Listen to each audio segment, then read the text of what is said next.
soda stream. Oh, I'm good with it if you want to. What? I'm good with it if you want to. Okay.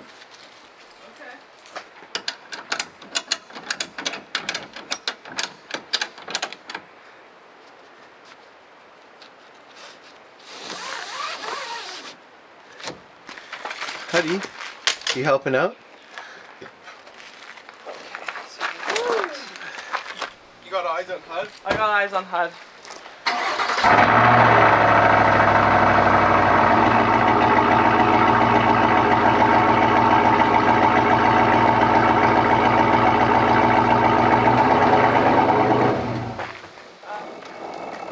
Will you come back just a smidge? I think it'll... Yeah, maybe back a smidge. Stay there. Come here.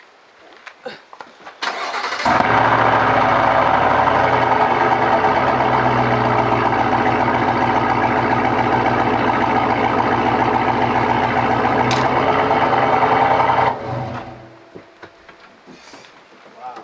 That, like, is it supposed to be that loud? Is it what? Is it supposed to be that loud? Yeah, it is.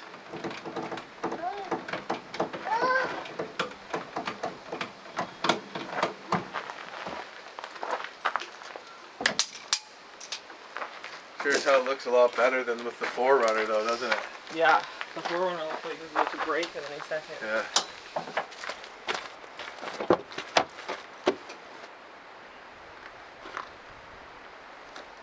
Ready? And...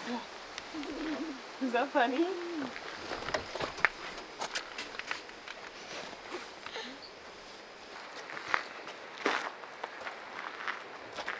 North, in the truck. Go on. Go on, in the truck. Back seat, back seat. Dog leash, check. Yeah. Dog food, check. Walkies, check. They're in here, if you're looking. Okay, road. Here. Okay, sweet. And our headlamps are in here too. Yeah, sweet. Alright, so Should we just go over a book. the original list? No. Are you sure? We'll do that as we drive away. Okay. I was just wondering, do I have time to take a quick shower? Are you f***ing kidding me? Yeah. Well, it is time to hit the road. Got the kids loaded in, got the dog loaded in. Tori and I have meticulously gone through our list and included all the things we're gonna need for a month on the road. We're gonna be taking this Chevy Silverado ZR2 top of the line truck, and we're gonna take our Pando 2.0 by Off Grid Trailers, which is an amazing overlanding style teardrop. We got everything loaded into there and the truck bed that we're gonna need for a month-long trip, and we are headed first to Labrador. We're doing an overlanding trip on the Trans-Labrador Highway, and we're gonna follow that from Labrador City through Churchill Falls, through Happy Valley Goose Bay, and we're gonna keep on going right to where the road ends at Blanc-Sablon. We're gonna take a ferry over from the mainland to the island of Newfoundland's northern peninsula at St. Barb. We're gonna drive south to Portland Creek, where a friend of mine, Leonard, is gonna fly me, Tori, both kids, and a dog out to his remote off-grid cabin in the mountains, where I'm gonna go on a moose hunt, and we're gonna spend some time as a family taking in the wilderness, hanging out with the kids, doing some hiking in the area. If all is successful, we're gonna come home from this trip with a full freezer. After we're done our time at the cabin, we're gonna fly out of the bush and we're gonna drive south to somewhere called Gros Morne National Park, which is arguably one of the most beautiful national parks in Canada.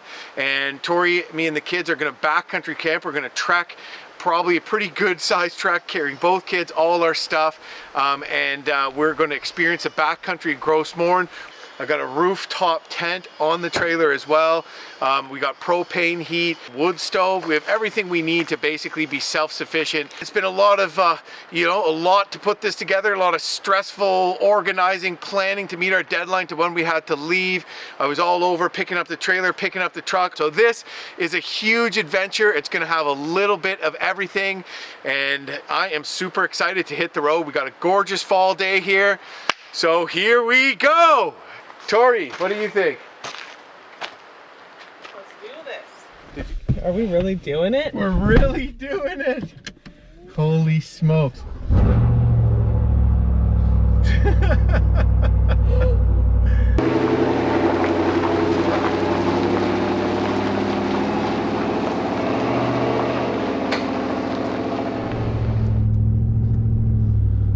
And we're on our way.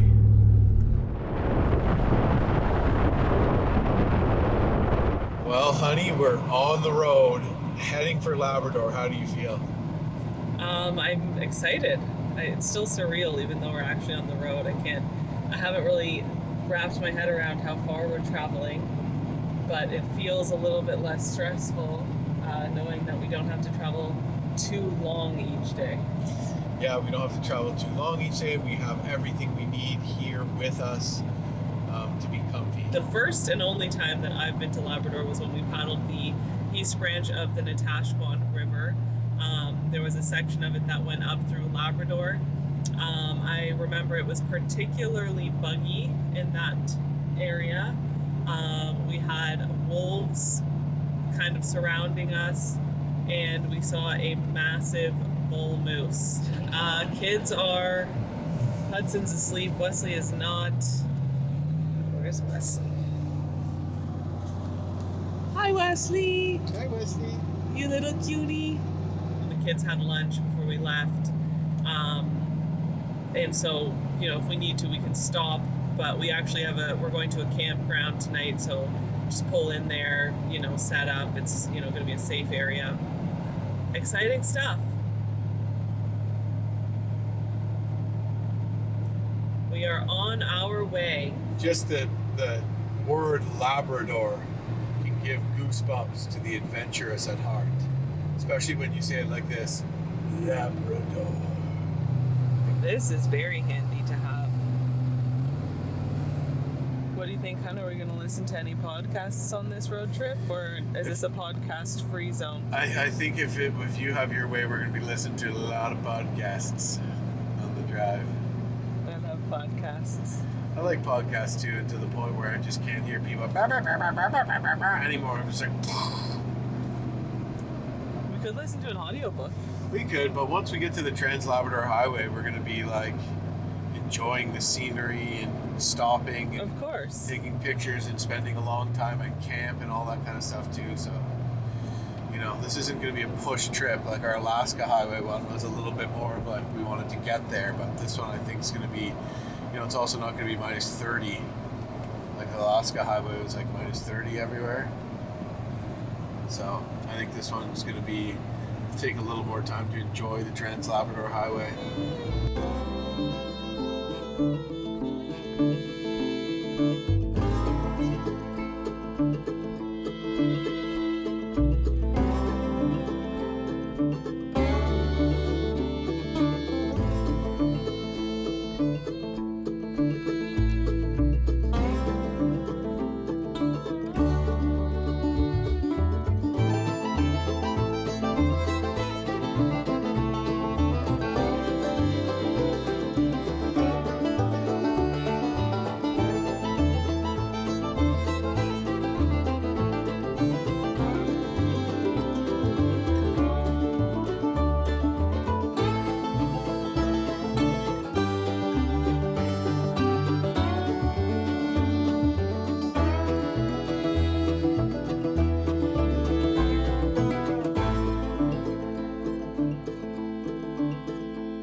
Two rivers here, just cruising on the Trans-Canada Highway.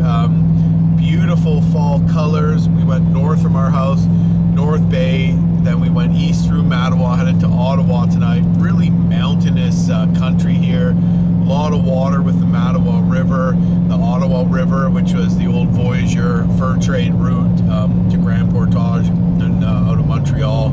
So kind of neat to see that past Champlain Park, and a beautiful stretch of highway, and just a gorgeous fall evening. Not a cloud in the sky, so we're already having a lot of fun. Yeah! Kids are being very well behaved. Hudson hasn't woken up since we've left. Mind you, it's only been an hour and a half, but yeah, Beautiful drive, beautiful day. Anything you'd like to add to that blabathon? I thought it was a great blabathon. Thank you. Wow, eh?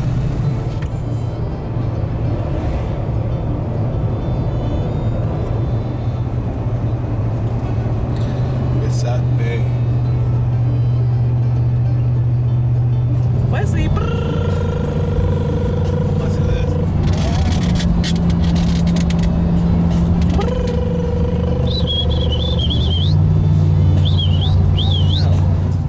We are driving through Ottawa and it feels like it is taking forever because it is taking forever because traffic is terrible. The highway had some construction on it, so the GPS is taking us around. And anyways, we're way behind where we wanted to be, really. We wanted to get there. You know, we were hoping we'd be there by like 7 or 8, I guess. So like 8. We stopped, fed the kids. You know, they're happy. Hudson got to walk around a bit. So anyways, we should be at our destination in, oh my God, 50 minutes. It should be pretty easy to get set up when we get there, since we have this incredible camper. Take the next right onto Nicholas I Street. hate this so much.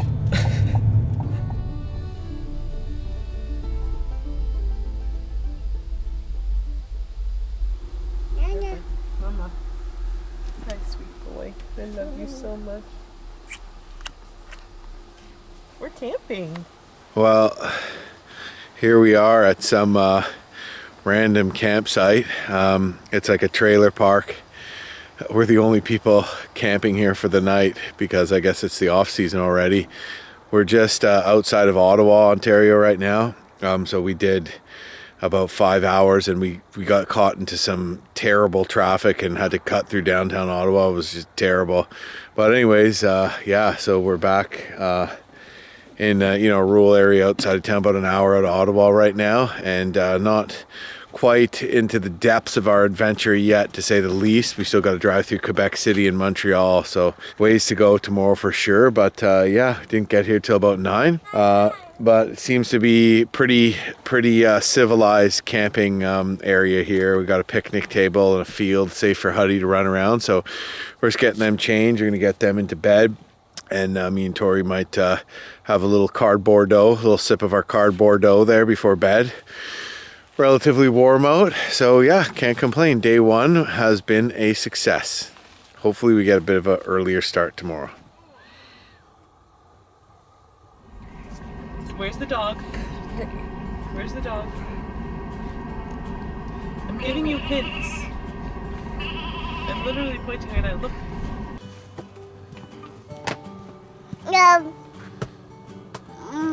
Thoughts, Huddy? I mean, everything's frozen, so it doesn't matter. I just want to make sure we use up whatever is going to go bad first, which would typically be the chicken, right? But the chicken is still frozen. It'll be good for tomorrow. But we could cook hot dogs from frozen. Yeah. If you want I to bought eat some hot dogs. sausages. Nice. I bought like a bunch of turkey meat. Is that frozen too? All frozen.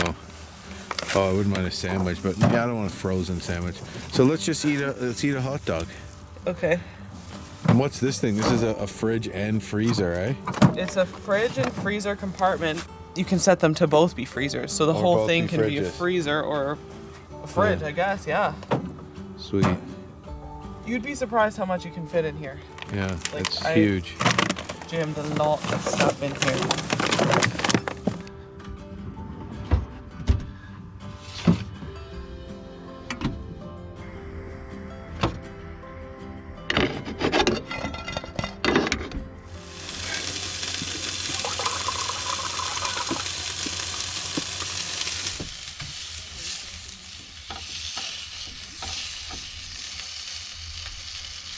Huddy, can I put you down? Mama. Huddy loves bananas. I am hungry, actually, after all. You ready? More? I need more sauce on it. More sauce. I'm a saucy I little... feel saucy. Cheers. Cheers, honey. Awesome. Imagine when we're doing this, like one of the most remote roads in the world. That's what we're going to be doing soon.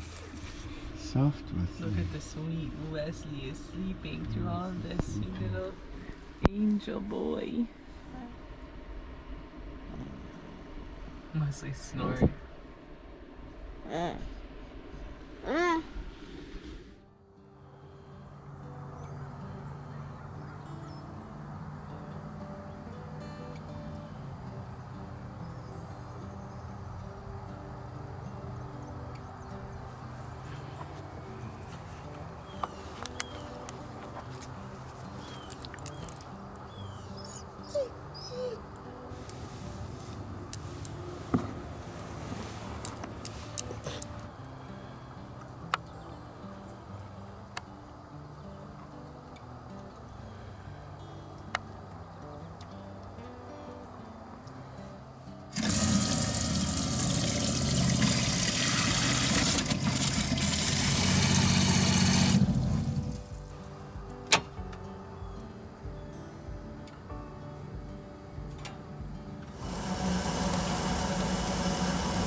Is that actually Folgers or is it Maxwell House? It's actually folders. This was given to us by Sherry.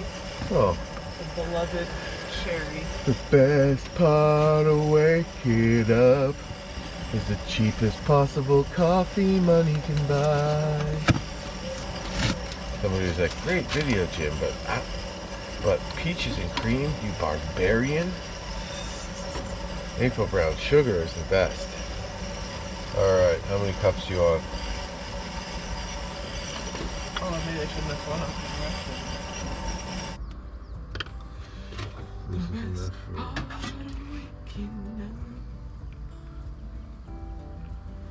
Yeah, but I'm just gonna get that stuff to the bottom. There we go. Yeah. La Presse de Française. How you doing this morning, hon? Pretty good. I don't think I slept any, but that's okay. I slept a little bit.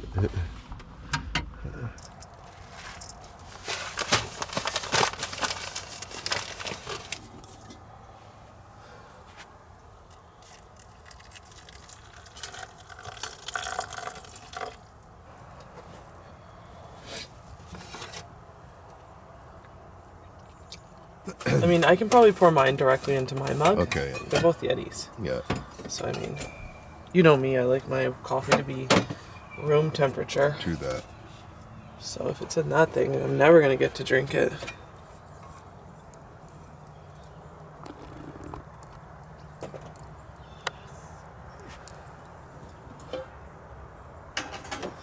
Oh my God, look at how nice this truck is. So good. Uh-oh. Speaking of doobies, hey. Smoking a couple Dubais.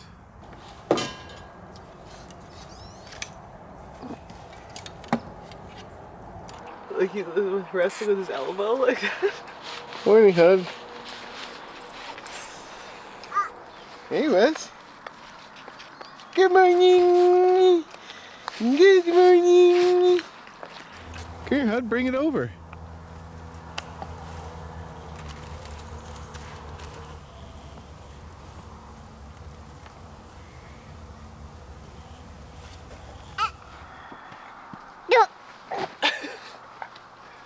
Man down. Those boots are hard for him, eh? Yeah. Where are you going?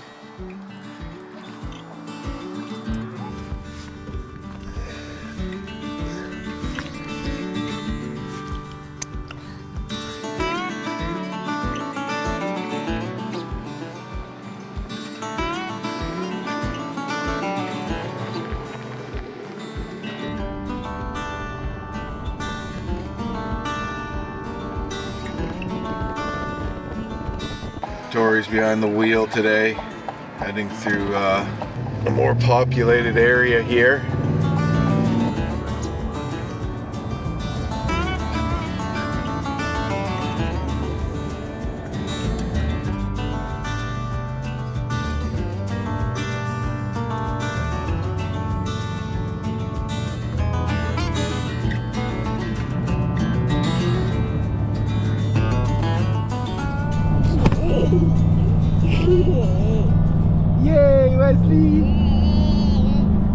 We are now in Quebec. We just crossed over the Ottawa River.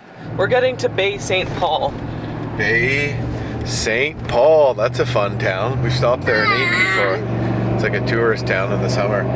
Yes, we're on our adventure. No, maybe not Tadoussac. Oh, we're crossing the Saguenay? Ah. Tadoussac? No, maybe not today, actually. That's too far. Okay. It's good to be back into a more wild area, but we will be passing Montreal and Quebec City. Maybe we'll stop in Quebec City for some poutine. We will see. Tori, do you like poutine? Poutine. Is that how you say it? Poutine. Poutine. No, just poutine in your normal Okay, you know voice. what? Stop. It's poutine. I'm trying to teach you that it's not called poutine, it's called poutine.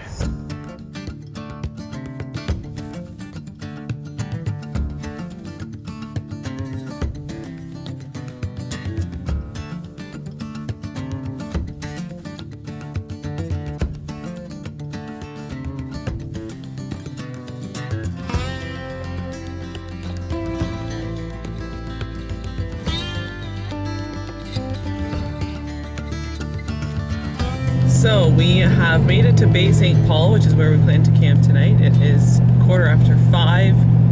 Perfect timing. We are just going to check out a little bit of a view here and then find a place to camp. There's a couple options. Unfortunately, they're not right on the water, which is what we were hoping to find, but there's not many options. So we're gonna set up our rooftop camp tonight, and when the kids go to bed, maybe me and Tori can have a little adult time. By adult time, he means play some Parcheesi. Look at this, honey. Yeah, this is gorgeous. Too bad we can't just camp here.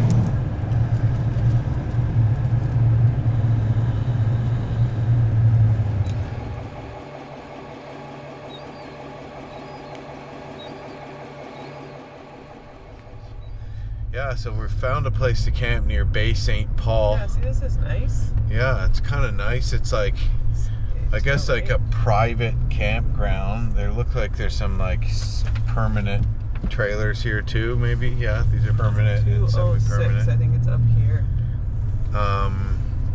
Yeah, pretty happening town, Baie St. Paul, man. It's nice. Keep going. Oh yeah, there's the washrooms. Okay. So this is P202, 204, and that's the next one.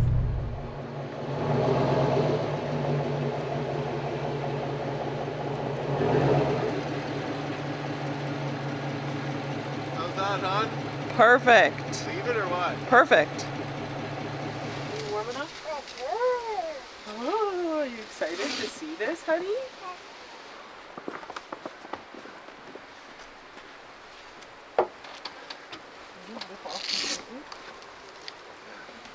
Yes. Yeah, look at this. Okay. Amazing. That, bud, huh? I think maybe it needs to go down a little shorter. Good. You're having fun wandering around? Let's check on your brother. I think he's still sleeping. Out. Wesley is out. Out like a light. You know those little things, those little poles? Yeah, they're on the other side. Yeah. That's fine. Hey bud, you like that, huh? We might have to look at a picture. Dark. Whoa. Yeah, see, there you go. The mattress is pretty comfy up here. Yeah. Looks like it might actually be long enough for me too, right? These are the poles?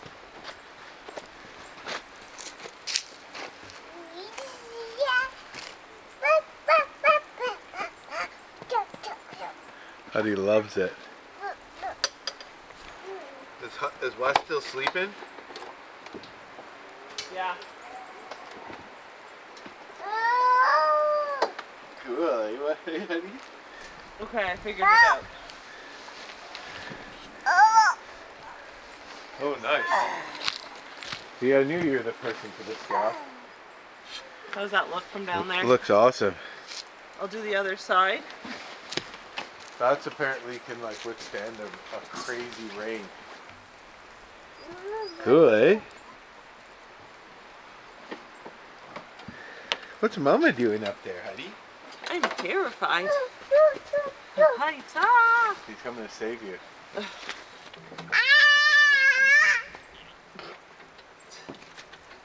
Oh, this is gonna be so nice. Yeah, you see how I was like, we gotta get this?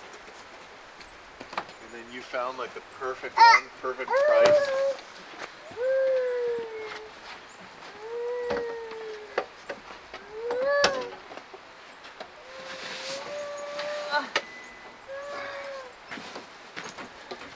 Are you driving?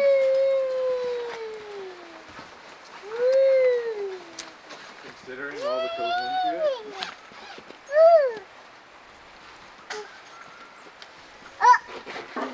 Honey. I'm gonna try to get down now. Oh boy. There's a glass of wine waiting down here for you. Well, that's motivation. All right. All right, honey. Cheers. Cheers. Another successful day. High five, bud. Yeah. It's so funny. Like all we did was drive, but it really felt like we did a lot. I know. I was like getting tired. I mean, I felt like I was getting exercise. It's just like, oh. Oh, do you want me to get you batteries? Yeah.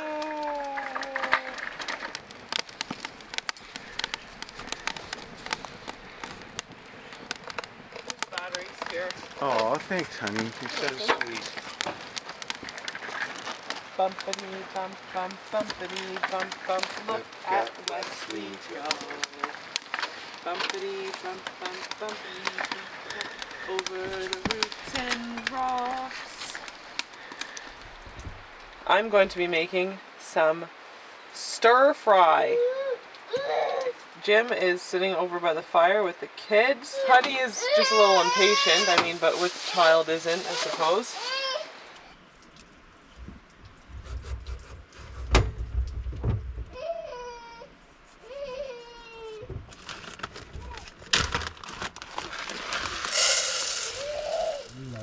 Oh, I know what you would like. Hold on, honey. Do you have a plate Honey can bang on or something?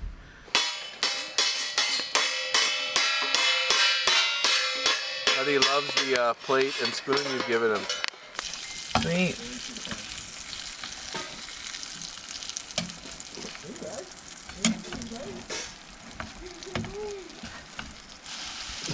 Oh, yeah.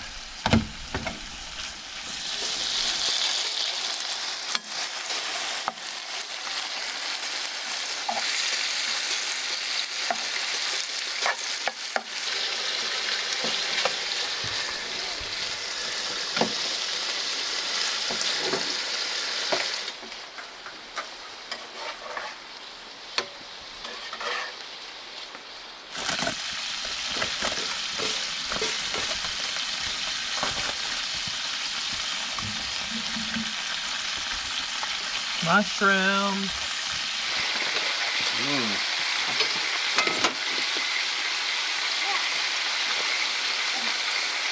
Sweet. How's this coming along? It's good. The pan's not quite big enough for all the sweet veggies, but they will, you know, simmer down a little bit. Simmer down. Super excited. I forgot oil. Oh no, really? I keep discovering, this is good though, you know, like let's just rack up a list. Yeah. And then when we get to Lab City or Happy Valley, we can buy everything we need. Because like, there's nothing else we need. It just might be oil like, definitely is pretty key. yeah, but we won't need it on the road. Like we have butter. Like if we go fishing, we might need it. Well, but also for grouse, if we get grouse. yeah, so. Do you want to do that batter mix? This is looking amazing. Well, here we are camped north of Baie de Paul, and we are traveling along the north shore of the St. Lawrence. We got into camp about 5:30 and it gets dark pretty quick at this time of night, but we got our rooftop tent popped up. Tori and I bought it from a place called Red Bear Outdoors, so we're super excited. It's our first time using it. Huddy's eating a little something, gonna give Wesley a little bit more food. they're just staying warm by the fire. Not a particularly cool night or anything, but not exactly warm because it is early October. And you know, the more we drive, the further north we're getting, more or less here. So I'm gonna go check out Huddy. You okay, Hud? Too hot? Oh yeah, I'm glad I added mushrooms to that. Broth, rice. Rice is delish. Okay, now for the main course, if you will. A little more enjoyable when it's not -30, eh? Yeah, we would have just made a burger and gone to bed. I don't think I've ever had beef stir fry. Oh really? What kind of stir fry? Chicken. Chicken? Here, Hubby, we'll let you try some. Perfect. More. Look. And more. Here, Huddy. I think there's a great amount of beef in Veggies. here. And veggies, yeah, but there's not too little beef.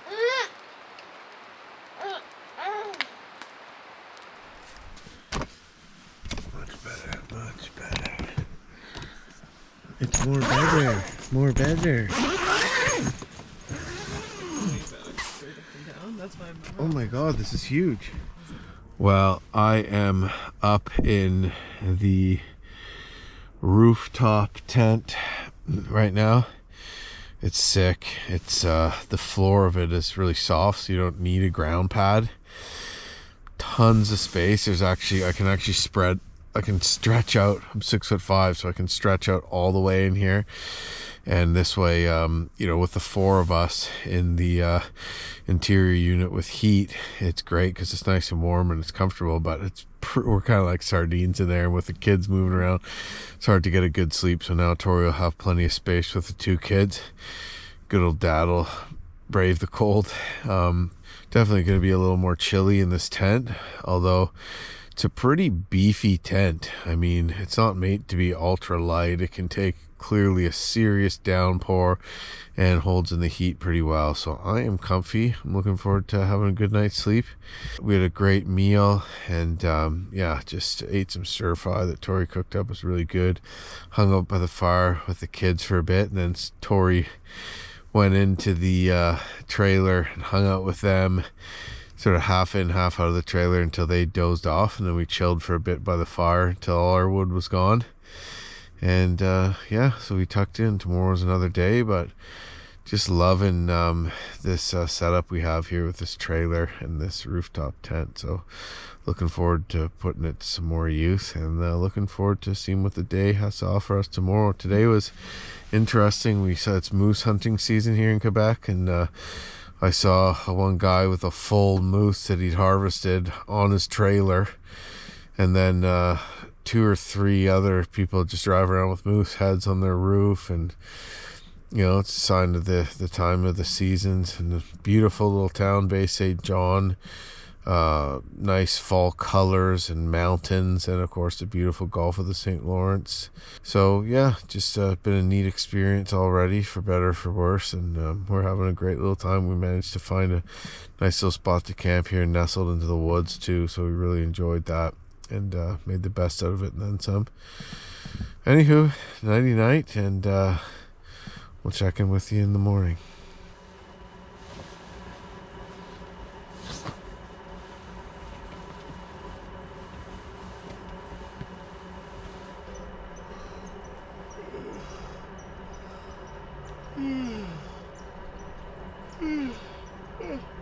Morning, sunshine.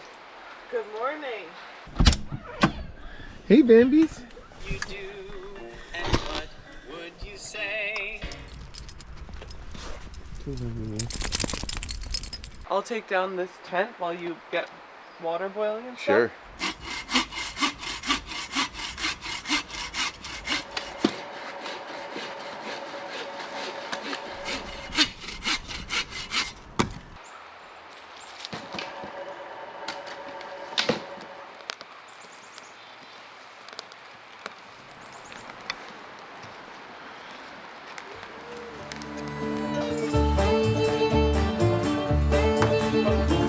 Yay! Air 5.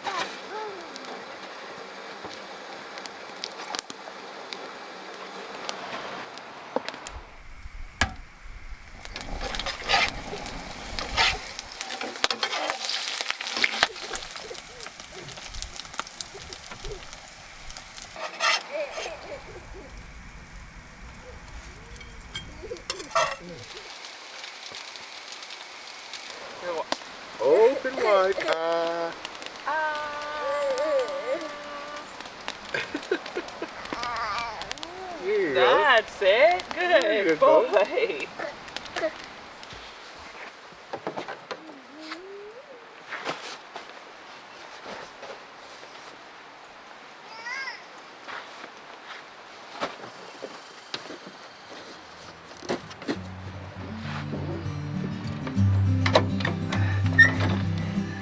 Big jump in the truck. Okay, go. Good boy.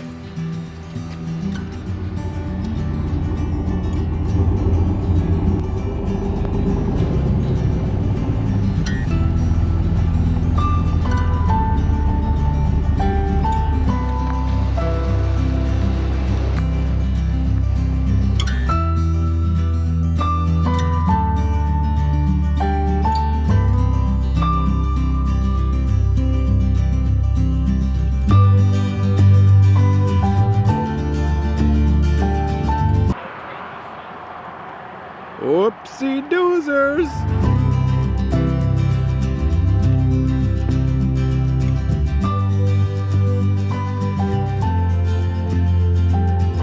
Okay, it is day 3 of our adventure. We are still on the beaten trail, pushing east on Highway 138 through Quebec's Cote Nord region. We got some nice weather, cool mornings for sure, cool evenings, but beautiful sunny days, fall colors all around us, and mountains, and just incredible scenery like this, for example.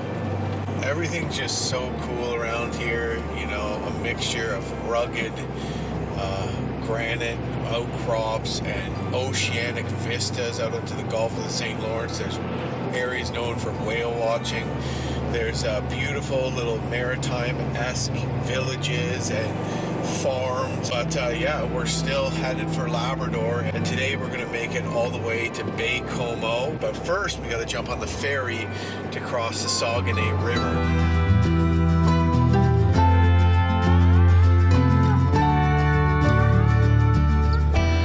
Well, Tori and I are just in the Saguenay Fjord, boarding the ferry to cross the Saguenay River, and we're watching beluga whales. This is the most southerly, oh, there's tons of them out there. This is the most southerly area. Oh, there's another one. Do you see him? Yeah, I'm seeing them. Oh my God, this is so cool. Yeah, and we're just watching beluga whales and their white backs come up like this. So this is the most southerly breeding ground, mating ground for beluga whales. And this whole area is rich with whales.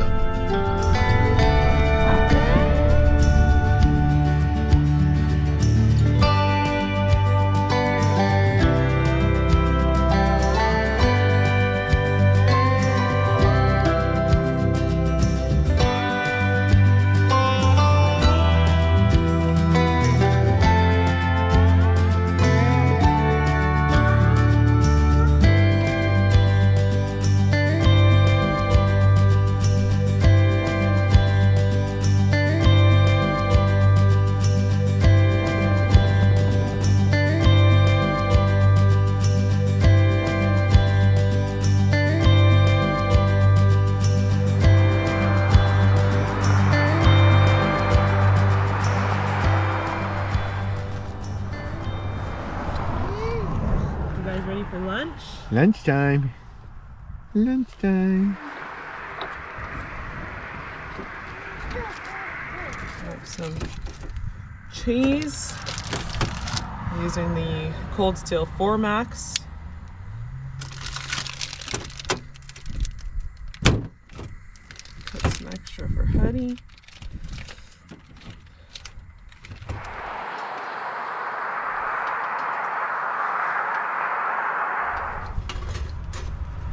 Ooh, nice and toasty.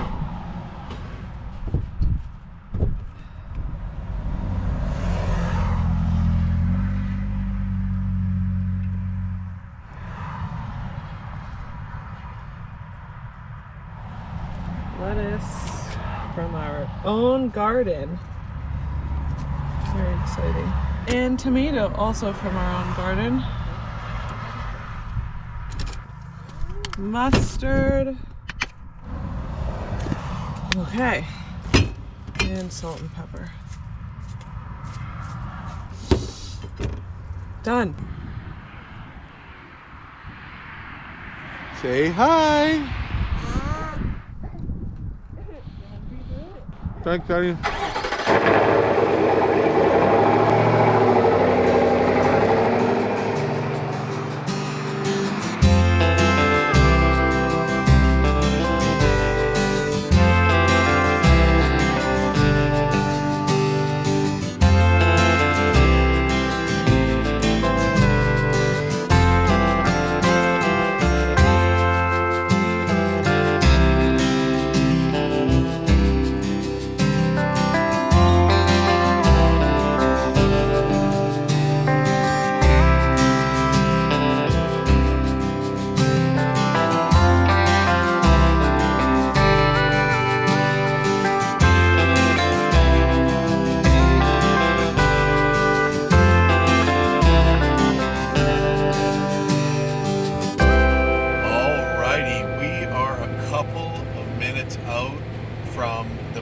Where we're planning on camping today.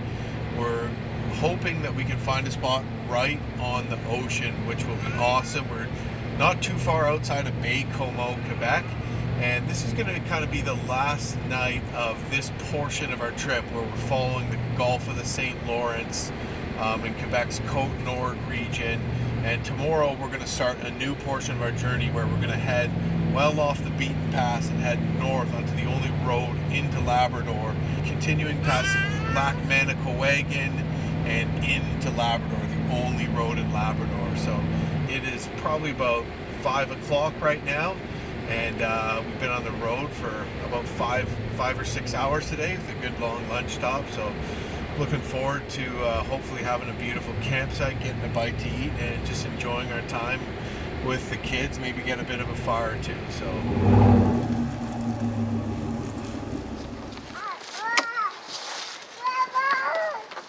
do you see the beach right there? yeah, Incredible, eh? yeah, this is where this guy lives. So nice, eh? The other places are very sandy. Okay.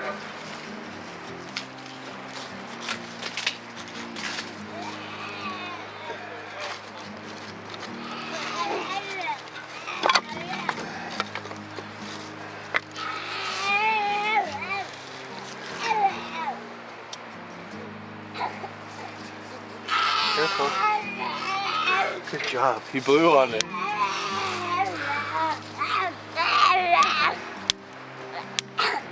There you go, Wes. Let's go hug your mama. Mama. Let's go hug your mama. Eddie's putting wood on the fire. Good job.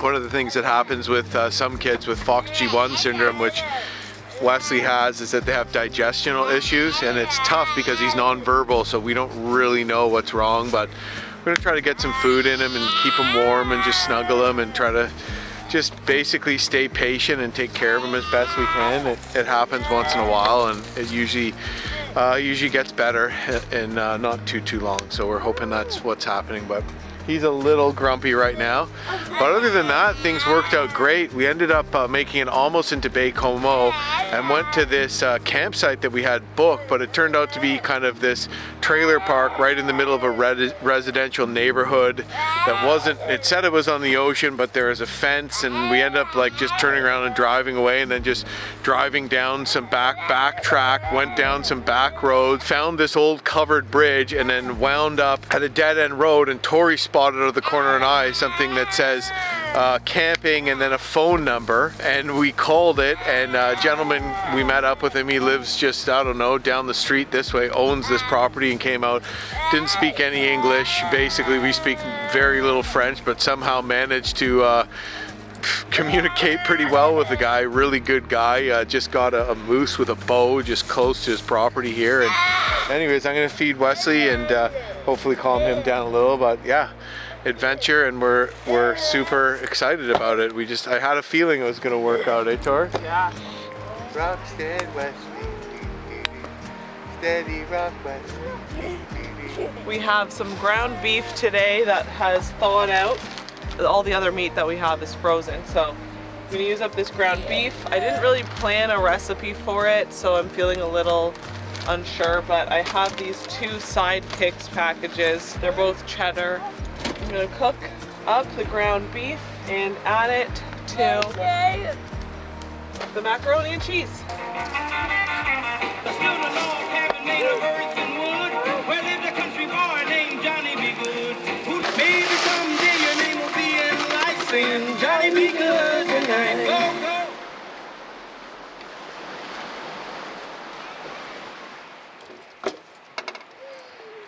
Good job, bud. What's this walking? That looks pretty good. Looks like hamburger helper. Hi, hon. Yeah, Mama and Huddy are gonna share. Okay.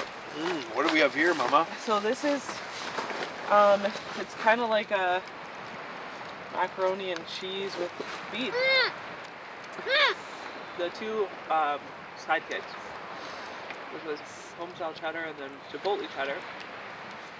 And then just cook some beef on the side and then just mix it all together. Perfect. And of course I added Parmesan cheese. What does a moose say? What does a moose say? Okay, careful, not right on Wesley's head. Is that funny, Wesley? Well, Tori started feeding Huddy, and I went to go grab some of Wesley's food out of the bin there on the front carrying rack, and as I stood up to unpack it, I looked out into the field behind us there and saw awesome northern lights and long rolling green streaks in the air, and we even got a little red and purplish color too, just with the Big Dipper right behind it. Absolutely beautiful. So we got the ocean out here with a gorgeous moon to our south, and to the north, amazing northern lights. So pretty cool thing to enjoy at this perfect little private spot we found for really what's going to be the last sort of stretch of our trip. For a little while we won't be near the ocean anymore. We're going to be going inland into truly wild country. Will be all around us as we head into Labrador and along the Trans-Labrador Highway. But yeah, this mountainous Cote Nord region we're going to leave behind us. So what a way to spend our last night here, and seeing the northern lights, pretty freaking cool.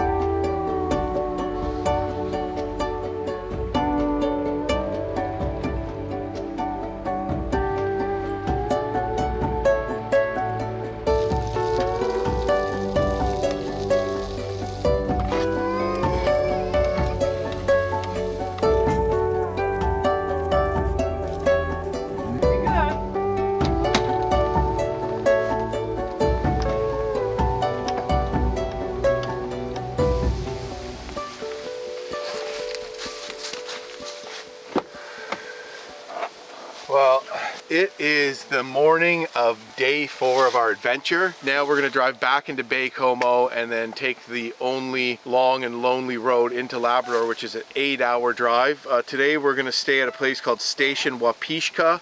So the ocean's going to be far behind us, and we're heading due north. So yeah, just things are going to amp up in remoteness, and going to make sure that we're self-sufficient. We have all the things we need: tire compressor, tire plug kit, a chain, good jack, a couple spares, a spare for the trailer and a spare for the truck, and all the food and stuff like that. Extra gas. We got jerry cans strapped to the roof racks of the trailer, so feel like we're prepared. Reliable vehicle, but about as reliable as they come, to say the least. And anyways, right now I'm going to put a cell phone booster, because we want to get a cell signal as long as possible, because we want to share some, you know, photos and little write-ups of this trip on our social media channels. We do have an InReach satellite texting device by Garmin, but when we use that, you can't post pictures, so we will be using that when we're really way out of reception. But for now, we're going to try to extend our cell phone life as long as we can. So yeah, I'm going to show you this booster thing here. It's pretty cool. So this holds your phone. This is a magnetized aerial or antenna that goes on the roof. This here is the receiver, and this plugs into a cigarette lighter, if that's what people still call it.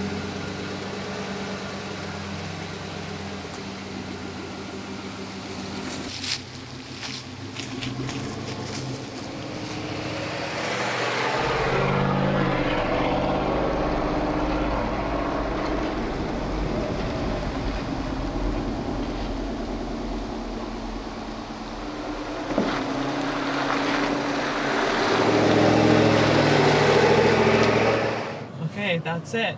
We're done in Baie Comeau, and now we are going north. We're leaving the 138 east. We're getting on a different road to go towards Labrador. Nervous. Well, it has been amazing so far, but we are officially about to head right off of the beaten path, leave this oceanic part of the trip behind us along the St. Lawrence, and head north into Labrador. So this will be my third time taking the only road into Labrador. It's an 8-hour drive from basically Baie Comeau to Labrador City. 5 of it was all gravel last time. I don't know if it's paved now. It might be, it might not be. There was no shoulders. There was logging trucks literally drifting around the corners with full loads of logs. It's very windy and twisty. So, you know, this is going to be a very different experience, I think, than the last portion of our trip has been. We're going to be passing Manic Five Dam, and we're going to hopefully make it to a place called Station Wapishka tonight, which actually isn't quite in Labrador. It's still in Quebec, but just outside of Lab City. So yeah, we're just making sure we got all the things we're going to need to be safe and as comfortable as possible out there. We have a place that we know we can camp safely, predetermined, which is always good too. So anyways, ready to start a new portion of the journey. For a bit.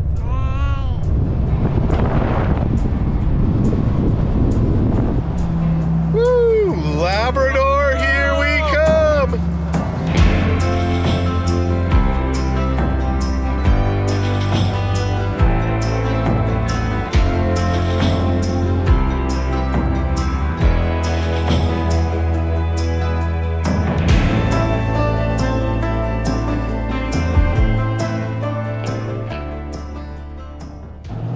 Looks like they are basically straightening out this road. Development plows on all the time. It stimulates the economy, the construction, and all that kind of stuff. I mean, sometimes it could be chalked up as a make work project even, that, you know, or just for future tourism development down the road, and all these things make sense. But, you know, to me, more development means more people, and more people means less nature. So even though I feel like it's good and it'll make the road better and give people jobs and all that, it means that at the same time that it's not going to be as wild, it's not going to be as remote, and that narrative just keeps pushing forward and forward every year, so that in 20 years you have a vastly different area. The old road there. We're on the new road here. One of the things that we were told about the Alaska Highway when we did that trip is that before they did so much work to straighten it out, that it was actually much more beautiful because you turned so much more, so you got different views, whereas now you're just kind of staring at the same view for much longer and you don't get as many views.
Sandwiched between a few 18-wheelers here, which is interesting, and we're on a massive downhill. I'm just glad the guy behind us was able to slow down fast enough. Yeah, so far so good. Maybe about an hour or so out of Baie Comeau now. Got definitely a late start on the day. We picked up a couple small things in Baie Comeau. I slept in a bit today too, so, you know, but I mean, we got out maybe 7:45. We usually been getting up earlier, so yeah, we're hoping we can make it up to where we need to make it by before dark. I think we'll be able to, no? 100%. We only have a 3-hour, 20-minute drive to Wapishka. Okay, good. Even though we say we're taking our time with the added responsibility of the kids and their happiness, it's not really, you know, we're not sitting around doing nothing for long periods of time ever. Definitely not. Yeah, so anyways, we're just stuck behind a couple trucks hauling some sort of equipment for some large machinery. Hydro-Québec uses this road a lot because of the all the dams, 5 dams. Manic 1, 2, 3. Have we passed Manic 4 yet? I don't know if we'll see Manic 4, but Manic 5's the big one we're going to be passing in not too long. Probably 160 kilometers. Station Wapishka is 100 kilometers north of Manic 5. Oh, okay. That's the description he gave me when I called. So Okay. he said we're 100 kilometers north of Manic 5, and I was like, what? I don't know what that is.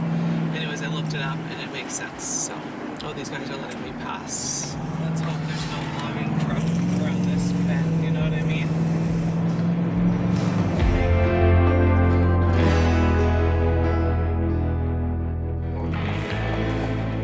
Petro-Québec.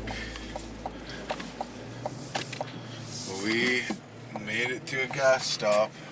I'm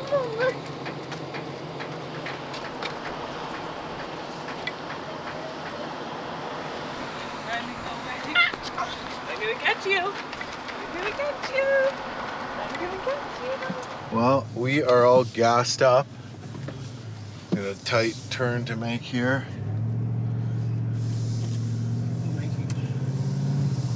And more beautiful country to drive through. Got a full tank. Wouldn't have wanted to miss that gas station, or we would have been getting into our jerry cans, but that's why we bring them. Sometimes gas stations are closed or non-existent. And the further north we go, the more remote we're getting, so good idea to have gas. We are an hour and a half away from our destination, which is Station Wapishka, which is about 120 kilometers north of Manic 5, which we are approaching right now. That would mean that we're getting to camp at about 5:30, which is a great time, enough time to get set up and make dinner for the kids. What I'm really enjoying about this drive so far, or this, you know, trip so far in general, is just that we've been doing all of our driving during the day, so we haven't had to drive at night, except for the first day, which was, you know, in Ottawa, so it wasn't a huge deal, but whoa! Manic 5 Dam. Down to Mattawa River. It's the 5th dam, 5th and final dam on the Mattawa. That is a dam. Labrador City, there's a sign. This is the sharp turn that we saw on the map. This is a bunch of switchbacks to get up this. Look at this dam. I can't get over it. It's huge. Look at the wide turn this guy has to take. Wow. That's how sharp of a corner it is.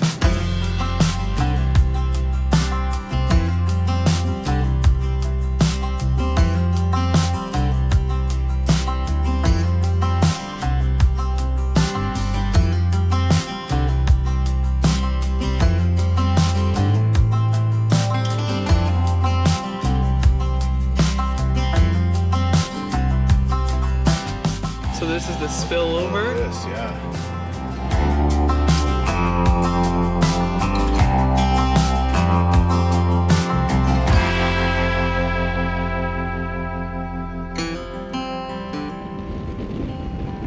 All right, gravel road. I guess that's it from here on out. Gravel, eh? Pretty much, yeah.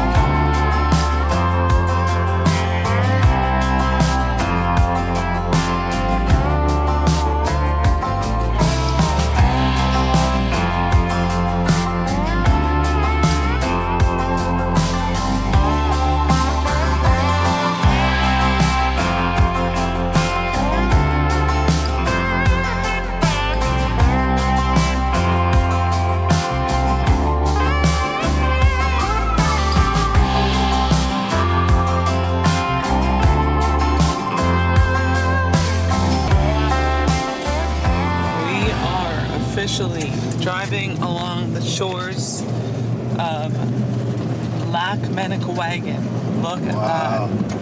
Wow. Incredible.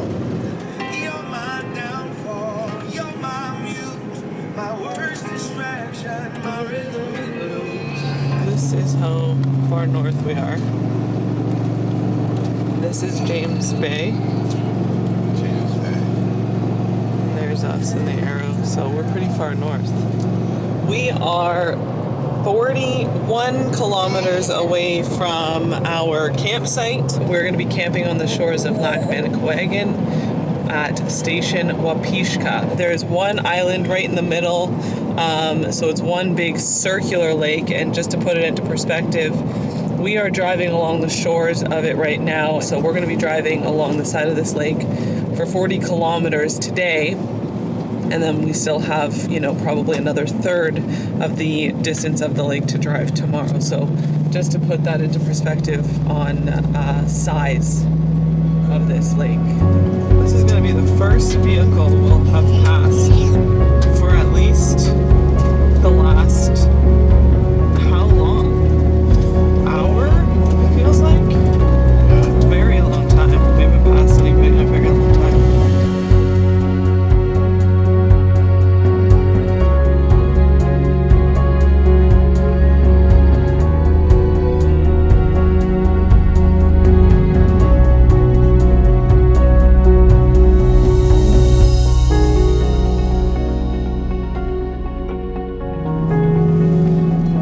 Stretch of paved road. I don't know how much longer we'll have a paved road for though, but definitely more is paved than last time I drove this highway.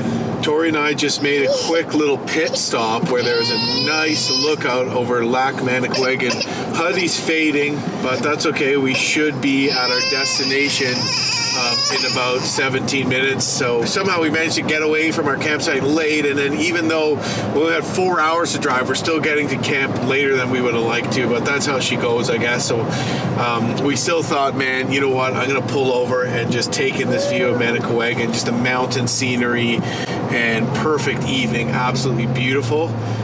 So we are almost there, but wow, this has not disappointed, this Quebec Highway 389, pretty awesome. This is a gas station. We do not need gas right now, but when I planned this route and our campsites and everything like that and the distance that we would go, the longest travel day that we had was the first day, which was like 5.5 hours. Today was 4.5. The next few days we only have about 3 hours and a bit to go each day.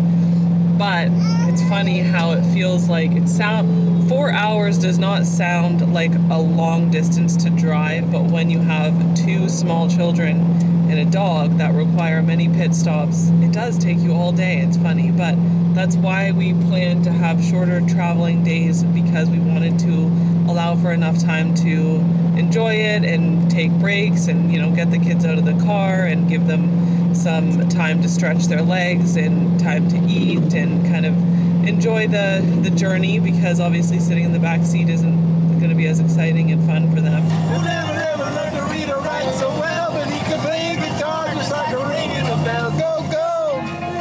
Go, Wesley, go! This little road here? This is it. Station Wapishka. We made it. We made it. We drove right past it the first time by a couple of kilometers. I think I just stared right at the sign as I was driving past it, now that I think about it. Anyways, we're here. Looks later than it is because the sun is setting earlier. But yeah, it's 6 o'clock.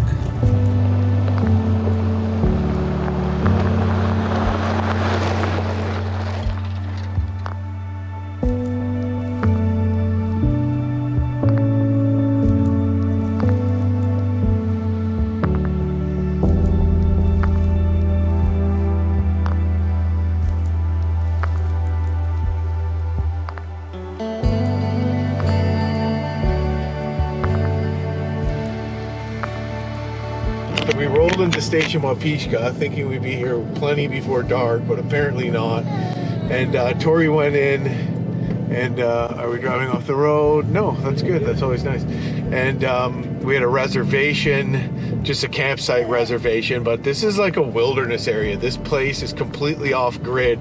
Just to build this road into Manicouagan Lake off of the main highway is like a serious bunch of money and work. And so I guess Station Wapishka is just an outpost, basically, just a remote outpost here in northern Quebec. And they offer some adventures. There's, they've made some hiking trails and a jumping off point, like an outfitter for paddling trips on Manicouagan and stuff like that. I'm kind of guessing a little bit, but seems like a pretty cool place. So we're hoping we're camping right on Manicouagan. That look down there looks beautiful. I'm not gonna want to leave tomorrow, honey.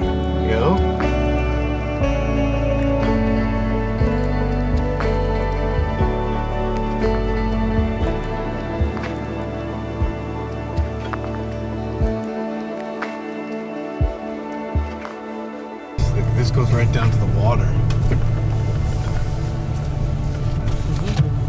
Yes.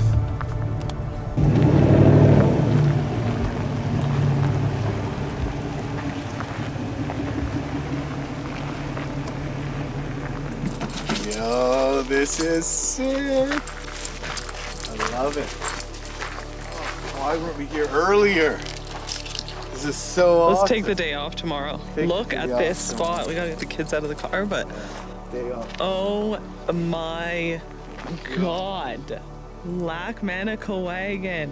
Yay, we're here. We're at our campsite, bud. There you go. Oh. Yay. You look snuggly and warm. Yay, Wes. Yay, look at campsite, bud. Yeah. Look at that view, Wesley. Oh, chips. This is incredible. Yeah.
Tonight is hamburger helper beef stroganoff with the leftover beef from last night's dinner. Oh yeah, that's great.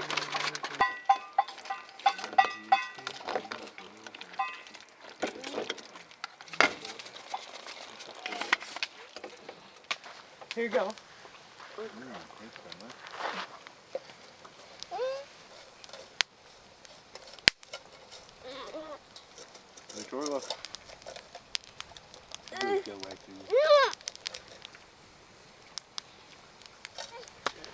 Putty wants a bottle.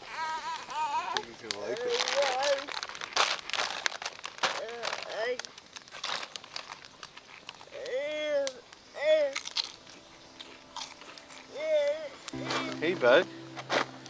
You look like Jim. Mini Jim. Hey, bud.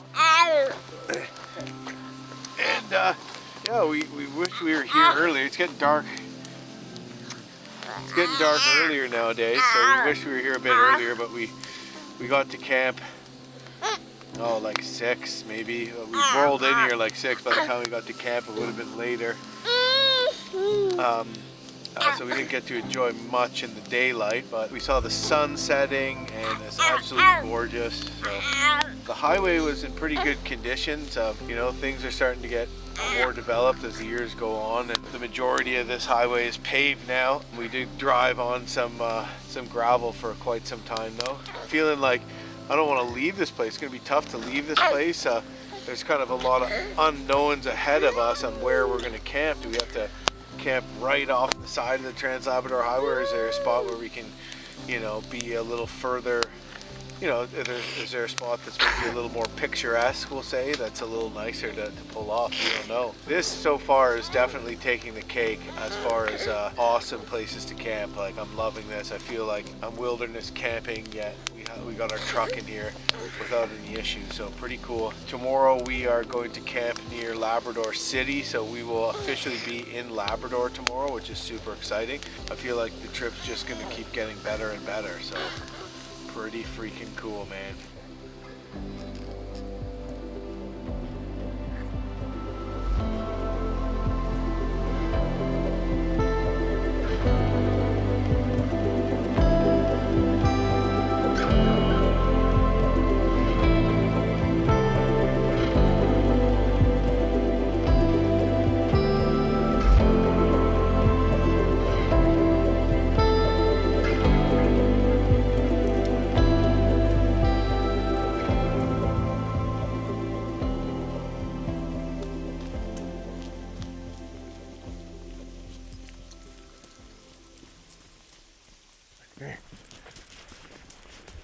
Come here, Nate. Come here. Good boy. Good boy. Good boy.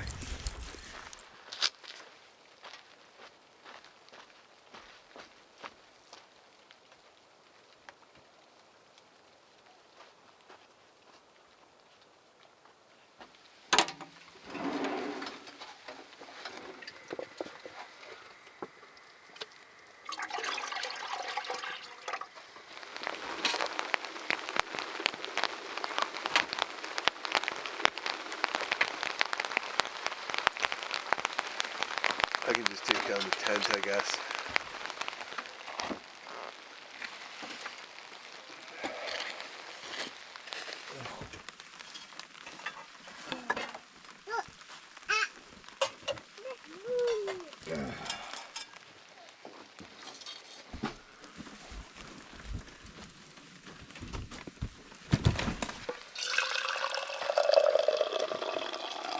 Here we are. It is the morning of day 6 of our adventure. Woke up to some rain this morning, pretty heavy rain too. It died off, and then as we were starting to cook breakfast and stuff, it really picked up. So I set up the awning on the off-grid trailer, which I'd never set up this style of awning before, and believe me, it is super easy. It just folds like this, and you just tie the sides back, and it's sort of like I guess kind of like an accordion style, but you don't need to put feet out and guide those feet down. So super easy setup and tear down. And of course I folded my tent up and got it all stowed away. Breakfast today, bacon and eggs. And Huddy has been in quite a rambunctious mood for the most part. He's been wanting to explore, so me and Tori really need to keep an eye on him, because he keeps trying to like make a run for it, and he goes off this kind of trail up towards, there's an old decrepit cabin up there, and he seems to just like be obsessed with wanting to explore. Anyways, not the nicest morning. The rain kind of definitely cooled things off, but super beautiful spot. We opted with no fire today. We were even considering staying an extra day here because it's so awesome. Like, this is by far our best spot yet. But, you know, as soon as we get into these remote areas, stuff just gets amazing. You know, at the same time, it was a rainy day. Maybe if it wasn't rainy, we'd do that. And we got to make it to Labrador City today, too. So we got about 4 hours to drive today. It's going to be sad to say goodbye to the spot. And since we're not coming back past this way, I don't know when the next chance for us to come here will be. But me and Tori have already planned a canoe trip down the Mooshla Gain, which I believe is a tributary of Lake Manicouagan. So we'd park here and meet a float plane would fly us out. So I think we're going to be doing that trip because this country behind me is definitely beckoning for me to just immerse myself in it. So awesome. Feel really privileged to get the chance to spend a night here.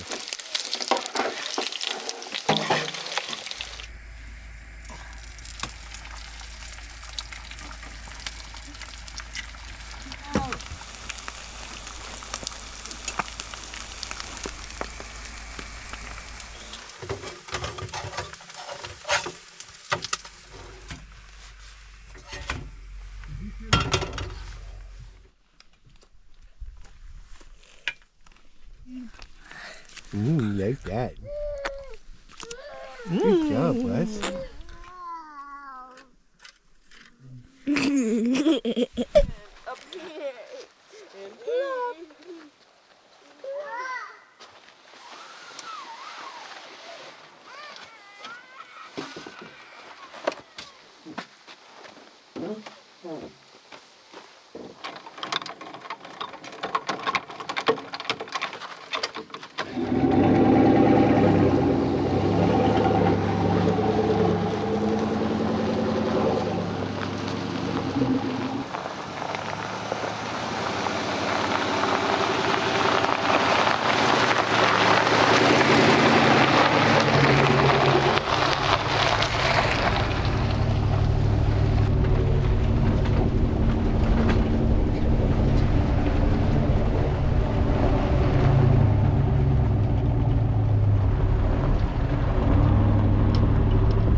Just pulled out to the main highway. Took a trip on a bit of a bumpy road all the way down to a big beach on Lake Manic, and just had an awesome time camping in just an absolutely gorgeous spot on Lake Manic. Mountains around everywhere. A little rain this morning, but it just almost made it more peaceful with the mountain tops into the clouds, and a little bit of rain, but we dealt with that. Busted out our awning on our trailer, and we would have liked to have stayed there another day, so we're already planning our trip back there. Now we're headed to Labrador City, and good road through this stretch. It's all paved, so there you go. That was a lot of fun. That was such a beautiful sight. I just wish we had gotten there much earlier. I know. The colors are a little bit more spectacular today, it feels like.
Iron ore in the world, like 90%. And I think the reason Labrador City is here, and also further north in Shefferville, there was a mine there too, which has been closed down. But yeah, they built like the entire train in here. If you even see boulders around here on the side of the river, you'll pick them up and throw them down, and it'll go ding, and it'll sound just like metal. But basically, they're just digging apart that mountain because the mountain itself is almost like made of iron.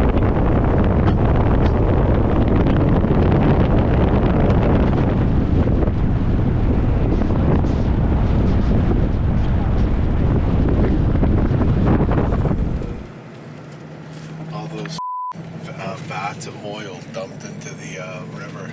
Yeah, we just drove past an accident, and there was a flatbed truck carrying a whole bunch of cisterns of oil, and it went off the road right into a freaking pond, which is completely full of oil now. So they're trying to clean it up, but I don't know how well of a job they can do. So yeah, oil spill we just passed. Brutal. Following a shadow down to the graveyard. Gonna say a prayer, gonna pay my dues. I've been running wild ever since I left Virginia, trying to find a face that might remind me of you.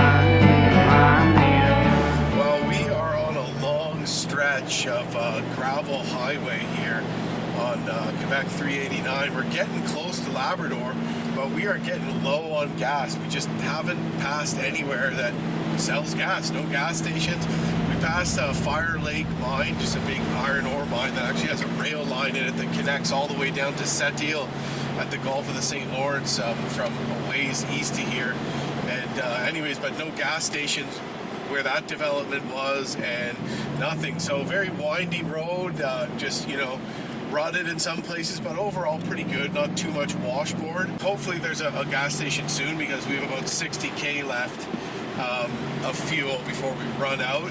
So, you know, that's why we bring jerry cans, just in case. I remember being fine finding enough places to get gas the last couple times I drove this road, but I wasn't pulling a trailer. So once you're pulling a trailer, you burn more. That's why I brought, you know, about 40 liters of gas, which is strapped to the roof of the trailer. So we might be pulling over and pouring that in sooner than later. I can see the sunlight rising in the mountains, orange and red in the morning sky. I know that the world is every steady changing. Lord, give me wings so I could fly away, fly away, fly away, fly away. We're off the dirt road. Yeah, this is all tailings, this pile here. Look. See how far it goes? Oh, this wow. is all just like was flat, and this is just a pile of tailings. Okay, so we are 40 kilometers out from Labrador City. We just drove through a massive mine, which was pretty interesting to see and experience. But I think we will make it to Labrador City without running out of gas, so that is great news. The other great news is we will be there at 3 o'clock in the afternoon, because once we are past Labrador City, we can start looking for a nice place to pull over and set up camp for the night. To the wind it scatters, and let's go at last.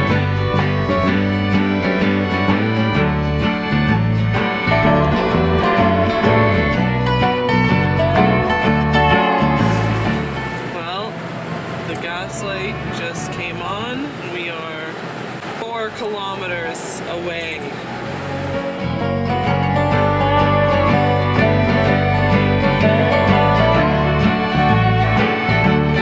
Sing another song for the ones in sorrow. Sing about the smiles that they'll never see. Sing about a love who's over across the mountain. Tell her that I love her. Don't you tell about it.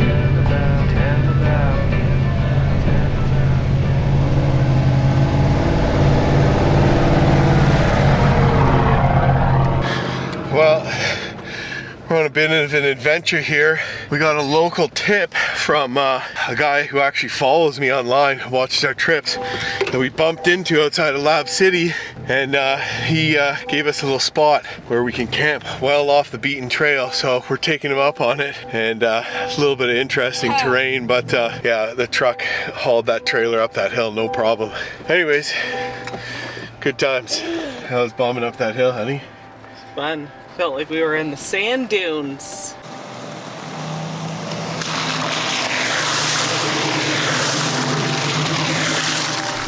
Whoa, look at this. Look at that.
food.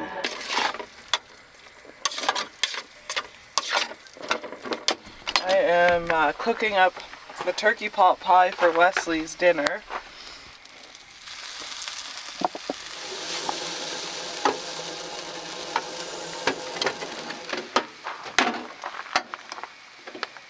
Alright, I'm going to blend up Wesley's food here. Test out this outlet at the back of the truck here. It's working!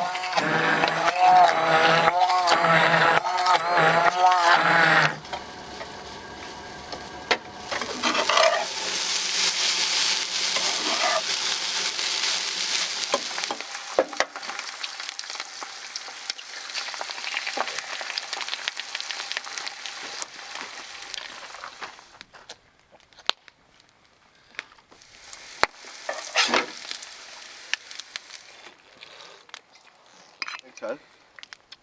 No problem. Well, that is our new friend Heather and also her husband Trent that we first connected with over social media, that we basically just bumped into, and they let us camp on their property yesterday. And Heather dropped by this morning and has gifted us some country food. So we got some char and some salmon from where she's from, Makkovik on the Labrador coast. So, you know, we're talking about some real delicious fish, some of my favorite food. They got a roast of moose as well as some jarred moose or canned moose, which is just melt in your mouth delicious. So they really were super nice to us, and Tori and I were wondering where we're going to camp last night, and they just must have read our minds because they just showed up and let us use their beautiful property here on top of an esker looking out over the lake 20 minutes outside of Labrador City. So yeah, pretty exciting, and hopefully we can stay in touch with them as well. But Heather came back this morning after showing us to their property last night, and she's gone off to do some blueberry picking with her daughter and Hudson. Hudson really likes blueberries. Their blueberry season isn't till like mid-September, and then they last on the plants into October, which is crazy because where we're from, the blueberries are all dried up by like mid-August, if not earlier. But here it just takes them longer to get established, and then it stays cool at night so they don't dry up in that hot sun. So there's delicious blueberries around here, and Huddy is just really excited because he's a big blueberry fan. Anyways, yeah, so basically we're just packing up now. Wesley's been fed, we've fed ourselves, and we're gonna hit the road, and we are headed for Churchill Falls today. So who knows where the day will take us and where we'll end up camping, but we got a couple suggestions from Heather on neat places we can stop, which is always great to get some local advice, less guesswork. So yeah, we're excited to see what the day has in store. This thing's turning out to be great, eh? Yeah, it is. Great.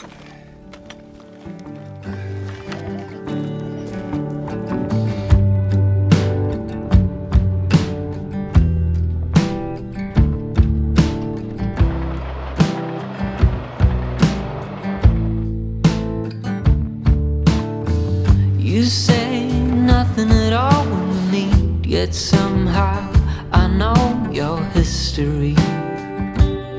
Oh, come what may, I'm ready.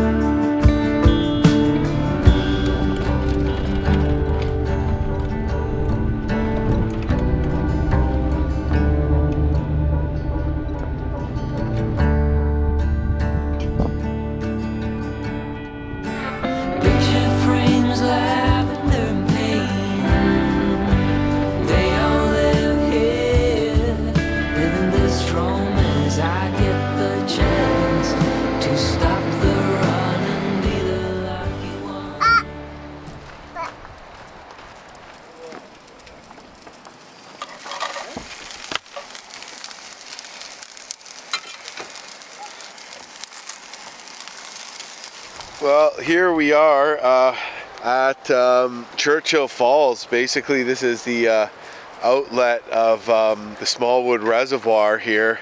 And just down the Churchill River from where we stand is a gigantic falls that's not what it once was before the dam, but still supposed to be a pretty cool sight to see, and I've never gotten a chance to look at it. I've only passed through on the way home from one of my adventures, so I never took the hike. So we're just stopped here grabbing a bite to eat for lunch. Huddy's stretching his legs, and I think we're going to hike down and have a look at the waterfall, so I'm excited.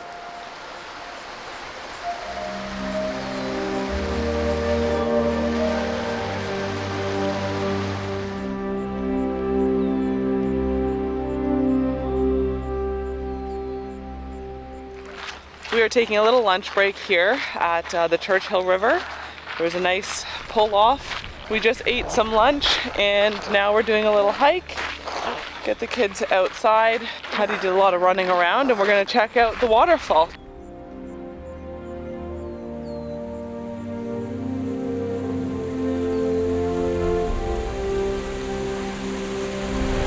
What do you think, huh? That canyon. That's lit.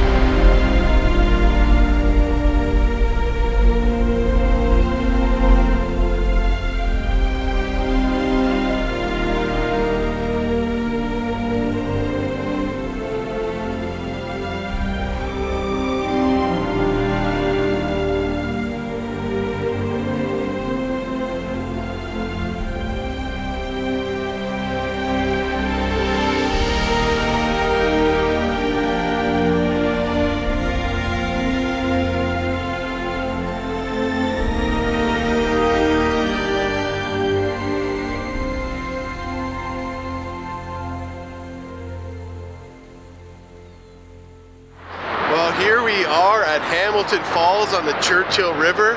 Actually used to be called the Grand River back in the day, and this is a legendary spot.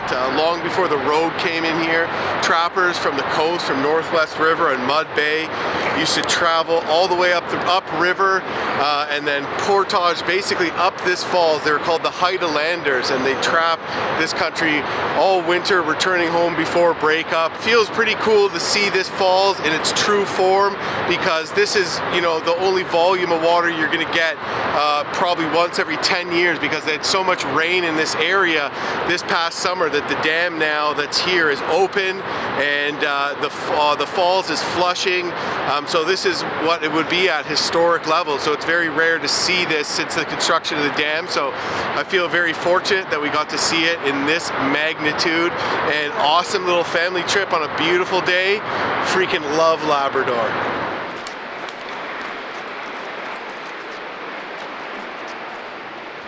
So we're heading back to our truck, which is right there by that bridge on the Trans-Labrador Highway. And this guy ain't getting any lighter. Are you, Heidi?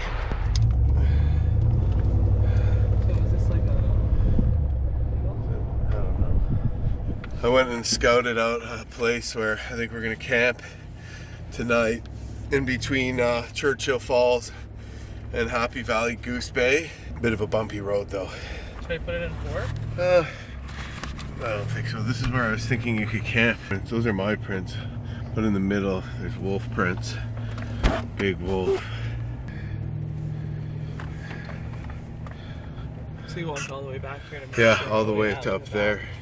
And I just cut it right across here and do a big cut right across here. Right here? Yeah.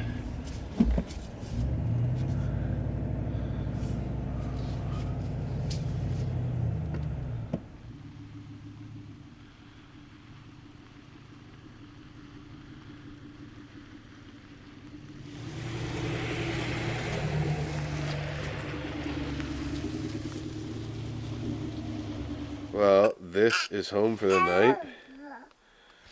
He's getting suited up. A lot of wolf prints and moose prints around here, but we found a little spot just on a side road that we're gonna call home for the night, and it's a beautiful evening, so pretty good. We weren't sure where we're gonna end up tonight, so we're pretty happy with this.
butter chicken. Oh yeah, why aren't we eating all that country food that was given to us today? Well, a couple of reasons. One, still frozen. Two, the chicken was thawed out, so I think we should eat it up before it goes bad. Yeah, all that salmon char is frozen solid, so Oh, yeah. we're not gonna. We could eat some of this. This is one of the things that we're given is Oh, yeah. jarred moose meat or canned moose meat, which is just like so buttery and delicious.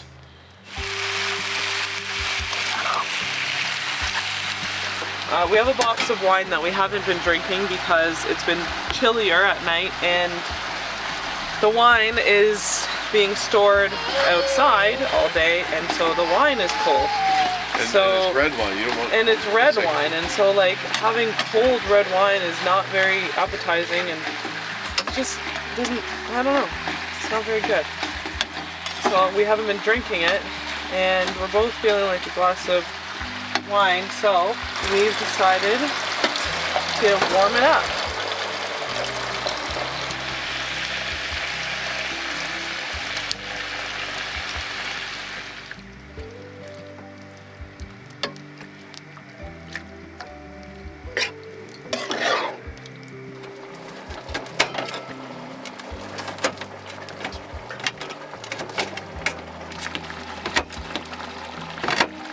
This is the Cold Steel Fin Hawk. It's a bushcrafting knife, but it's great for cutting onions. And he's really good with these onions on it.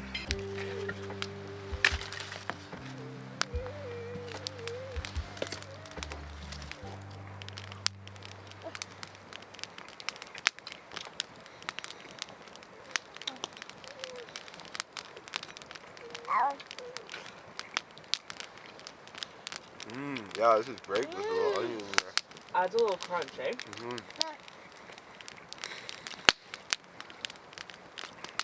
Your head.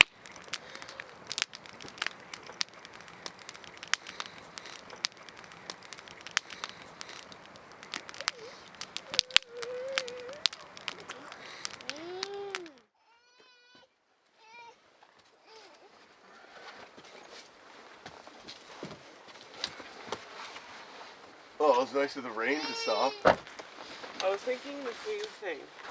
Very nice.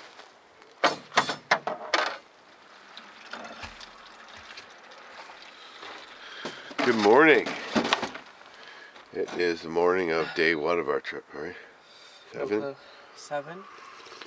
It is the morning of day 7 of our trip. So after today, we've been on the road on this overlanding adventure for a week.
Turned out to be an awesome little spot we found here, you know, private and just beautiful sandy esker country and sparse wooded area, and we had a jolly old time around the fire last night, had a nice meal and just hung out around the fire as a family. It was actually really wonderful. I woke up last night when the rain started coming down hard, but it's completely dry in that bomb-proof tent I have. But then, because the ceiling moved in and there's a cloud cover, it warmed things up a lot. So then I went back to sleep with the pitter patter of rain, and then I woke up basically soaked in sweat because I have a -40 sleeping bag, and all of a sudden it got really warm, so I ended up ripping off my sweater and completely unzipping my sleeping bag and falling peacefully back to sleep at the perfect temperature, just using it as a blanket. So best night's sleep I've had, I'd say, in a little while, really. Today we're going to push through Happy Valley Goose Bay. I was considering doing a little partridge hunting around here, but it's dark. So I think we're not going to do that today, and we're going to push through Happy Valley Goose Bay. We want to do some laundry. Huddy's had a few blowouts. You know, Wesley's clothes are a little dirty. Basically all the kids' clothes are dirty, so we're going to do some laundry at a laundromat, because there's one in Happy Valley Goose Bay. And then yeah, that's probably about 3 hours away, and then we're going to camp about a half hour outside of town. So we only have, you know, we'll call it 3.5, 4 hours today on the road, which is a pretty peaceful pace. Kids are still sleeping. Tori's already got Wesley strapped into the truck, so I just got to put the fold the rooftop tent up, and we'll be on our way.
We are just in Goose Bay, Labrador right now, enjoying a little stroll at Birch Island Park with the kids, doing a little laundry. Come on, honey. And while we're doing that, I looked up an old contact of mine here, Joe Gowdy, who just run the Order of Newfoundland and Labrador. Basically he gave us a shuttle on the Trans-Labrador Highway when I finished a canoe trip. So looked him up, chatted with him, put some laundry in the machine, and posted some photos to social media so everybody can follow along. Huddy, you're holding up the party. No. Mama. Mama. Mama. Anywho, lots of fun.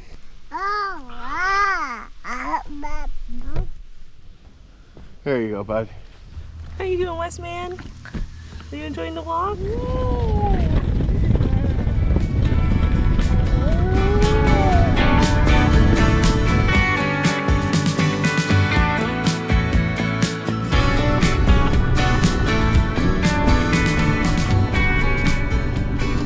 Okay, so we're done in Goose Bay, and we got a tip that there is a place to potentially camp outside of Goose Bay. It used to be a campground, now it's just like closed and anyone can camp there basically. So we're doing a little bit of scouting. We're driving down a bumpy road, and it seems we found a place that maybe we can call home for the night. What about like down that way? Could we get out that way? Should I go scout it out?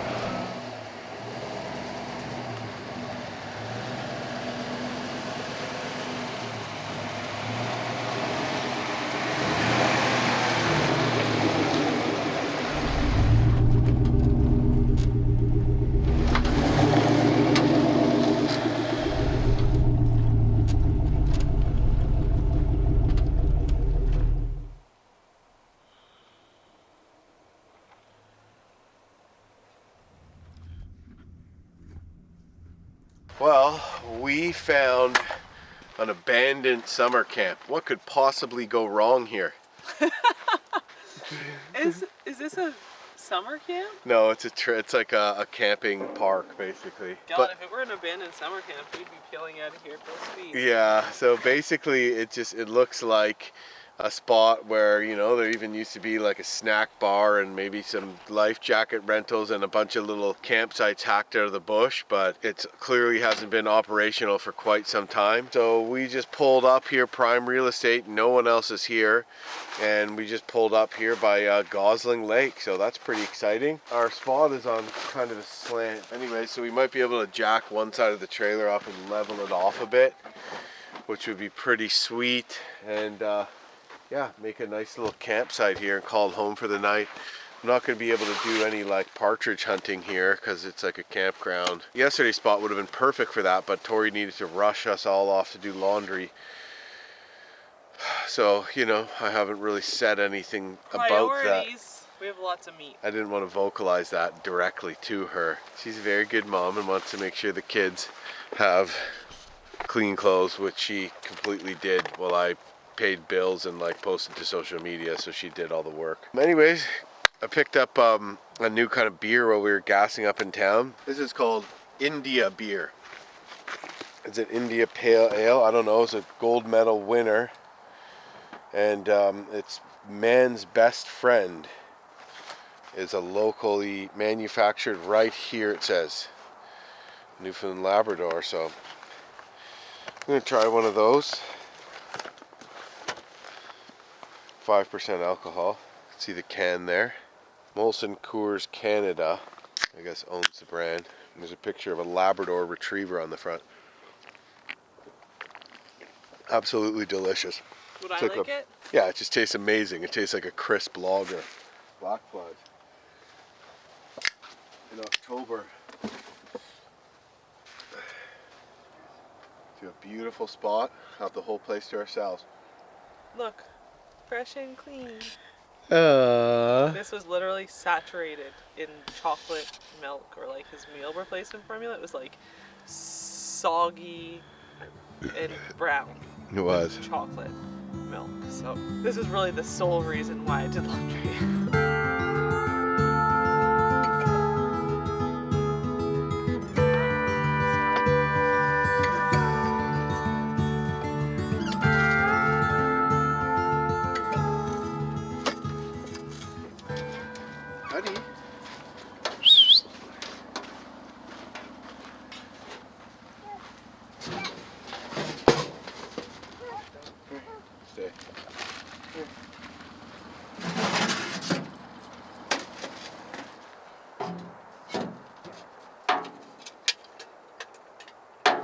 How fun is this?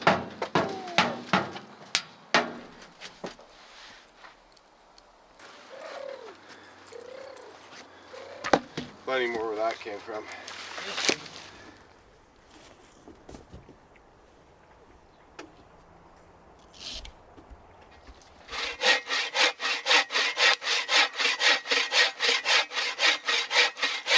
Should I bust out the chainsaw for this? Honey, I mean, you brought it. Might as well use it. Yeah, I can't find a small saw either. All I want is this old life, little bit house in the country wild, a picnic table out on the lawn, a couple of kids and a couple of dogs. Work all day to 5:30, chain link fence and a gravel drive. Wind chime ringing on my front porch, a brand new carpet on every floor, and a rope swing tied around a limb of a tall oak tree.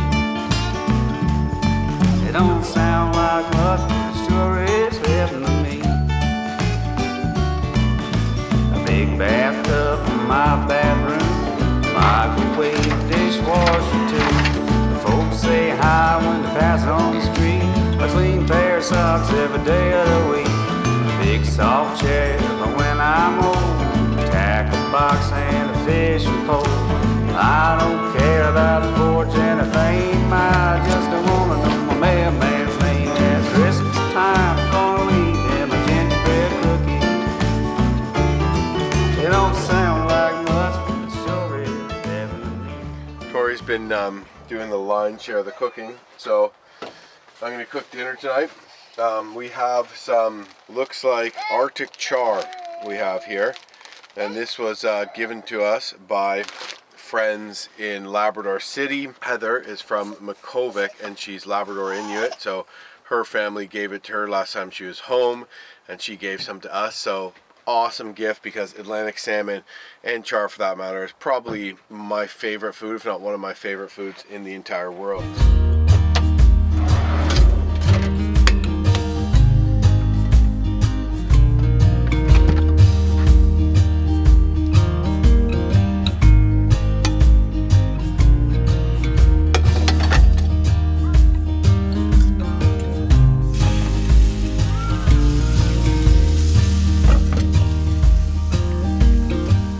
Just put those in these pans, put them on low, added just a little salt and pepper and garlic, what we had, and some butter, and I put these two plates on top of it and just to kind of bake them a little bit. So we forgot a cutting board, so we've been using cardboard. We have this lettuce that we picked. We haven't eaten it yet, but it's lasted pretty long, and me and Tori grew this lettuce in our vegetable garden. So I'm gonna make a salad out of this lettuce that Tori and I grew. I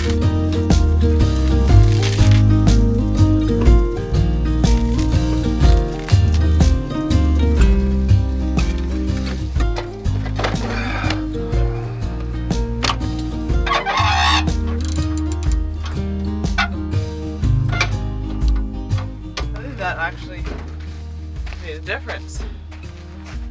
Yeah, for sure, I think it did.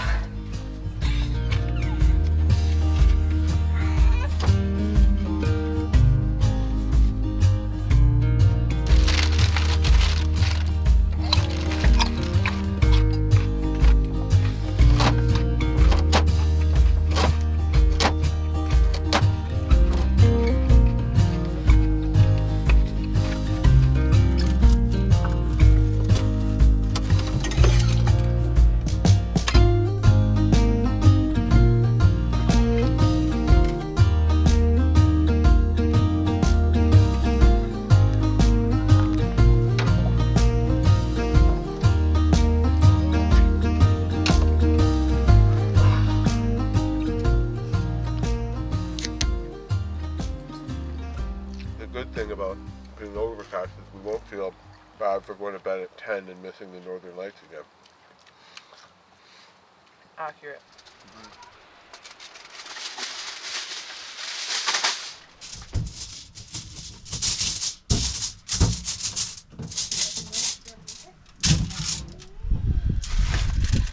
Okay, another round of fish coming up. Tori, she's hungry. She didn't really get enough. And I could go for another round too, so we're going to do it up a little differently this time. Ooh, a little bit of weather's blowing in here. So I'm going to tin foil wrap it. Something tells me it's going to be pretty good.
Go.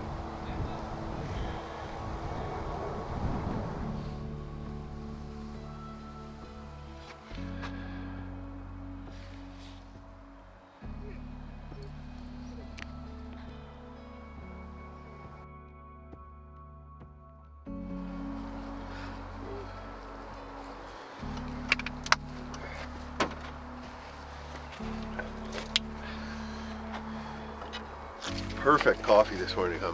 Good. Howdy. Where are you going? What are you getting all fired up about there, bud?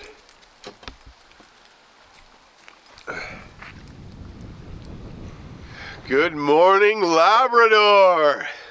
We are just staying on a lake called Gosling Lake, closer to Northwest River than to Goose Bay, Labrador, and it's basically a shut down campsite that anybody can camp on for free now. So we just pulled up, only people here, took this prime real estate right by the water, and had a really nice evening. There's a sign, like a provincial official sign saying no open fires, so maybe they just want to keep you know, things as safe as possible. They're letting people camp here. I guess it's provincially owned land. So Tori and I just had a fire in our wood stove, which worked quite nicely because we were able to cook our second round of char right on the wood stove, which worked out great. It was actually the first one I kind of fried and sort of poached it, or kind of baked it a bit on a pan with a plate over top. Well, this one we did in tin foil, and I think it probably was actually a little better. It's day 8 of our trip.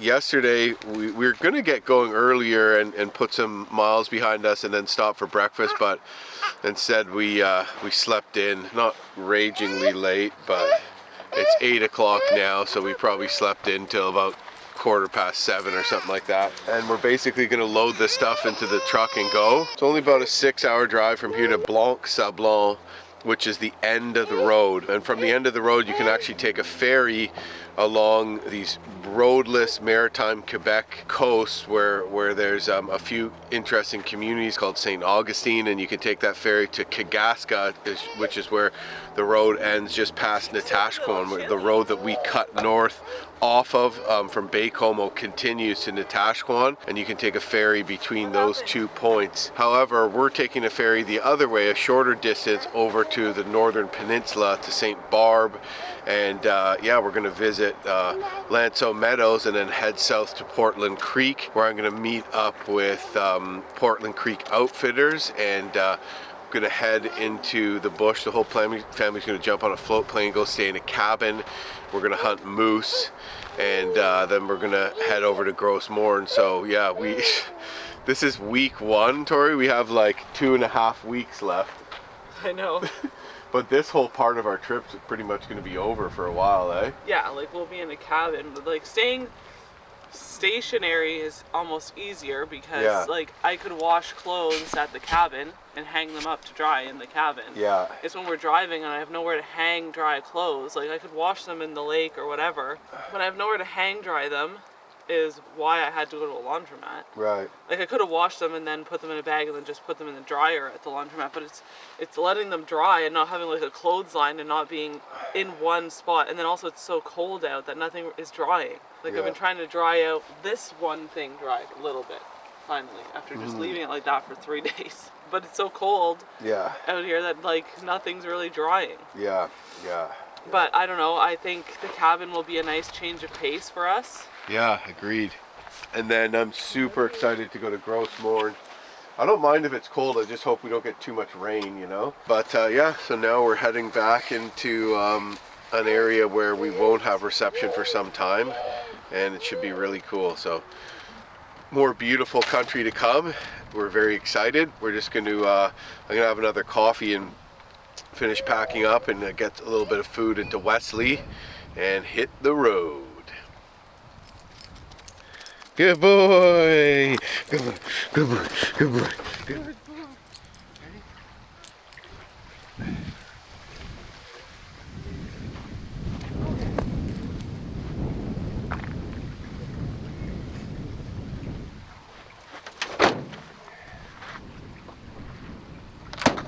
Go on. Backseat, good boy. Hey, bud, you have a good sleep? I heard you had a good sleep. Yeah, you did.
Except no roads to the Gulf of the St. Lawrence and nothing to the left of us all the way up to the Arctic Ocean. And it's 250 kilometers to the next gas station, and our range is 181 kilometers. And we have 40 liters of gas on the roof of our trailer, so we're gonna have to be using both jerry cans, and I'm just hoping that gets us there. You know what cheers me up? Biggie Smalls. Kicking the dough, waving the fo-fo. Big bad storm is rolling in. By the thunder and the wind, ain't nothing ever gonna be the same. These April showers don't change a thing. Ride for you for 20 long years. Damn you, Heather, you still ain't here. You ain't my mother anymore, and I don't feel sorry for you.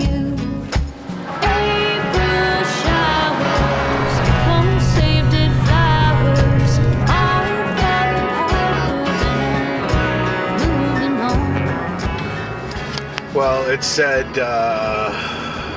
159, did it, to Port Hope Simpson? We have 90 kilometers left in our tank right now.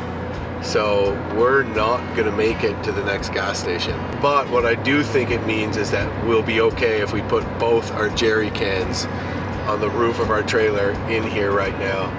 You know, this can be deceiving because this stretch of the Trans-Labrador Highway is new. They only recently finished the Trans-Labrador Highway, like less than a month before me and Tori showed up, as in like it's paved now.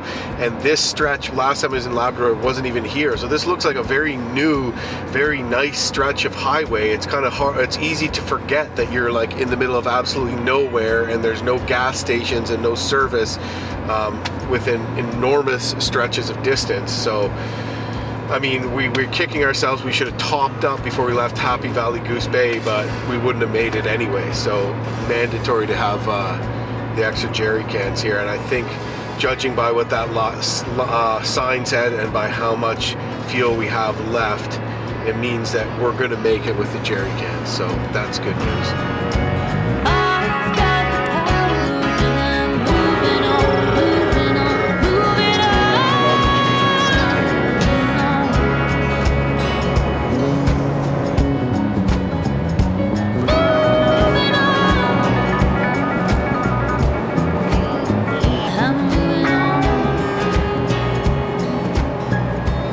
So, our planned rest stop was going to be right here on the Paradise River, which is before the turnoff to get to the community of Paradise River. So we will pull over there and fill up with gas and probably break for lunch.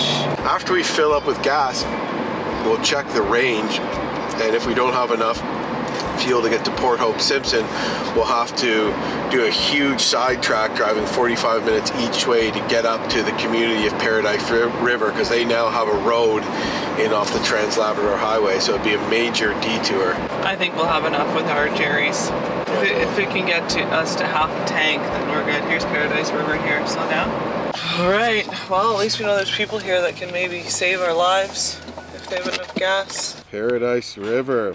This is a salmon river, fly fishing only in Labrador. There's the bridge. Tori and I would actually stop here and fish for salmon, although the season's closed. April showers won't save dead flowers. I've got the power and I'm moving on.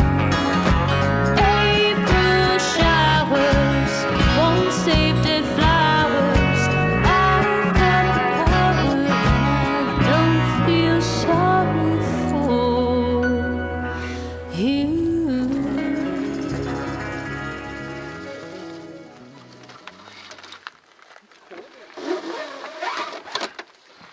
These are great because you can fold them like this Ooh, yeah. to get them on. Yeah, totally.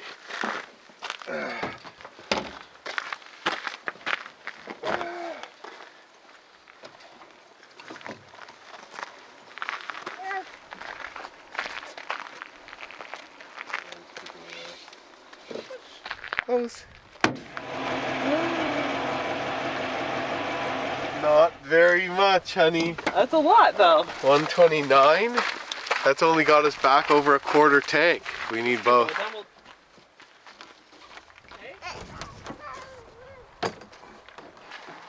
What are you doing, bud?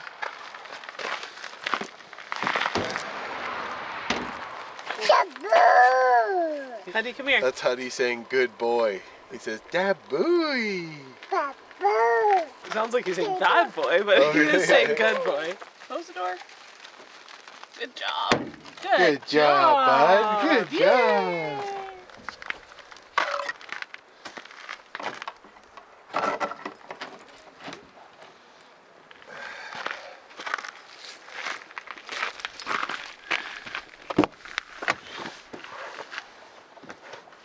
Okay.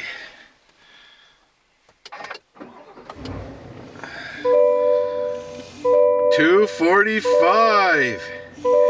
That got us back up past a half tank. We're gonna make it. We're gonna make it. Can I have your knife? Cold Steel 4 Max folder. Love this thing. Hey, babe. We're getting out. We're hanging out outside now.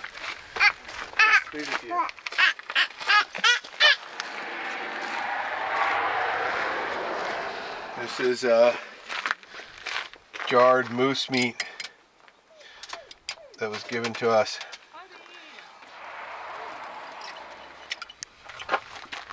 Or should I put it just here? Smells good. Want to try some? Look what Daddy has. Daddy, come here.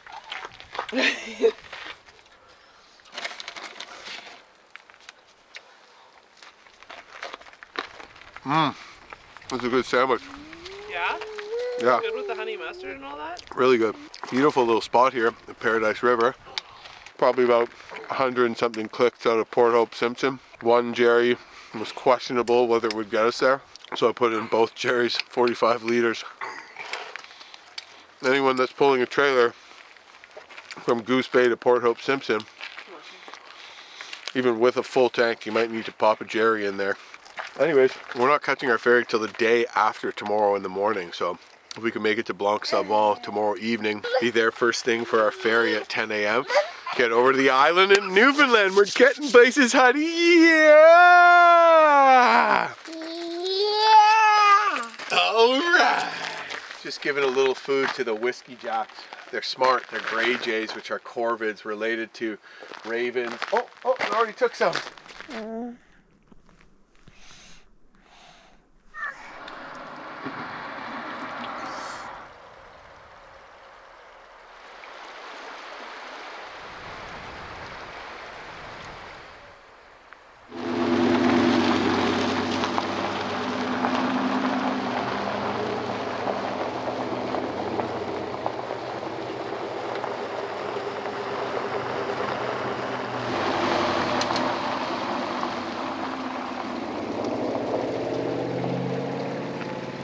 So there's the road to Paradise River.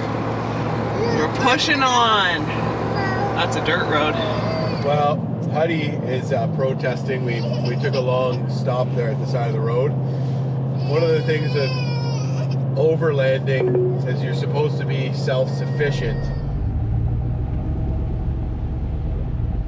which, you know, not so much this morning. That was our first time in the last 8 days buying any type of fast food from any restaurant. I needed access to cell phone service and before we pulled out of town, so Jim thought, well, good way to just In kill 800 some time meters, is turn left onto Trans-Labrador Highway, Newfoundland and Labrador 510 north. There you go, buddy. Well, there's the proof is in the pudding. The navigator said where we were. Lance O'Lou.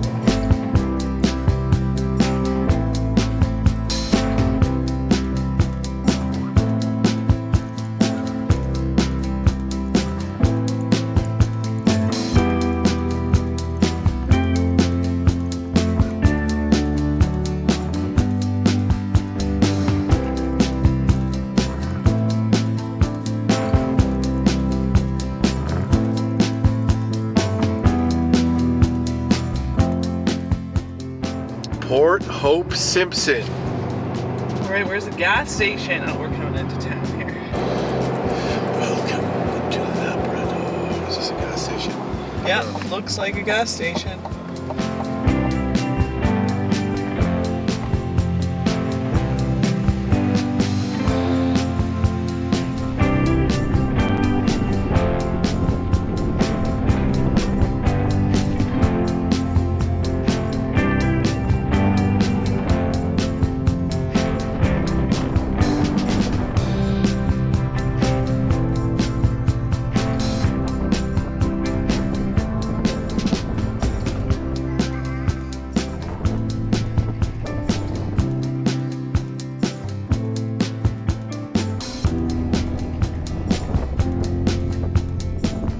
Public boat launch. That's a fishing boat. Cool. I'm sure we could camp here. I don't think anyone would really care, No. but I don't really want to.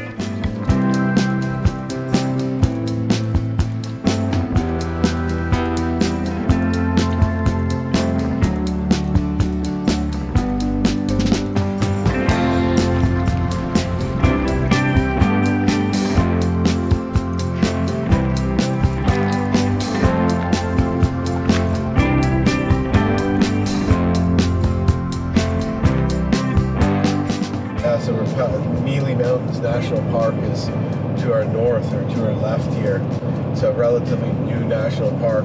So I think one of the only national parks that allows traditional activities, traditional harvesting activities, I think, for both Indigenous and non-Indigenous people.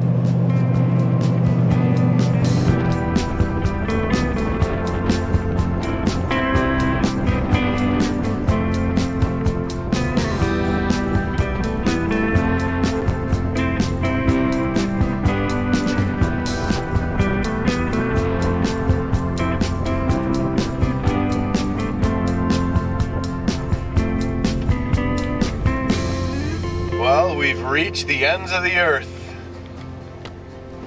Let's camp here, honey. Perfect. It's dump burning day today. Well, I was thinking we camp at the end of the road down here.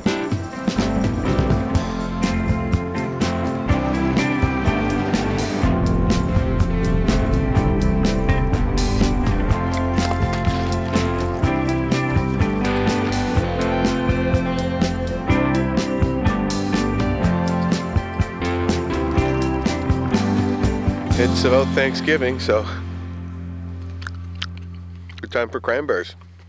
They're actually shockingly sweet. Those are low bush Arctic cranberries, and I found them right here at our campsite outside Port Hope Simpson, Labrador. One of our followers noticed us and took a selfie with us at the gas station, refilled the Jerry's, searched around on Google Earth and found a place we could pull off of on a dirt road, past a dump fire, right on basically a river. I'm sure it's brackish water here. It's affected by the tides, and we basically are more or less on the ocean and pulled our trailer right up to a fire pit on the ocean and got the whole place to ourselves. Amazing. And it's Friday night too, eh, Tor?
Our trailer has a 6-pin connector, so the batteries are supposed to trickle charge as we drive, but yesterday our batteries were low, so we think maybe it's either not taking a charge all of a sudden, or potentially it hasn't been and we just haven't noticed it and they've just lasted this long. But it could be just that we haven't been driving as much the last few days and camping longer and leaving the power and stuff running for longer. So that's why I brought a generator, so we could plug that generator in and just charge the battery. So not the ideal thing to listen to this evening, but you know what, it's gonna, you know, hopefully maybe save the day, and it's something you definitely want to bring if you're going to be camped out for multiple days and not driving in between, because you're going to need to find a way to charge the batteries in the trailer, and that works the blower and the heater, all the lights, etc, etc. So that's what I had to do right now, is just fired up the generator. I got a small Yamaha inverter generator, just about the perfect thing for this. So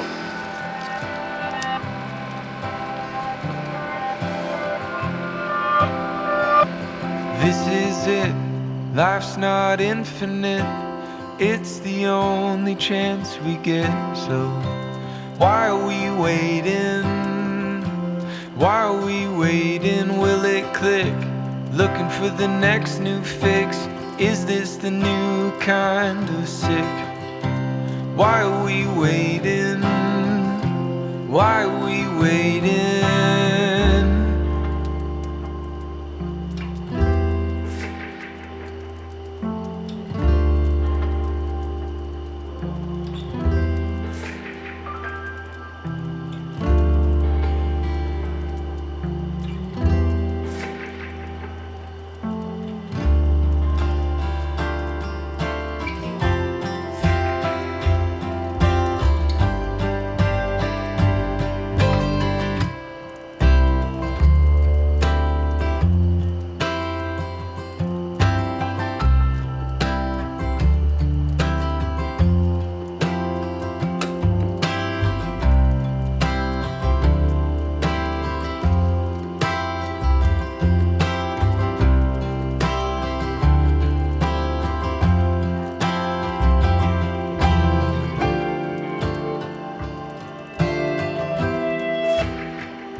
morning.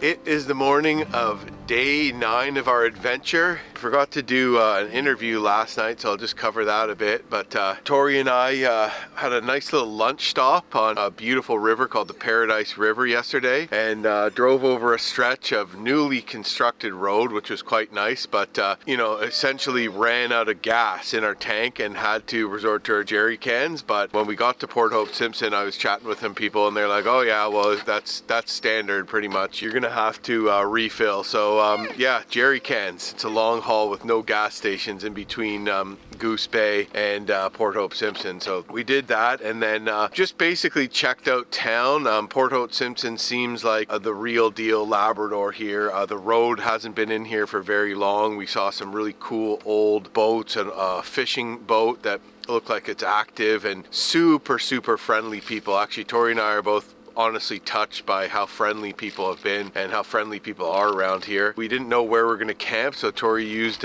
Google Earth and found out a spot that looks like at one time it was an old place where people docked or launched boats or whatever. There's like a, you know, a pier there, but it's not in use anymore. It's basically a place set up, I think, more or less just for this. There's a few picnic tables, some fires, a garbage, super clean. So yeah, and just, you know, really cool spot here yesterday. The plan today is to push on pretty much to Blanc-Sablon. We're gonna have a couple views out to the ocean today. It's called the Labrador Coastal Drive, new stretch of road through here, and then it basically ends after it passes back into Quebec, and Blanc-Sablon is where the ferry goes over to the island in Newfoundland at St. Barb. And yeah, we're having a blast out here, just finding really cool spots to call home each night. You know, once we got further north, we realized that we could get into areas where, you know, nobody was really around, where we could kind of tuck ourselves away, have a little bit of privacy. No issue with the dog running around a little bit, as long as we keep an eye on him. And just the spots have been getting more and more beautiful. You know, not really any campground fees or, you know, things like that, right? So that's one of the cool things about when you get into Labrador and stuff like that. There's just fewer people, fewer rules, and just, you know, in general, just freaking awesome all around. So yeah, it should be one of the most beautiful days of traveling today on this coastal Labrador route. So very cool.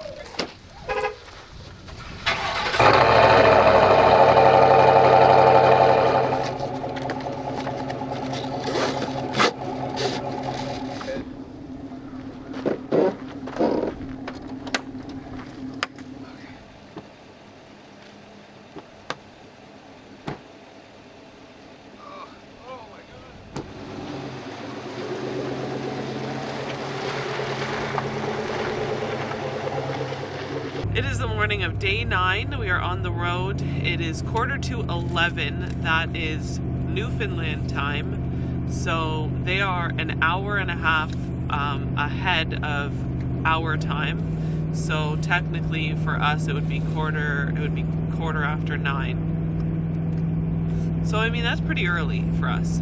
So we're making some good time today so far. We only have a 2.5 hour drive to get to Blanc-Sablon, which is where we will be meeting our ferry tomorrow morning at 10:30. So we're gonna camp near there so that we don't have to travel too far tomorrow morning. We are 200 kilometers away from the next gas station. So today we are not too worried about running out of gas. We are expecting some beautiful views today because we are traveling the coastal highway, I guess. So we're going to be traveling along the coast of Labrador. And so I assume we're going to be making a lot of stops to get some nice shots of the beautiful scenery. How was your muffin? It was really yummy. Why are you so annoying today? I don't know. I love you. Oh my God. Well, we're taking a left on 513 because we just saw a sign saying Iceberg Alley with an arrow pointing this way, and you know, I think there's maybe a little town at the end of this little side road. 513 for 31 kilometers. I hate this bitch. Anyway, so we're gonna go see if we can see some icebergs. I don't know how far we're gonna have to drive or how long this road is or really anything, but Iceberg Alley, I've heard of that before. I thought that was more on the island, but I mean, I guess they'd have to float past Labrador to get there, so maybe we'll see an iceberg. Welcome to Iceberg Alley.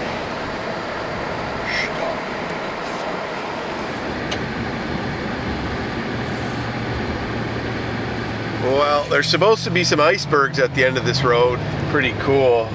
Just driving through like super rocky, you know, coastal country is starting to look more and more like the Labrador coast as I knew it from further north. I sailed all the way up to Nain at the end of one of my long adventures where I crossed Labrador by canoe, and yeah, super like stunted trees, barren rock, extremely rugged country is what we're starting to see more and more of here. Pretty awesome.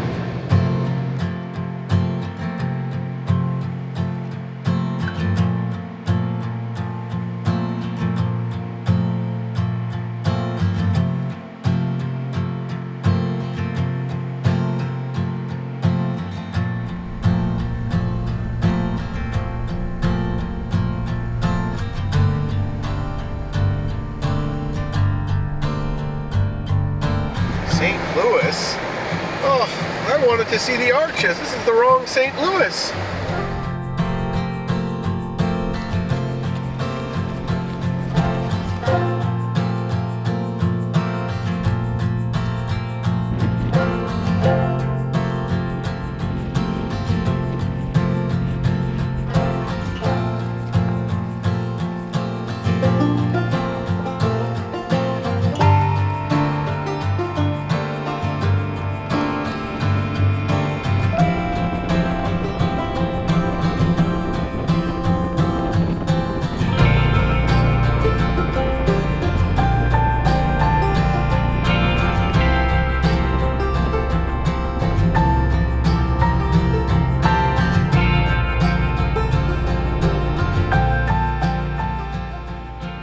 Well, not an iceberg in sight, but we've driven basically to the very end of this road outside of St. Louis here, Fox Bay, but yeah, it's called Iceberg Alley.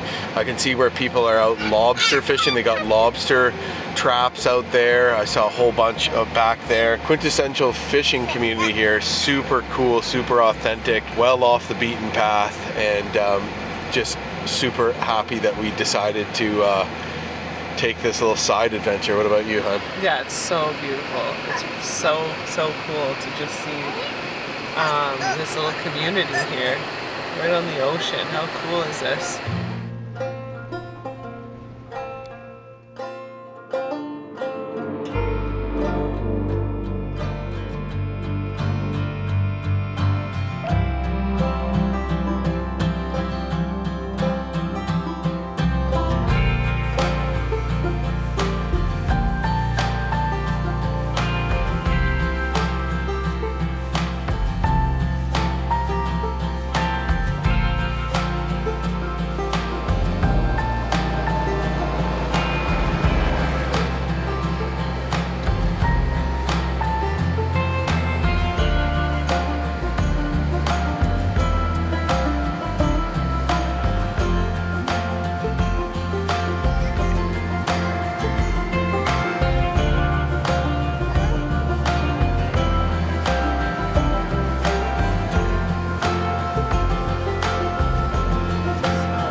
Wow, that was way faster on the way back. We made it back to Route 510. We made it another 50 kilometers and we're already taking another detour after saying we've used up all our detour time for the day. This one's much shorter, it seems. It's a historic site, Mary's Harbor it's called, but there's I guess it's a battle harbor, so you know, Jim can't resist a good plaque. So I'm sure there's gonna be a good plaque.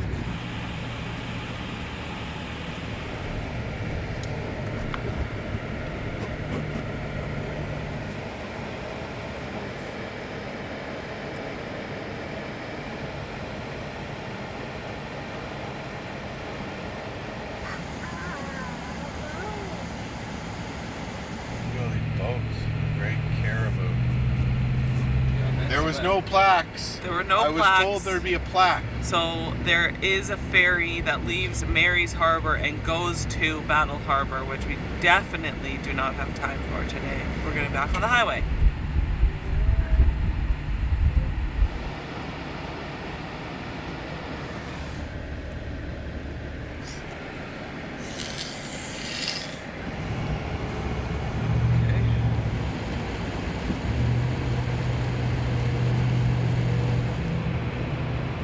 Look how barren it is. It's like maybe there's a fire or something.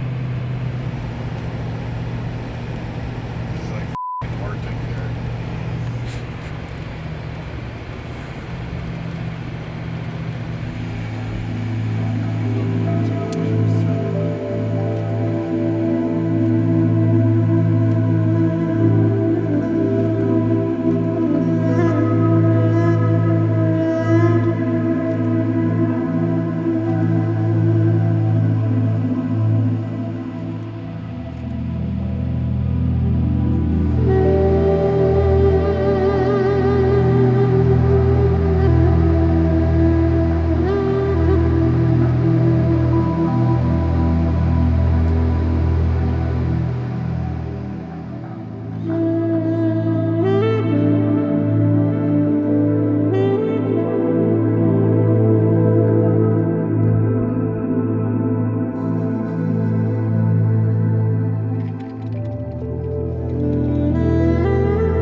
Birds, I guess, grab them and come eat them up here. Same with that crab there. See the crab leg?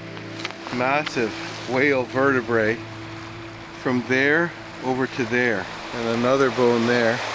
Imagine like 400 years ago, people sailed here and like pulled whales from way out there into here and like cut them up and processed them and sailed home across the ocean. Wonder how many of them never made it, eh? This is 400 years old. Yeah. Wild. Yeah, at first glance it looks like a rock, but these are 400-year-old whale bones. Wow, look at the size of that thing, eh? No, so cool, eh?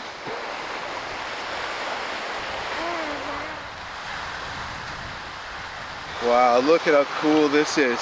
To think that this has been here since the 1600s, 400 years ago, and the Basque sailed over here from the coasts of Spain or France, harvested this whale and processed it right on this beach where we're standing now. It's just incredible.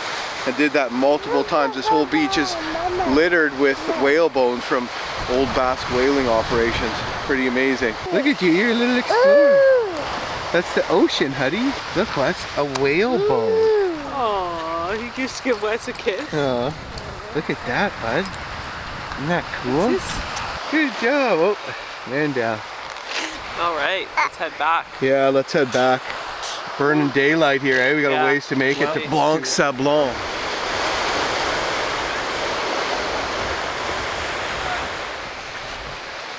Let's go, bud.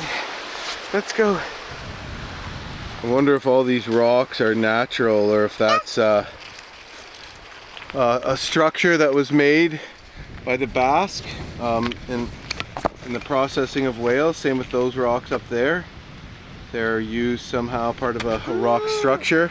Yeah, that's a big piece that's just been covered up slowly by over time. That's completely underground now.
Thank you for visiting our province, Newfoundland, Labrador.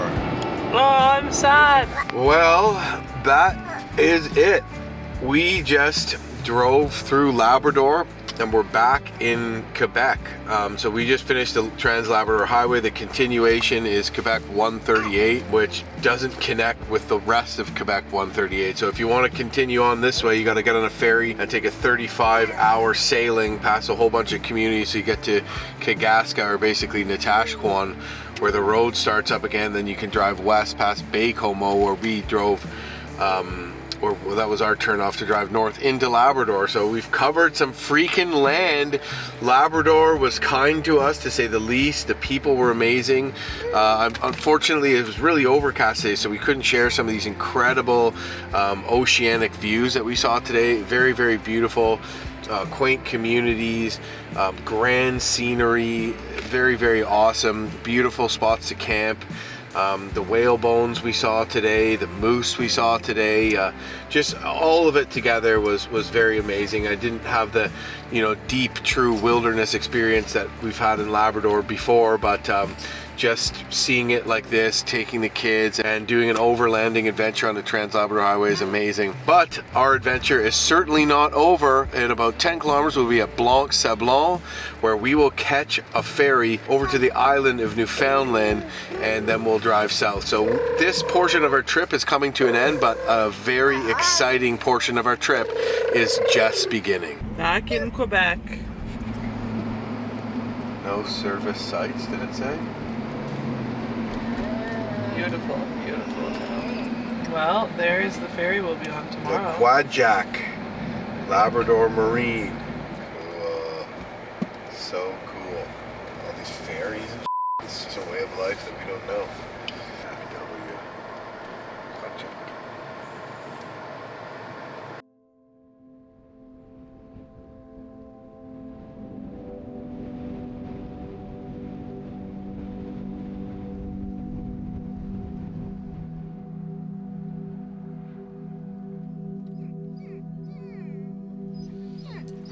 Morning, North.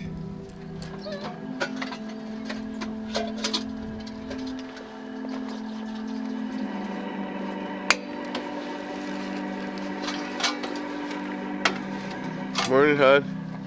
Morning.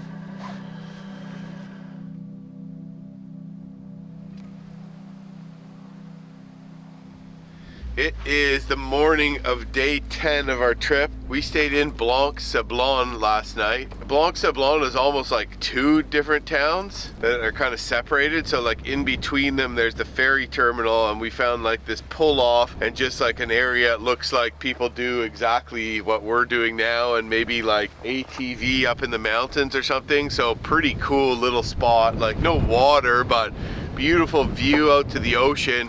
However, last night when we got here, because we had so many side adventures yesterday, you know, trying to find icebergs and finding these 400-year-old whale bones and everything. Well, I guess technically the whale bones could be more than 400 years old, but they're potentially as much as 400 years ago they were left there. But some of them were bowhead whales, and bowhead whales can live for 250 years. So, you know, they could be technically 650-year-old whale bones. Anyways, we are taking a ferry over to the island of Newfoundland, Tori. So we're super excited to go to the island of Newfoundland today. We're gonna go Lanceau Meadows. It's an old semi-permanent Viking establishment. I forget exactly the year, but we'll learn all that when we go there, about a couple hundred years before Columbus. And I know that there's some evidence of Vikings being up and down stretches of the Labrador coast as well. Anyway, so Tori and I are gonna make some breakfast and make some food for the kids, and we're gonna hopefully get to our ferry early because it's not very far from here. But yeah, the kids are doing great. Huddy is loving it, doing really good for a kid who's only barely 13 months old. And Wesley's doing great too. You know, Wesley has FOXG1 syndrome. He has special needs, which make things more challenging for him and for mom and dad, because we have to feed him everything by hand because his muscles don't work properly, so he can't really pick up a spoon or food and put it in his mouth. He can't chew in a typical way either, so we have to basically sit there and feed him, make sure he gets enough fluids, all these things, you know, because he can't walk and he's non-verbal. So there's just challenges on figuring out what he wants, what he needs, if he's not feeling well, why. He seems like he's been a pretty happy kid.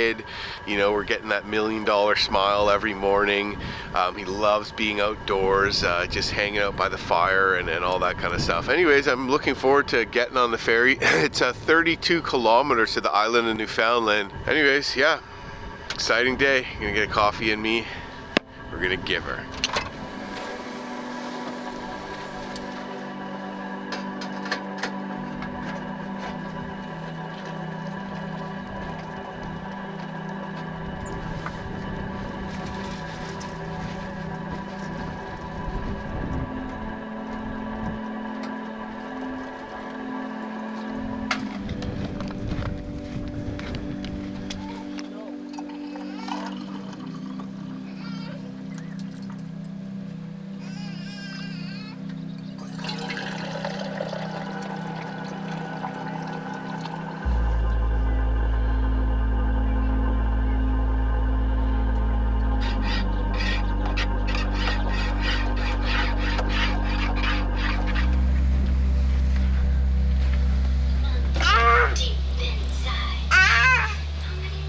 That was awkward. If people are gonna be like, "What are you letting your kids watch?" I open the door, all I hear is "deep inside." Pop goes the monkey deep inside. The hell was that? Pop goes the monkey deep inside? Yeah. What the f did I just hear?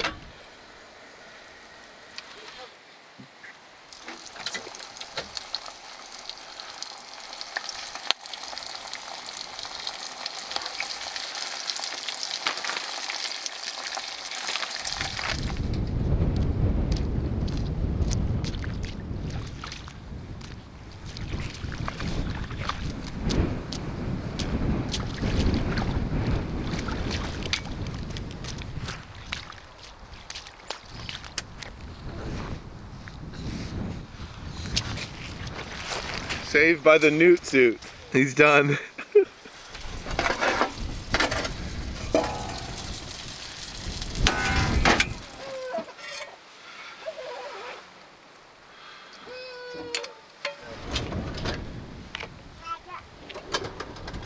Want some of this? Absolutely.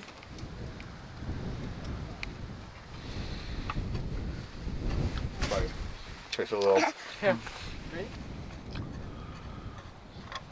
Huddy's trying to plug things in. Huddy.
got here late for our ferry, so the next ferry doesn't leave until 3:30 Newfoundland time, but Tori booked online and forgot that you're supposed to show up an hour early. Plus, we forgot we were an hour earlier as well. All right, Tori, what happened? We gotta document this. I blew it. So I was all proactive with all of our nights and where we're going and the dates and everything. So I booked this ferry weeks ago, knowing that we'd be here this day and we would be there at 10:30. We got here last night, like did things in such a way that we could get up early and just quickly get to the ferry on time because it was leaving at 10:30. But we still somehow managed to miss it because, first of all, where we are here, we're in Quebec. The ferry runs on Newfoundland time, which is an hour and a half difference. An hour and a half, which makes it even more complicated than just an hour or 2 hours or even 3 hours. It's an hour and a half. So we're in Quebec, but the ferry runs on Newfoundland. So where we are here, it's 9 o'clock, but Newfoundland time it's 10:30, and the ferry runs on Newfoundland time. So they told me, okay, it leaves at 10:30 Newfoundland time. So I'm like, okay, 9 o'clock, our time. So, you know, we're being all proactive, getting up early, making everything for the kids, blah, blah, blah. Get here for like 8:45, which would be like 10:15, thinking, you know, I booked my thing, I have my confirmation number, there's a spot for us. Didn't realize, regardless of that, it's still first come, first serve, and you have to be there an hour. They recommend being there an hour early just to get a spot, and there was no room for us. It was already jammed full, even if they're, you know, and so we missed the ferry. Damn it, we were supposed to go to Lanzo Meadows. We don't have time anymore. Goodbye, Quad Jack. Goodbye. Such a bummer.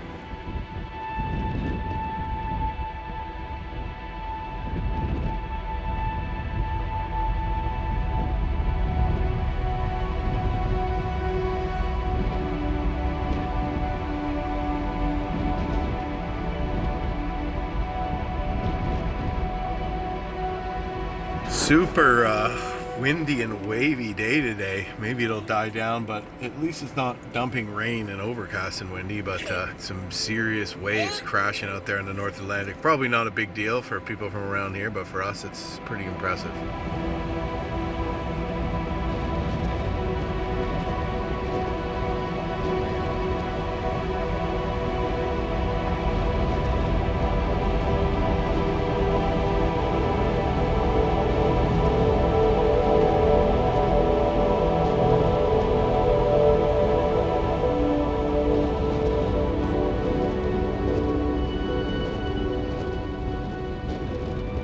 Yeah, so we're tucked in a bit off the ocean here, so it's not as horrifically windy. And we pushed past Blanc-Sablon on 138 to where the highway that, you know, 138 is what the Trans-Labrador Highway turns into. And it does abruptly end. And we just pulled over and are hiking up to get a better look at Brador Falls. Drone?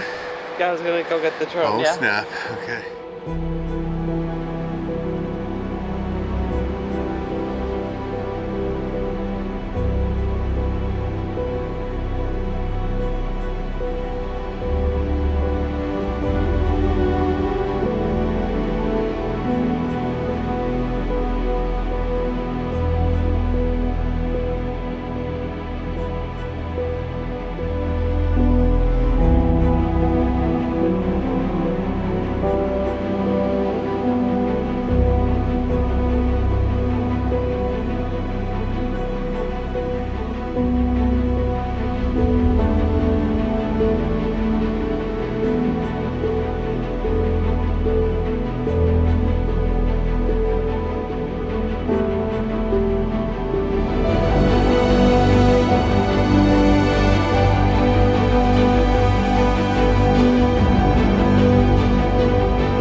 So it is 6:30 in the morning Newfoundland time. So that means it's 5 in the morning 5 o'clock. for our time. And also right on the other side of that hill, because we're actually in Quebec, but the ferry runs on Newfoundland time. It's hammering rain. We, explored the area a bit yesterday, checked out a waterfall, drove, a little bit further down the coast, which was awesome, and found a really nice spot to camp last night, just close to town. Actually, a free park, no services and stuff like that, but a nice place to camp, so that was cool. And then we're here bright and early because we're hoping we can get on this ferry. Well, yeah, it's quite busy here with trucks and everything. Apparently the ferry was maybe already backlogged. They can't push our reservation forward because everybody else has a reservation, so they'd be like having to bump someone else. So that means we're just in a first come first serve waiting list, and if it's full we can't get in. If not, we can get in. So we're just here as early as possible with our fingers crossed, hoping that we get on this ferry, but it seems to be filling up real quick. So many people here, like what, where are we?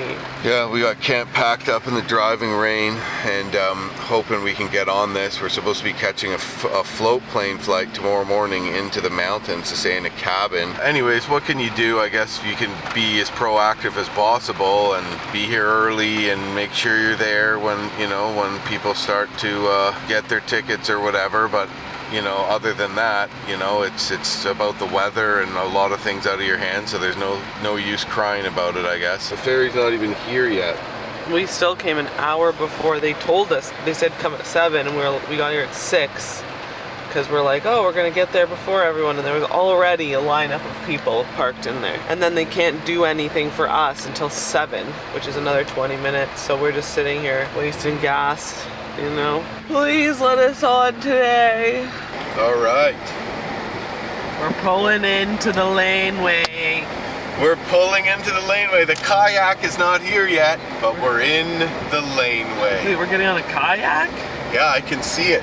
The ferry is called the Quadjack, which is the same thing as kayak. Just a Greenland, I guess, or Labrador, Eastern Arctic spelling. By the way, I talked to a guy in there when I was getting my ticket his sister was on it, and she said it was terrifying yesterday because it went across and then it got way worse over on the island, and then they tried going back and it was crazy and they turned around and bailed, and so they stayed on Newfoundland and then came back at 6 o'clock in the morning today now that the winds have died. But so maybe it would have been a little more of God, that makes me feel better because Yeah. I'm so terrified. They all laughed. Big water. Yeah. There's the Quadjack.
It's safe to say that we made it.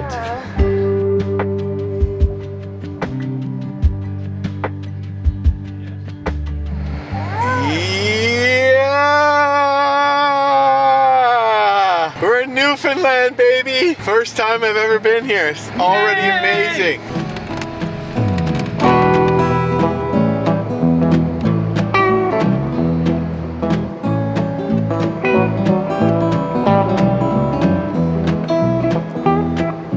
Well, I left Chattanooga, boy, had $1 and a dime.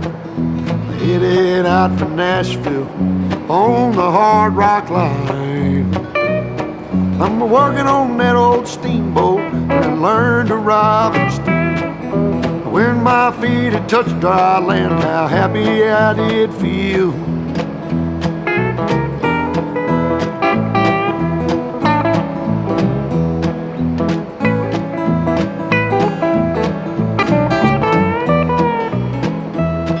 Been saving every penny for to make up through the fall. Working for that dollar, but it never adds up at all. Coming around the river bank where the old train whistle sang. The very next thing you hear from me, I've been tied to a ball and chain.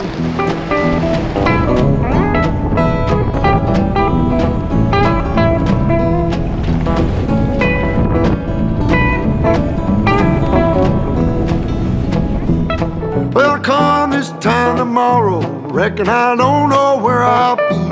But if it wasn't for that old sheriff, I'd be back in Tennessee. Playing cards and crap games, not looking for the score. And if I ever get back home again, I'll never roam no more.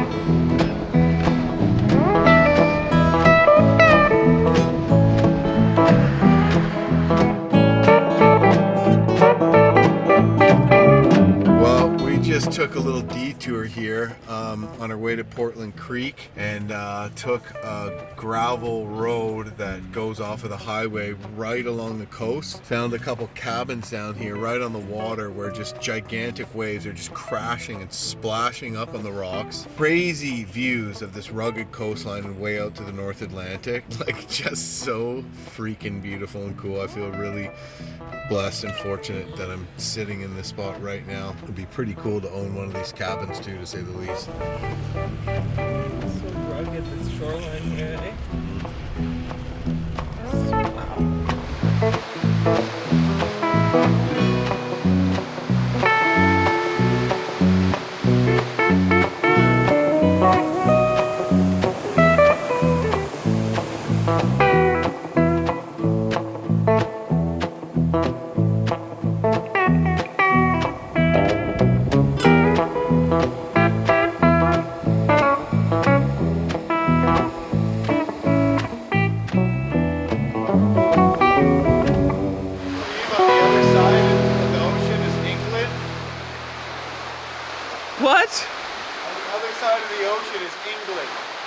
That's Canada. Aren't we on the Gulf of the St. Lawrence? Oh, yeah. The other way. Yeah, I was like, we're on the wrong side, hun. Did you just snicker at me like a geography snob? Well, I mean, I figured you... Really rubbing off on you, huh? I figured you, of all people, should know that, hun. I know, I forgot where I was for a minute. You lost your sense of direction. What kind of explorer are you? I don't know.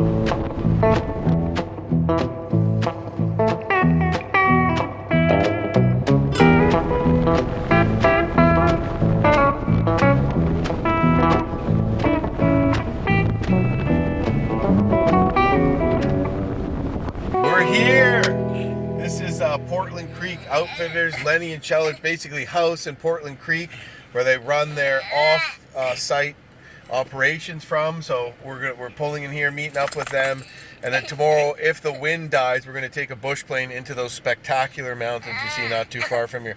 Hopefully Wesley cheers up, eh, bud? Hey, we're that Portland Creek Outfitters, bud.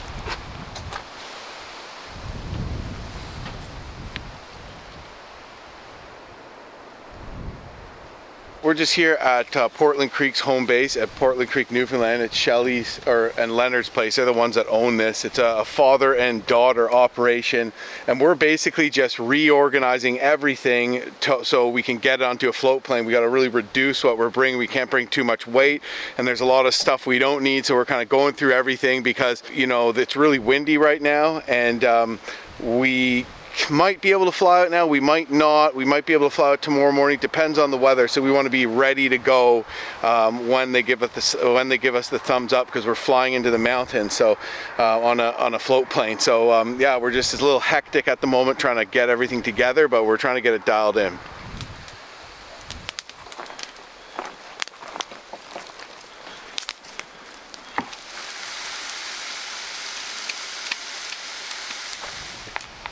They're too hot right now. Hold on.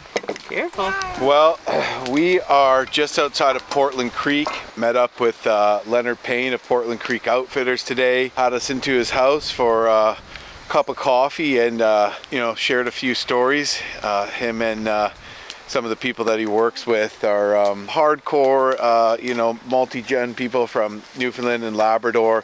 Talked to the bush pilot a bit there, and just yeah, had a good little time chatting, and got me super excited to head out by float plane tomorrow to hunt. We were thinking maybe we could have gone today, but low ceiling, wicked wind, it would just be not fun and potentially dangerous. So we're hoping the weather breaks for tomorrow. We found a nice little place to camp. Nobody's here, but a little campground here with RV sites. So we're actually plugged in. Tori and I are having a bit of a feast tonight, cooking up all our last food that could go bad, so it doesn't go bad. So we're just cooking up the last bit of our salmon. We have some honey garlic moose sausages, some veggies, potatoes and carrots, and yeah, looking forward to diving into dinner. I'm just getting all my last things sort of sorted out, camera gear wise and everything, for the next leg of the adventure. And we're super excited to yeah, get into a whole other adventure and head off into those mountains and check out this cabin we're going to be staying in.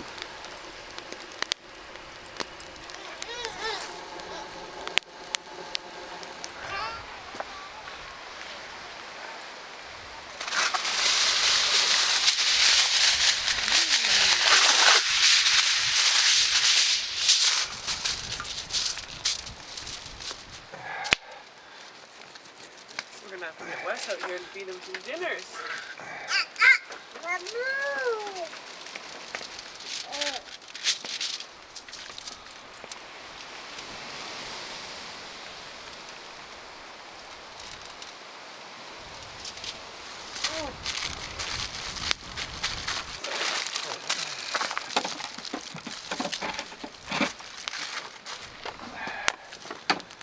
Hope you're hungry.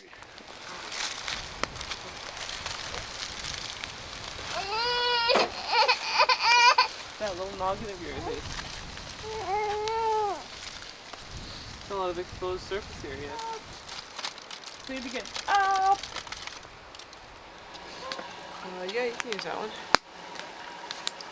Are there bones? Yeah. Or is that good? Okay.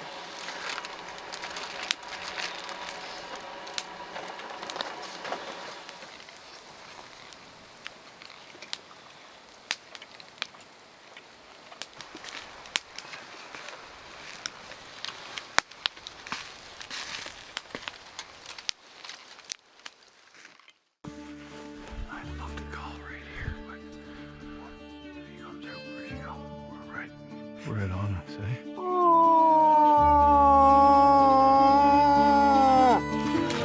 Whoa! Oh. Look at that. Get out of here. My camcorder smashed. Well, I can see the lake. Oh my god! Okay, here we are at my house, and I'm going to talk a little bit about my Newfoundland moose hunt. I'm going to kind of actually fill in some gaps because after my wife and I, with our 2 kids and dog, did our overlanding adventure across Labrador on the Trans-Labrador Highway, and we jumped over to the northern peninsula of Newfoundland on the ferry. We drove south to a place called Portland Creek, and there's bad weather, and we waited for a float plane flight where, through Portland Creek Outfitters, we were flowing in a bush plane into the mountainous interior of the Northern Peninsula, where we all stayed together in a remote off-grid cabin. And Jamie, who's just an epic Newfoundland moose guide, he was SAR tech, search and rescue technician.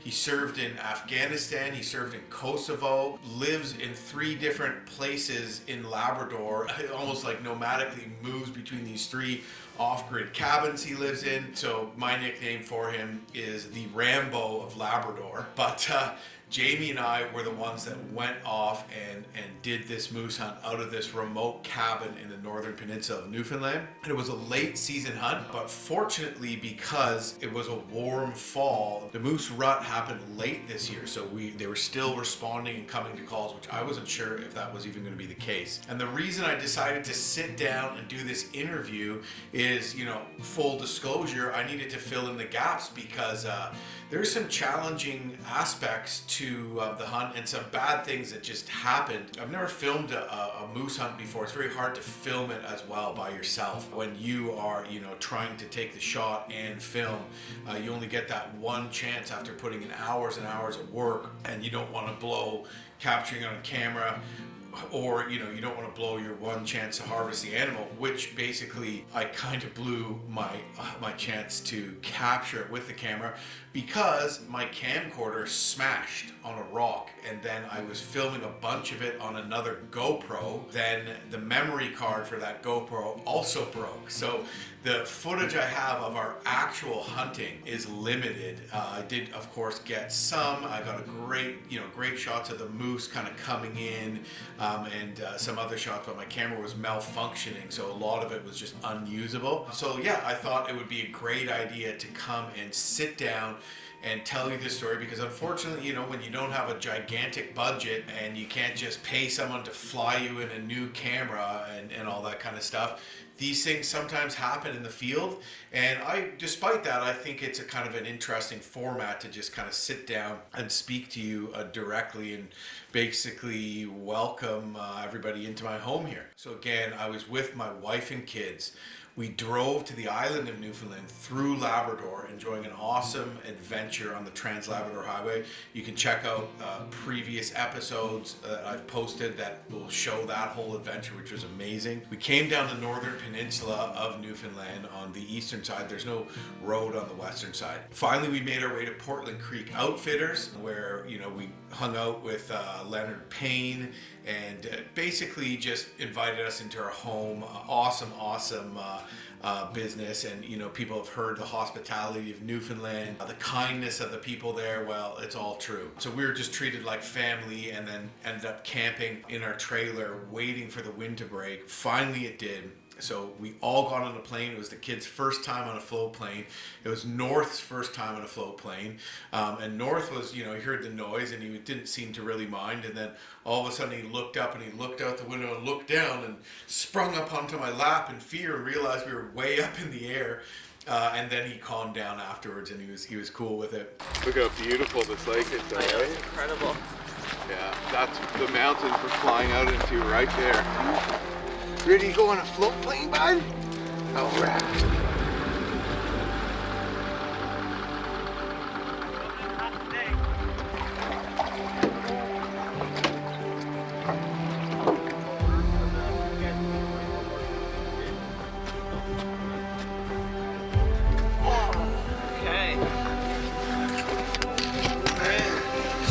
We did it!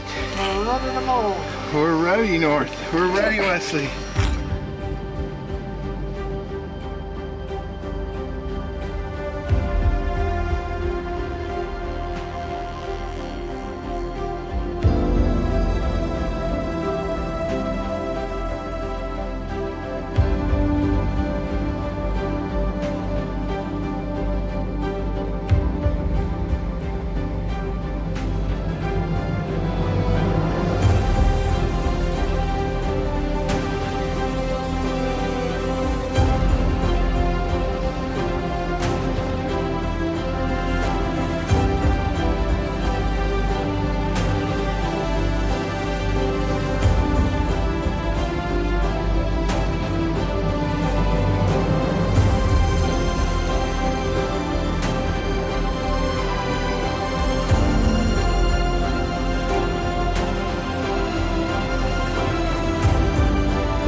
navigator, Jim. I gotta help That was a unload. gorgeous flight. Gorgeous flight. Yeah.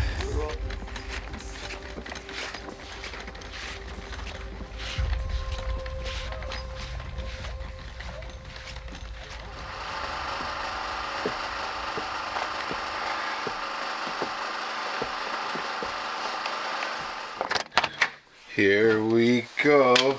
This is our cabin that we're staying in here on this remote lake in Newfoundland. They just finished building this place. Look at this, I'm giving you a little tour here. You got a nice little wood stove there, gun rack here, beds here, lots of space out here. Beautiful views off to the mountains. Teddy's excited to be inside for once. Look at Wesley. Hey Wes, you're doing so good over there, bud. So this cabin's owned by Leonard Payne there, who owns Portland Creek.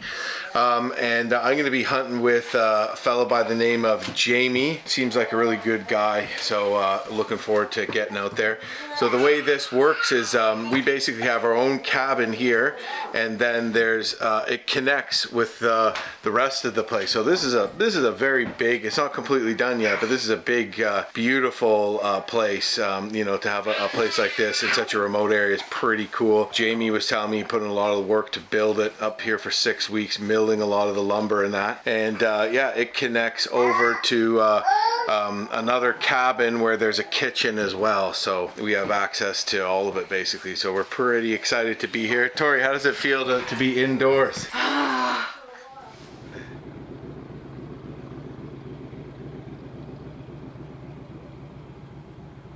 Kids seem happy, we're all settled in, and it is time for me to go moose hunting. If anybody knows anything about Newfoundland, they've probably heard that there's a lot of moose here.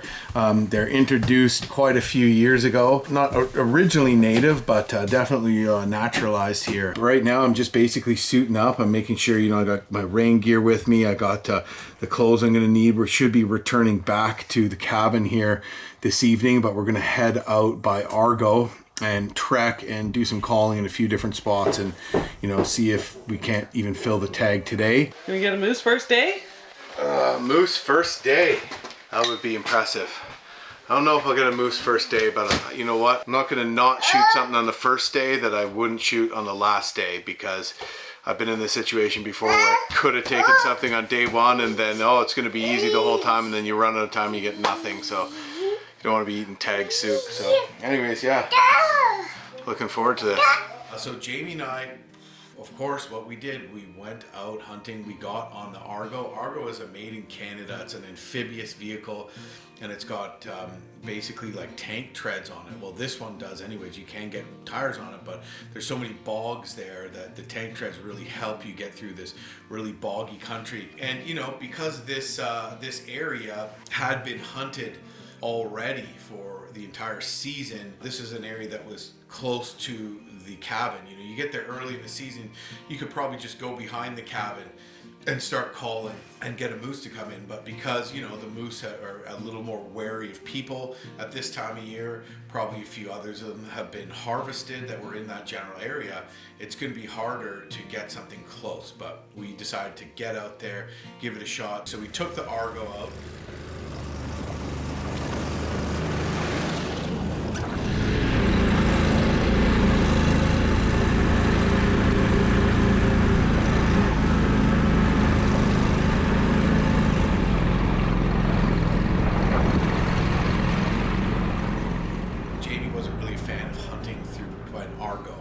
Seems like not the real full experience, but you know what we were doing is we were getting out, using it to, you know, gain access, getting off the Argo, hike a ways.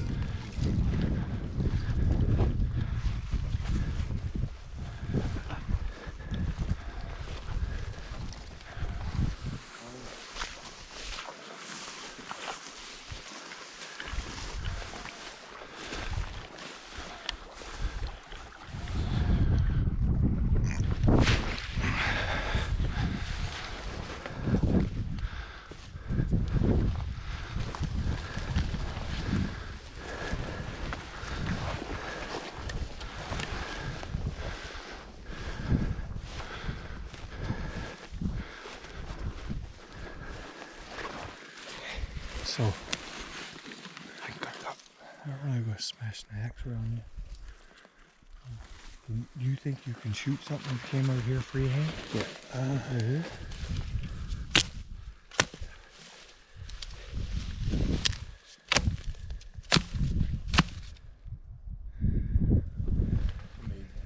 You think? If something comes up that way, we're laughing, but if he comes over this way, that's what I'm worried about, right? We just walked quite a ways from the Argo, and we're basically hacking out a spot behind a rock where we're gonna have some cover, and the moose are still coming to calls. So we're gonna do some calling. Jamie here, he's better moose caller than I, so he's gonna do some calling, see if we can't get a bull to come out. But the issue is I have a nice place to rest my rifle straight, but if something comes out there or there, it might be a little more challenging to get a shot because I'm gonna have to freehand it, so we'll see how it goes. We get to a spot where we could call. So that's a cow call, and what we'd be doing is we'd set up in a spot, we'd do a cow call, and we'd want to attract a bull basically to come in and mate with that cow, and so that's, we set up doing that. We called, you know, stayed in one spot for half an hour, 45 minutes. We gave it a good shot in the first spot we tried, which looked really nice. And Jamie kind of hacked a little spot out of the bush for us, got in behind a rock, and did some calls. And at one point I saw some trees moving and I started getting real excited, but it turned out to be nothing. So we're gonna boot it back to the Argo and move on to a different spot. You know, we'd be walking 500 meters, even a kilometer between different spots, going through bogs, bushwhacking, you name it, and then we'd circle all the way back to the Argo. You know, so all in this day, we probably drove the Argo, you know, probably 3 kilometers, and you know, probably hiked an additional 3 kilometers or something like that. But at one point we wanted to get across this river, and we thought, you know, maybe people haven't been across the river, it looks good over there. So you're gonna try to go like this and then, all right.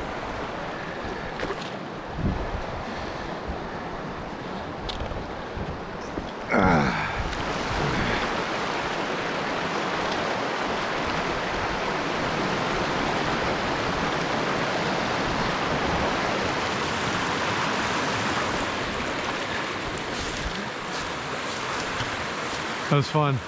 We just left the Argo behind there on the other side, and first glance it didn't look like we could cross it, but Jamie found a route and we jumped from rock to rock and made it across. But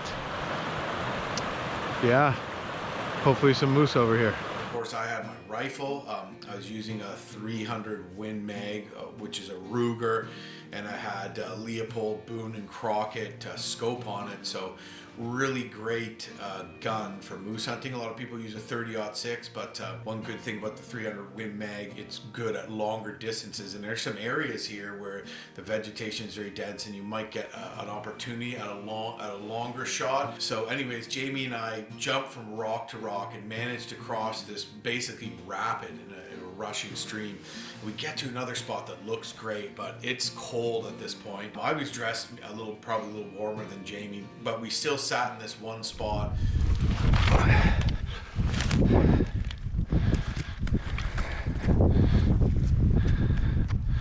Found a new little spot here, and we're gonna basically try the same thing again. Hey, Jamie, calling. Yeah. So we'll see. It looks promising though. And you know, felt the brunt of the wind and sat there. Jamie was calling. I was kind of set up, looking around. There's a big, huge meadow, big clearing, timber lines. It looked like a great spot. But you know, sure enough, after we were there for 45 minutes, we decided to pack it in. Well, we're back at the crossing here.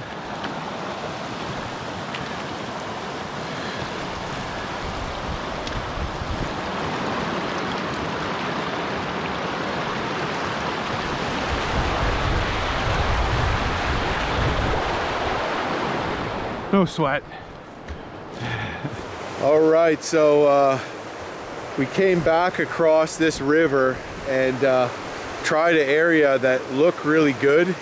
And you know, Jamie let out a few calls. I got into a good shooting position, and we gave it a good shot. But just from, you know, Jamie's experience in this area, you let out a couple calls. We're in a remote area like this. If there's anything within earshot of that, it's gonna come, because they're rutting right now.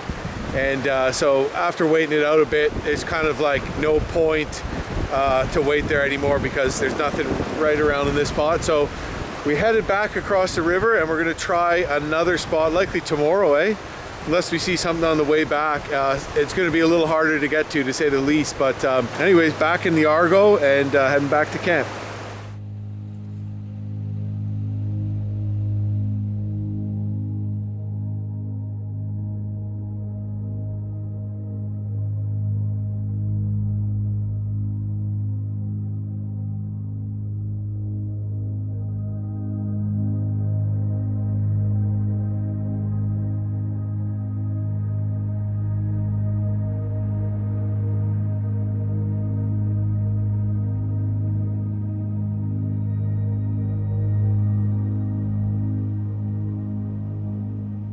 So after the first day, we got our boots on the ground. You know, you start to get a little nervous. You know, we put in a decent amount of time, and we didn't get anything. We didn't see anything. So it creeps in your mind, man, is this how it's going to be? So, you know, Jamie pointed up to the top of a mountain that's about 1850 in elevation. He said, "You see that bald patch up there?" He's like, "That's where the moose are going to be," because, you know, when you get up there, it opens up. There's patches of bush. There's open country. It's at higher elevation, so the trees don't grow as densely there. Anyways, we made plans the next morning early to head right exactly for that spot. He said, "Are you up for a trek?" I said, "Of course." You know, like the thing when you're hunting moose, you have to pack all the meat down. But for me, it's, you know, I'm packing heavy loads, portaging all the time anyway. So I just look at it like, you know, a portage carrying 100 pounds or more. So sure enough, you know, first thing in the morning, we get up, we have a good breakfast, and then we headed across the lake in, it was more or less sort of a fiberglass dory, parked it, and then made our way up this mountain.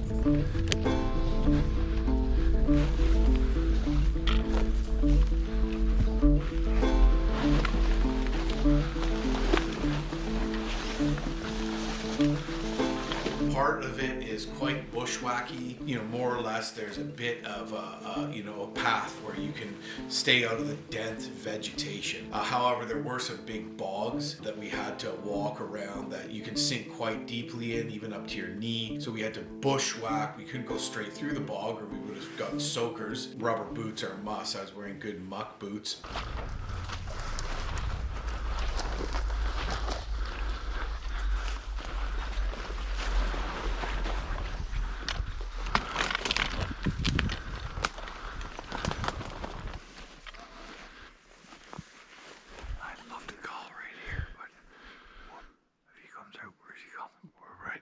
Right on us, Yeah.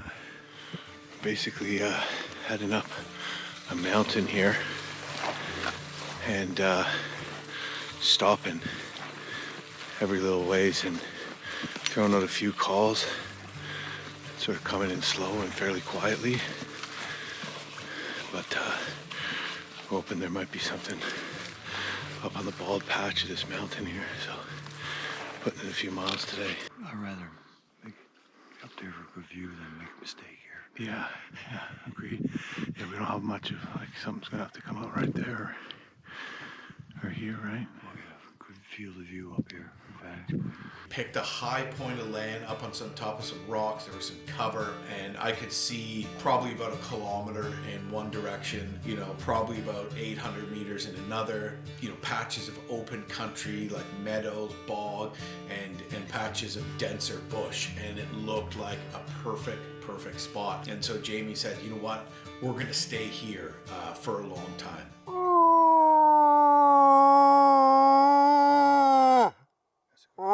Jamie's just giving me a few tips on how to just get that call out. You really want to think about it like you're going to make it echo and really let it come from your stomach.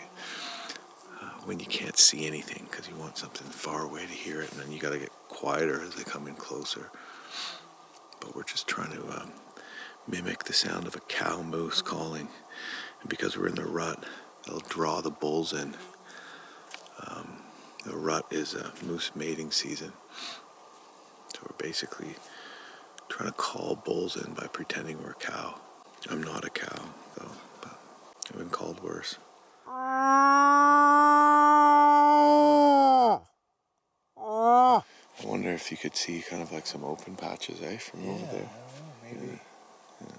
I'm calling, Jamie's calling, we're doing cow calls. We actually didn't bring a call. I brought my birch bark moose call with me, and was practicing and all this kind of stuff. My son Hudson was practicing in it, so I ended up bringing my moose call up there, not even using it, but it turned out probably didn't need it if you have a really loud voice, which Jamie definitely did, and mine was loud enough.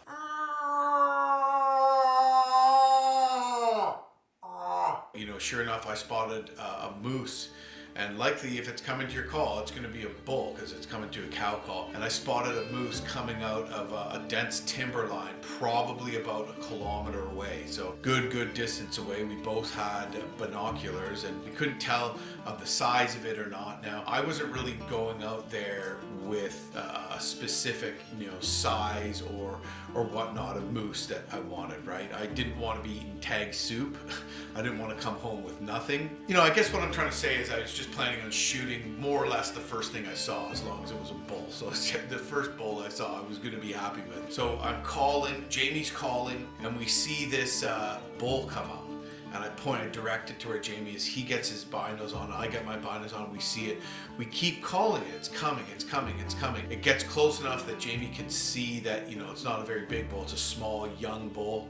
I said, I'm happy with that. Let's keep trying to attract this bull to come in. So then, it kind of stopped, and it was sort of looking back, and it didn't want to come. And we were thinking, oh, geez, it's not coming.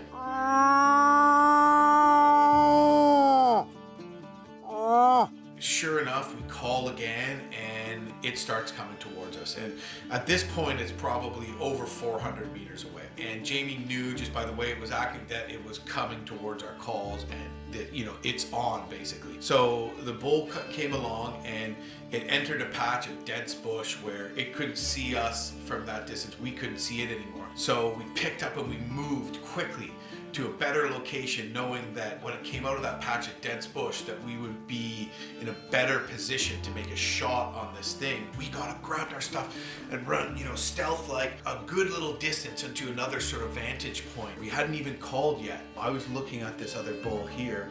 Well, at that same time, Jamie goes, "Big bull right in the bush over here." And I look over, and sure enough, this big bull was within 100 meters of us.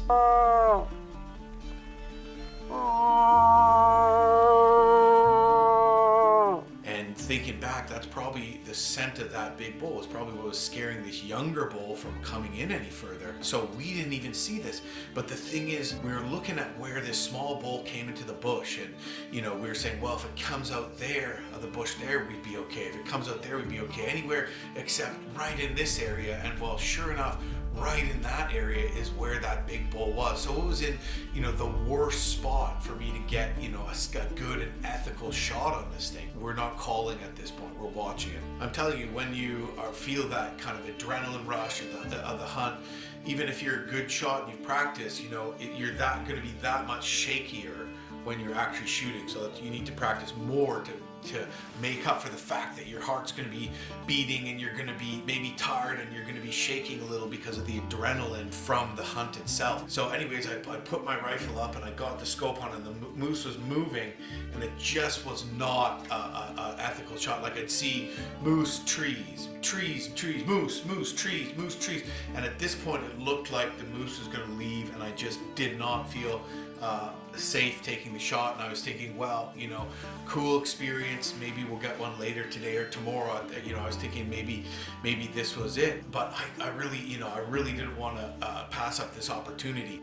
Jamie saying you shouldn't call when it's this close, because it'll kind of know, it'll hear the call, it won't smell a moose, and it'll spook it. Well, I decided to call anyways, and sure enough, it spooked the moose, but fortunately, it actually 180'd, and it ran out of the bush and ran up onto a perfect vantage point, looking like the front cover of a magazine. However, it was moving quickly, and that's when Jamie let out a bull call, a call that means, hey, you want to fight? So Jamie, you know, knowing this is the perfect time to let out a bull call to stop this moose from running. He lets out the bull call, the moose stops, it turns to us, looks like this, and there was my shot. I took as much time as I possibly could. I felt really good about my shot, and boom, I let it fire, and the moose dropped right away. It just went right down. Sure enough, we got our moose, and what an experience that was. This was day 2 of our hunt. Got this little cold steel Secure-X. Yeah, this little guy here. Oh yeah. And you can swap out the blades too, but nice. You don't have to throw them out. You can resharpen them. That's good, yeah. Yeah. We did not field dress it in a typical way. Like, we didn't gut the moose. What we did is we took all the neck meat, we took the front and back quarters off of it, and we took the back straps off, and then the fillets we took out by breaking the top of the ribs and taking them out from underneath, which Jamie was amazing at. I've never done it this way. The way I've done bison, deer is, you know, you gut them. So we pulled these quarters off, and we decided to take it in 2 trips. So we brought game bags with us, and after a long time, after I basically, you know, skinned the head and all this kind of stuff and prepared everything, almost completely deboned everything, which was a big job as well. But you know, you take all the bones out because you're trying to reduce the weight you're gonna have to carry. You don't need to haul these bones out.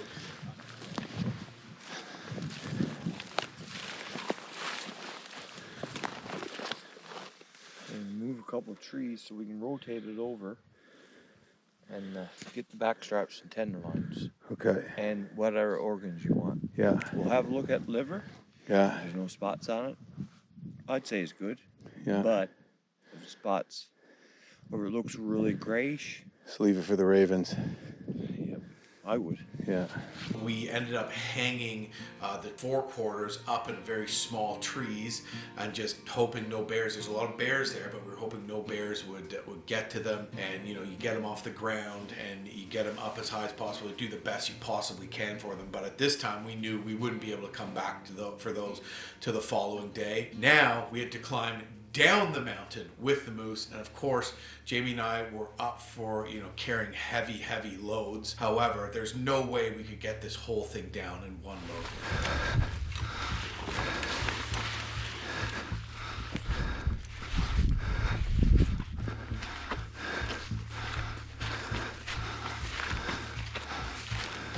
I took out the rack, which was a 41-inch spread. That's the skull and the rack. So this is a very heavy thing, and just, you know, clumsy, gets in the way when you're bushwhacking because you're carrying it on your back like that. Jamie's pack was probably over 100, but I think his might have been heavy than mine.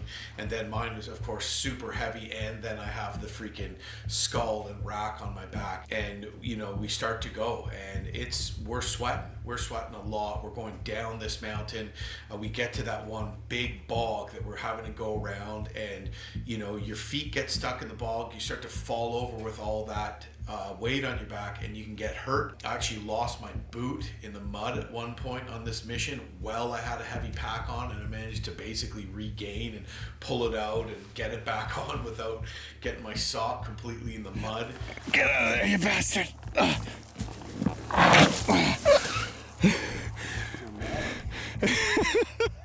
So that was a very big challenge. Very hard to walk through that thick bog with all this weight on your back, but we kept going and we kept going, you know, taking breaks when we had to, you know, taking breaks where we could kind of sit down on a ledge and get that weight off of our shoulders a bit. And we didn't rush, but, you know, we weren't taking our sweet time either.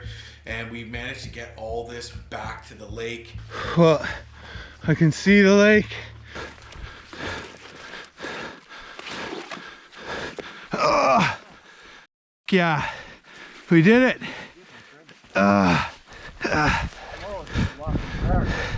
Yeah. Hand me that rack. I'll throw it through them. Hand me that freaking rack. Here you go. Yeah, I go. Woo! Hey, looks good. Yes, buddy. Yeah. Might taste a little bit boggy, but I like that. yeah, It's like a good scotch. fucking good shit. Here you go. Yeah, man. Get it in ya.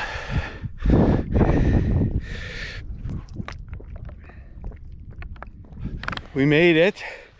We got the meat dropped off here back at the lake. It was tough going in a few places, but we had gravity with us because we're headed downhill for the most part. Where we pulled the boat up, we bushwhacked up to there. So we just basically walked these the meat packs down to the lake, and now we're bushwhacking back to the boat. We're gonna pick them up with a boat and shave off probably 100 meters or more of bushwhacking. So pretty good plan.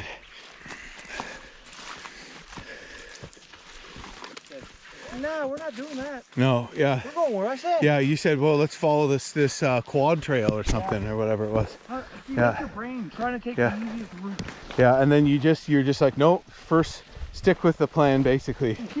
Yeah. There's our stuff right there. Yeah, you know, if it's cooler fucking packing that rack out, like, let's be honest, you know, isn't it? Than that little tiny bowl, you know? You get more meat too. It might be tougher, but you get more. I forgot how heavy it was already.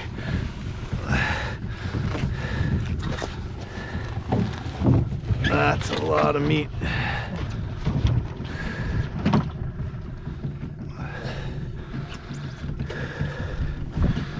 Whose is heavier? Mine. I think yours is too. Just loaded all this meat and the rack and everything into the boat, and at this point I was feeling good. You got a successful hunt, but you also, you know, don't feel great for killing something, but you also feel excited about the meat that you're gonna get, this healthy meat to feed your family.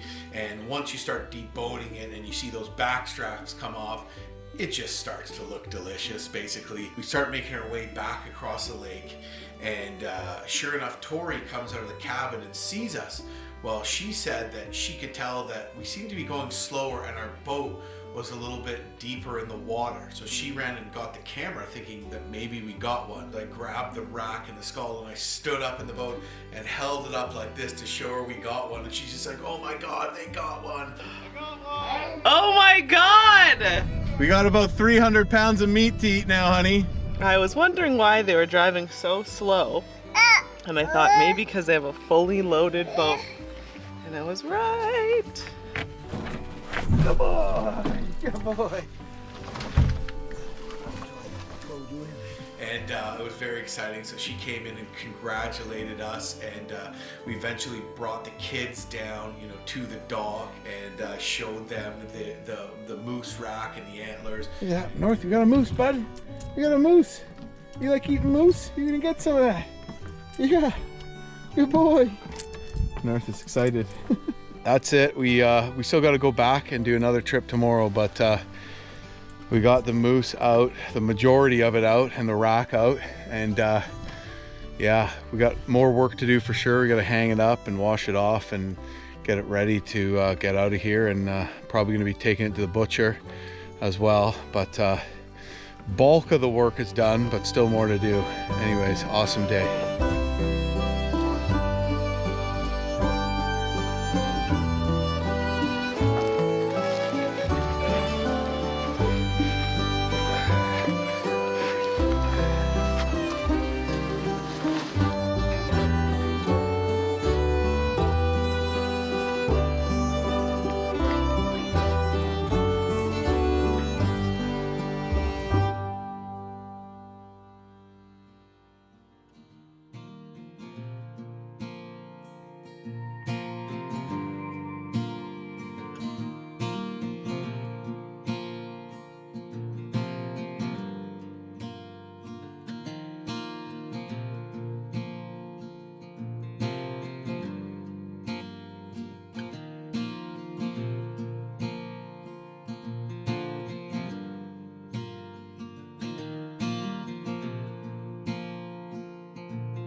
It is a beautiful day, beautiful morning. We didn't have to get up, you know, well before first light today because today isn't going to be as intense.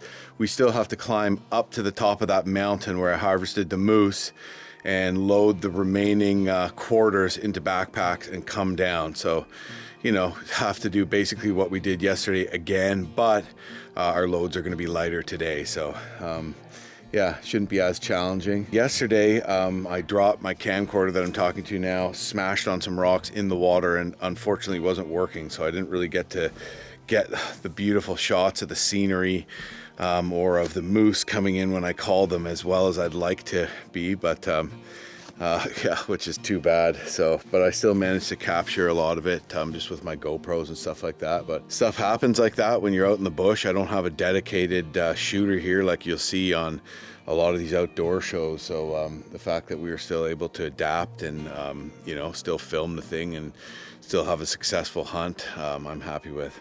Anyways, yeah, beautiful day. I'm just gonna go grab Jamie. We're gonna head off on the boat and make our way up the mountain.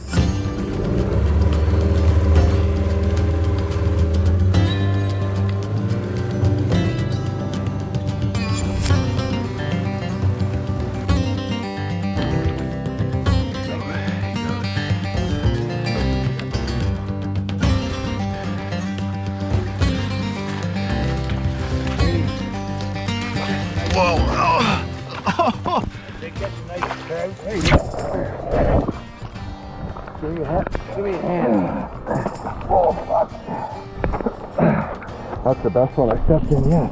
Let's see. Whew. It doesn't look like it's that dangerous, but I just stepped right there and sunk past my knee. Almost fell completely into this bog. Yeah. Look at that. Yeah. Anyway. You know? Well, now we know not to step there. But yeah, I was not expecting that. So I almost just basically went for a swim there.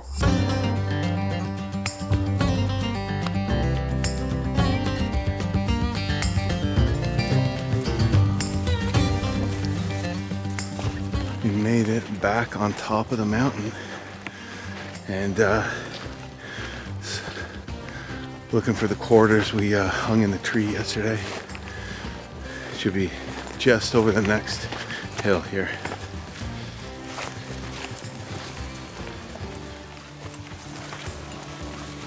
Still gotta debone these, eh? Yeah, we'll debone them back to the camp. What's that? We'll debone them back there. Okay. Keep them way cleaner. Yeah. And I don't find it heavy, so it's way easier to lug. Yeah. You mean like that? Yeah. And keeps it way cleaner. We'll see how it feels in, you know, a couple hundred meters. Oh, we'll still take a couple breaks. Yeah. For sure.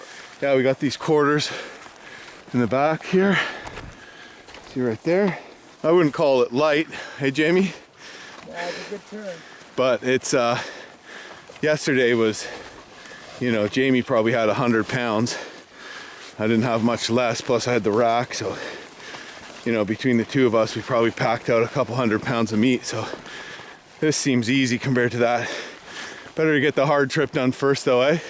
Perfect. Yeah. There's Jamie there taking a break, slacking off again. Just kidding, buddy. Hey, but see what he does, the best way to rest is you find like a little bench, a natural little hill or a rock, and you can sit right down, rest the pack on it. It takes all the weight off your shoulders, and then you don't have to pick your pack up again, which takes a lot more energy. So good method.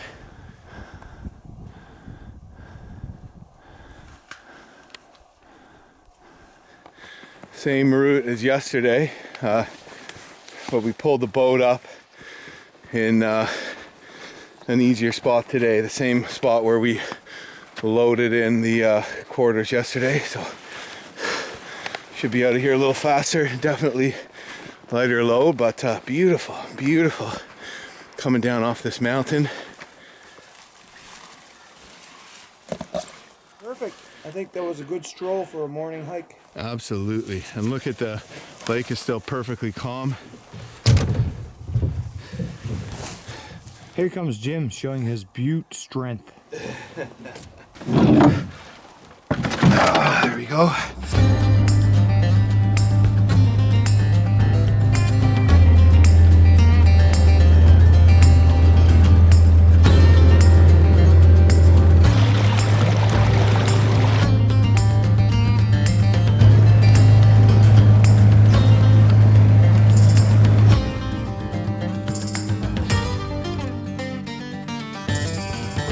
Well, beautiful day today. Jamie and I got the rest of the meat down off of the mountain and came back for a nice lunch. Meals are provided here at Portland Creek, which has been great because it gives you more time to hunt, more time to handle the meat, and just frees up your day. And with Tori also having to solo parent while I'm off in the bush, it's making life a lot easier. So that's been awesome. Jamie and I are just cleaning off the meat, you know, just little hairs, little moose hairs and little leaves and stuff that might get onto the quarters as we're hauling them around in the bush. So we're just kind of cleaning that out of them. So right now I'm just gonna help Jamie haul this boat out. They don't need it in the water anymore, so I offered to give him a hand. And we're gonna pull the motor off and lean it up for the season with the other boat you see there.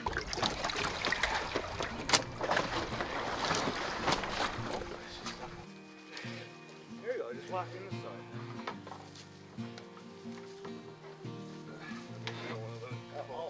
No, she's all right. Yeah, yeah. We don't want to let it No, fall. she's gently. We're only like, yeah, let her go. She's okay. Okay. She's okay. Yeah. There you go. They were basically getting the cabin shut down for the season. We were going to be the last people there, so I helped them get the boat out of the water, which was, you know, not the easiest. It was pretty heavy, and just did some basic kind of typical cabin close-up stuff. Want to help me carry some wood? Yeah. No?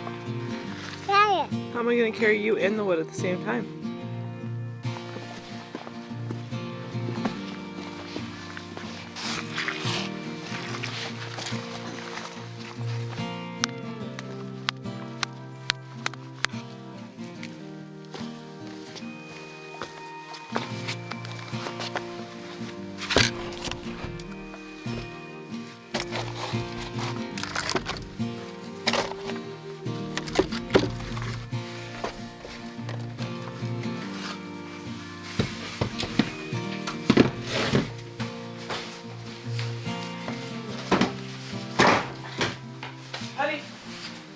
Then we had an amazing meal of fried, fresh cod.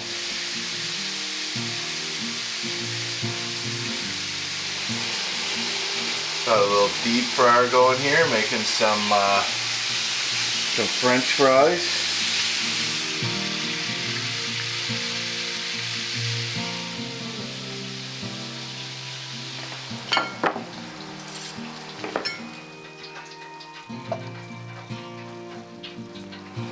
Honey, you gonna eat all that? Hey, bud?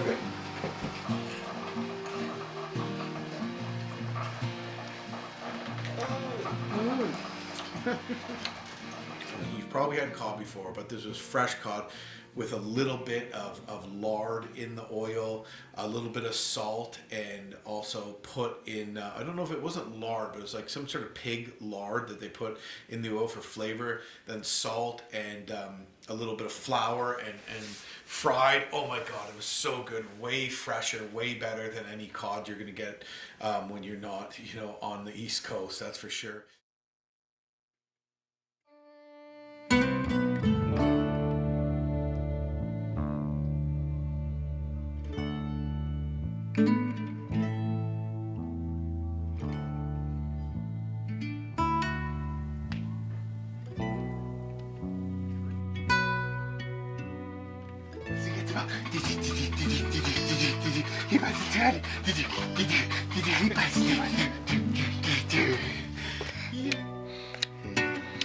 Good job.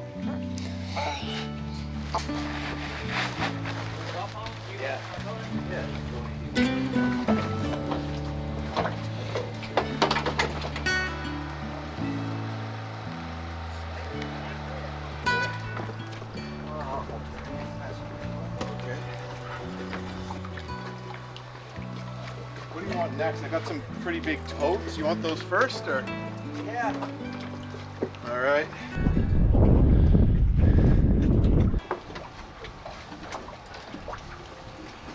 We're in. We're on the plane. Okay. Family, on the plane. out.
So that's it. We just got off our plane. Had a great time just deep in the backcountry of the Northern Peninsula. Got a moose and flew out. So we're just getting picked up here by Portland Creek Outfitters, and short little drive back to our truck and our trailer, and then we head south to Gros Morne National Park for the next leg of our adventure. And here we are back at the truck. And before too long, we all loaded back in the float plane and we flew back to where our vehicle was waiting for us near Portland Creek. So incredible experience by Portland Creek Outfitters. Just wanted to say thank you to everybody there for making us feel so welcome and just being really cool, good people, and giving us that great experience as well. I consider Jamie to be a friend now, and it's just the way these people are. They make you feel like family. If you want to get a moose, I can't imagine a better outfit to go with than Portland Creek. I mean, look at my story. I think that the key is their guides and the positioning of their camps is key. So, just being in Newfoundland helps a heck of a lot as well. So basically the way it works is you get your meat back and you take it to a local butcher. Now, Tori and I didn't have time to quickly drive back with all this meat and do the butchering there ourselves. You can do that. You can drive back. Let's say if you bring a freezer and a generator and a trailer with you, or the weather's cold enough that you can hang the meat in the trailer and just drive straight home. But because we had the kids, because we were headed to Gros Morne National Park to spend multiple days backpacking, we knew that wasn't an option, so we took it to the meat shop. Amazing people. The owner was a fan of Alone, so I had a great chat with him because he'd watched me on Alone. They cut, how many roasts, how many steaks, how much ground you want. You let them know exactly like this. I decided to keep a scapula because on the front quarter I didn't completely debone it. So I brought a scapula, and a scapula can be used when the moose are in heavy rut to scrape branches and tree bark and stuff like that to sound like a bull raking its antlers, and it can be used to draw another bull out to fight. So it's a great moose hunting utensil. What they do is they butcher it all up, they freeze it, and then they put it on a freezer truck, and then they'll drive the meat back. So they drive some to the States, so Americans will go to a pickup location in like Pennsylvania, for example, and pick up their meat. The only pickup location they have in Ontario is down near Niagara. So they're driving to a refrigeration facility in Niagara on their way to the States to give meat to Americans. And then what I do is I drive down to Niagara, which is about 4 hours from my house, pick up the meat, and we're good to go. You get everything butchered up, you get the whole moose. I have essentially an entire moose, so that should be lasting us probably a year, up to a year and a half. We usually go through them pretty quick though. So all in all, incredible moose hunt, incredible experience. Just the float plane, being able to do it as a family. Just want to give a huge thanks, of course, to Tori, who helped the kids as I got to go off hunting. I'm sure it was a little challenging for her with both kids in the days by herself. herself when I wasn't around, so that's why I want to thank her for that sacrifice. Thanks to Portland Creek Outfitters and to Jamie. I hope we get to do another hunt in the future as well, Jamie. And also just a real hunt. You know, we climbed a mountain. We harvested this moose on top of a mountain. We packed the whole thing down. Like, that is, you know, what you call fair chase. You know, that's a real hunt. We had to work for it. And we weren't afraid to do the extra work to get to a good spot. And it's like with anything, you know, you want to get to good fishing, usually you have to work a little bit harder to get to those spots where the fishing is good. And this was an example like this, so it made me just feel better, feel like the whole thing was more an adventure. An amazing experience all in. We had some gorgeous sunsets, some gorgeous sunrises as well. And just an incredibly beautiful area. So all in, amazing hunt, amazing experience. For me, you know, there's things that don't always make me feel great in the moment. The actual act of killing is not something that I wouldn't say I enjoy, but overall the hunt, the pursuit, the feeling of watching your family eat, the feeling of giving meat to people who, you know, maybe couldn't afford meat, especially in the store in that capacity, and watching them enjoy it, it's deeply satisfying to me, and the whole experience really strikes a primal chord in me, puts me in touch with my ancestors, puts me in touch with you know, indigenous people, makes me understand their customs and culture better, and in general just how we're all in this together when it comes to conservation, whether you don't hunt at all and you're a backpacker, or whether you're a hunter and you know, don't backpack and don't do that kind of sport at all. You know, we all have our place in conservation, protecting wildlife, and my most important thing to me when it comes to conservation is habitat protection, basically keeping, you know, development out of wilderness areas is what I find is most important to me, and hunters play a huge role in that and care about these animals and the life cycles of these animals, and understand them in a deeper way than almost anybody does. And that's not all hunters, but a lot of hunters really have a connection, and so it feels good to have a part in that, and it feels amazing to have had that experience with Portland Creek Outfitters in beautiful Newfoundland. But that wasn't it. We continued on down the coast till we reach Gros Morne National Park, which is just an absolutely epically beautiful park. A highway goes kind of through the eastern portion of it, and you can access trailheads and do multi-day or many incredible day hikes. So the days to come, me, Tori, and the two kids on an extremely windy day summited Gros Morne Mountain to an 18K return hike in a day with an enormous elevation gain and a huge rock scrambled as well. So amazing adventure, and I am going to go upstairs and have myself a moose burger.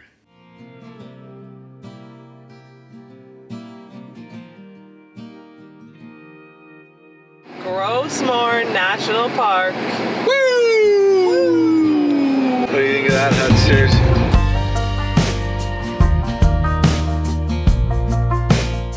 We're in Gros Morne. So we pulled up to our first hike in Gros Morne, Western Brook Pond. Took us about an hour to get everything organized to start actually hiking, and now it's raining, but that's okay. It's about a 6-kilometer hike. Says it takes about 1 to 2 hours. Looks absolutely beautiful, and I think we are headed right into this valley here.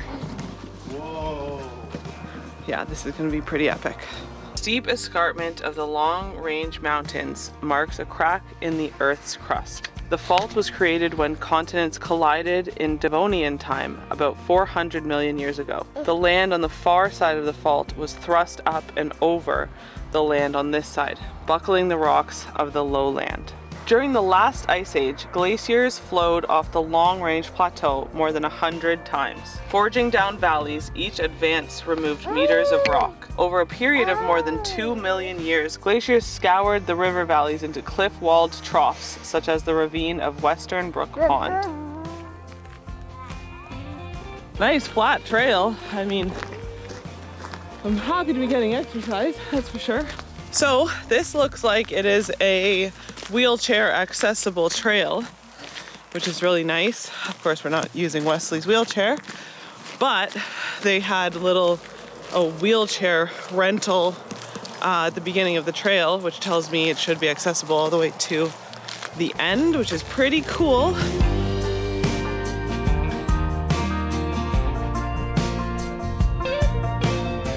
Well, it says this trail is 6 kilometers in and out, so that should mean we're halfway there, right? 3 kilometers in. North is actually walking really well on the leash right now. I'm actually pretty impressed.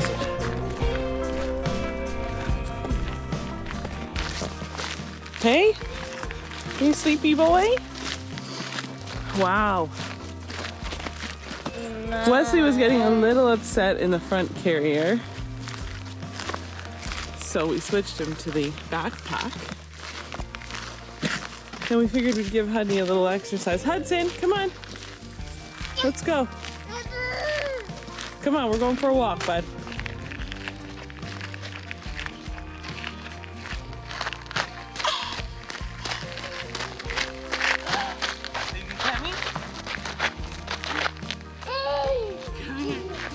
Come here.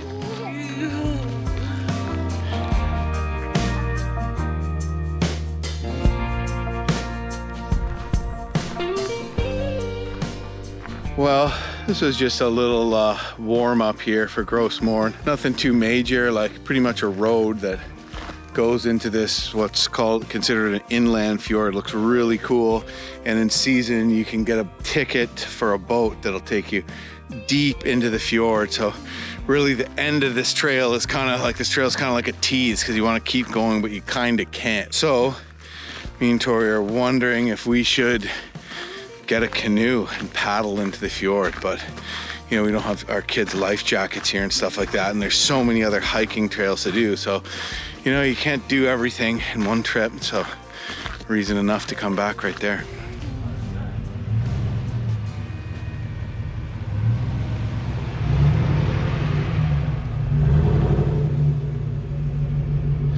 We just pulled up to campground at Gros Morne National Park. We are the only people here, which is kind of cool. There are some other sites where you can plug in where you have power, but we're charged up, and these other sites look very, very beautiful. Got the place to ourselves. Hiking trails leaving right from the campground, and something pretty cool I'm about to show you now. Check this out. Nice little morning coffee spot overlooking some quaint fishing cabins. Lobster fishing, I think.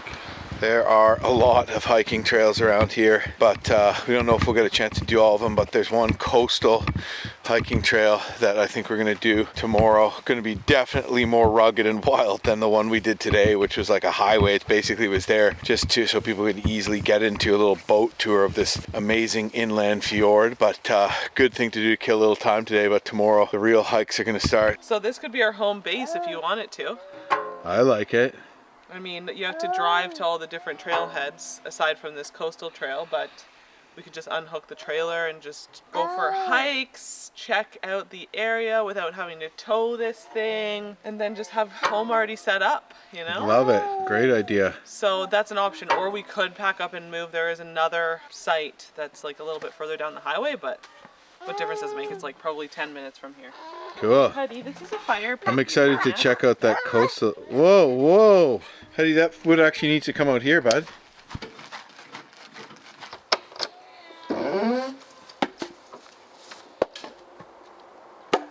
But don't you love this? Love it. And then we can like maybe... It's really cool. We can schedule like a few days to stay here, and then we can move somewhere else after a few days if we want to. I like it.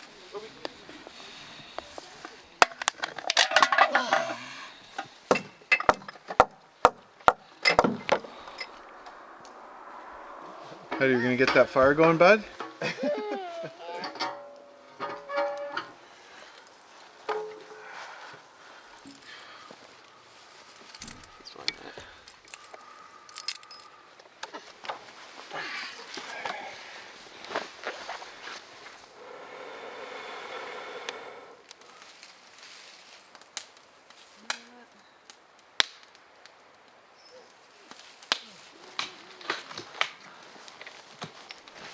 Wow.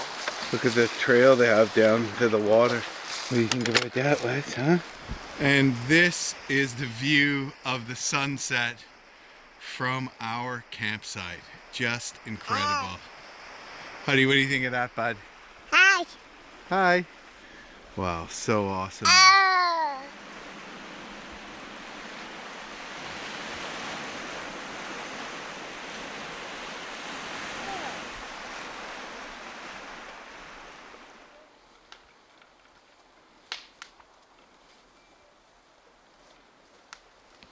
Why don't we whip the sausages on the grill there? Okay. Is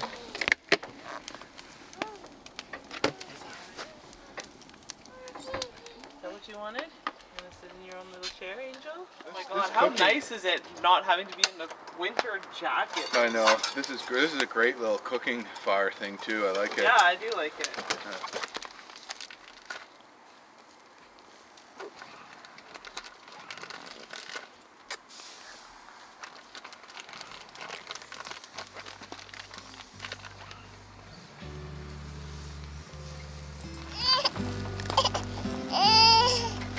You seem stressed out, Hetty. It is so beautiful out here. I really can't believe how nice it is. Yeah. Get it in ya, bud.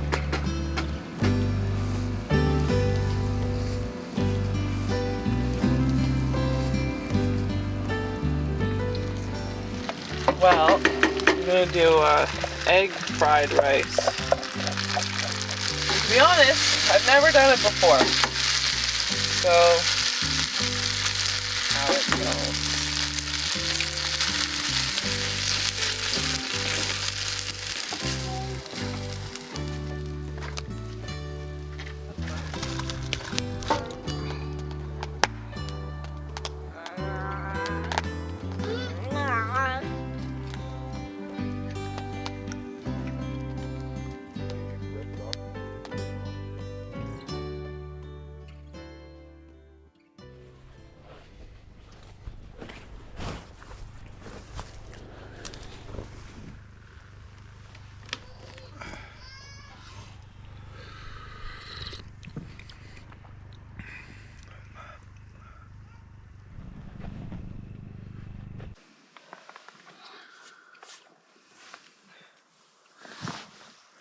Coastal Trail, Huddy. Coastal Trail West. Coastal Trail, Mama. Coastal Trail, Gros Morne National Park. Let's rock and roll. Hi. Hi.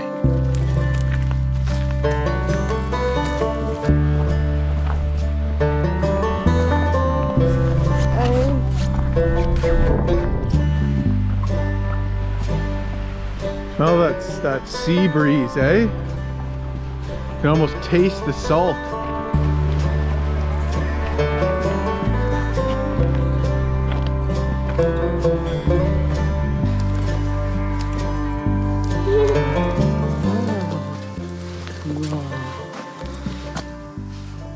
It's like a miniature forest in here.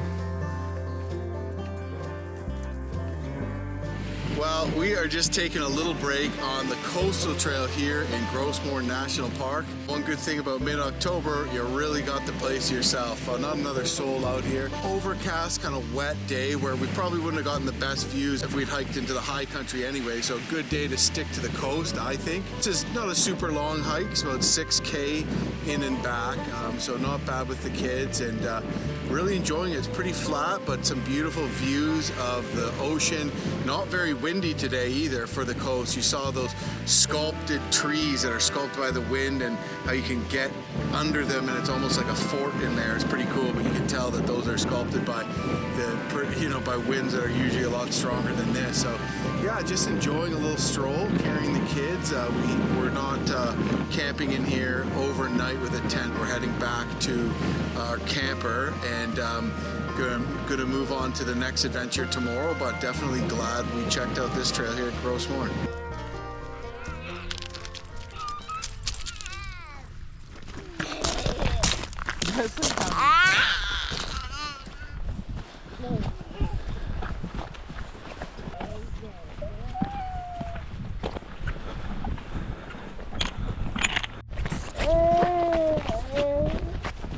North scared it off, eh?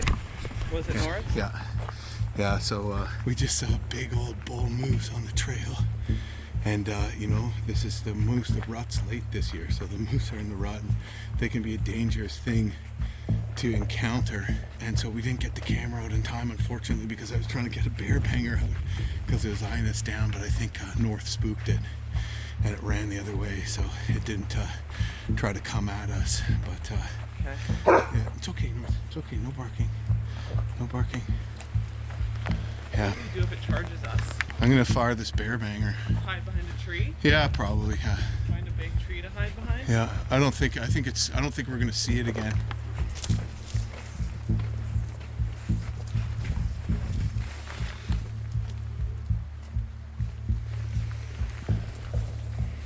Anyways, bummer that we didn't catch it on camera, but that was cool. Just a big old moose right on the trail.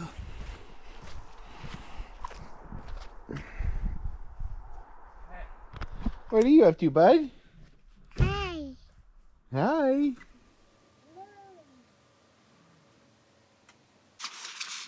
What's that? Look, Hetty. You wanna hold it? Yeah. It's gooey. Cool. It doesn't like it. First time he gave him one that I was fishing with, he tried to eat it. Okay, but you have to be gentle with it. You can't squeeze it too much. Thank you. Well, we are still here at Gros Morne. Yesterday, Tori did a little bit of a resupply on a couple things. We did an awesome coastal hike. It was very wet, rainy, drizzly, foggy all day, which it's still overcast. The rain's gone and it's supposed to clear up and be sunny by early this afternoon. So we're gonna check out a couple other neat things around here, including tablelands. Huddy is just checking out a worm, which seems to be very interesting. I think it's maybe the second worm he's ever seen in his life, so it's kind of a big deal. Yeah, so tablelands is supposed to be beautiful. And we brought our stuff to go backcountry camping. So we brought like our tent and you know, we're looking at the different trails around here and we were thinking, you know, I carry a full backpack and Huddy on my front, you know, probably getting up to 70 pounds. Tori carries Wesley and whatever else she can.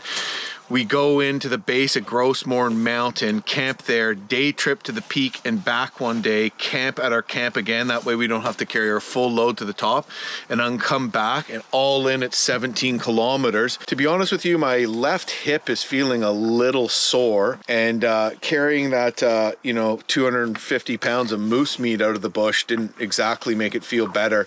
It was sore since my French River trip. So I'm sure it'll get better, but I've never really given it a chance to heal yet, and that's a lot of weight to carry in. It's very challenging to do with both kids and all the gear for, you know, late season trip, because we need winter sleeping bags, we need more clothes, sweaters, all that kind of stuff. So I'd be carrying a fully loaded pack, all our camera gear, and Huddy on my front, which is about the same as carrying a fire hydrant because the kid's a tank. So now we're thinking that, you know, the trails around here are pretty well marked, aren't they, Wesley? Yes, they are. It might be better to do Gros Morne Mountain in one day, do it all in one shot. It's a 17K to get in and back, and so we're thinking that maybe instead of backcountry camping, we could leave super early in the morning and make it back, bring our headlamps, and potentially have to do the end of the trail at night, but you know, camp, leave our truck, you know, right at the trailhead so we get back and we have a nice warm place and stuff like that, and not have to backcountry camp. And because it's 17K, which is a lot, plus a lot of it's right up a mountain, going in with all that gear will slow us down. So if we go light, we will be able to cover a lot more ground. So we're thinking instead of backcountry camping here in Gros Morne, we might try to bang off that trail in a day. But that's not going to be till tomorrow. The weather's supposed to be nice tomorrow too, so hopefully we have some clear skies and some beautiful views, but today we're checking out a place called Tableland. So we're going to be putting a few miles on our boots today, to say the least. Just getting things going here. Tori got some oatmeal going, got a couple coffees going. Can't complain. Super excited to see what the day has to hold. Yeah, Gros Morne National Park, freaking beautiful, and lots more to come.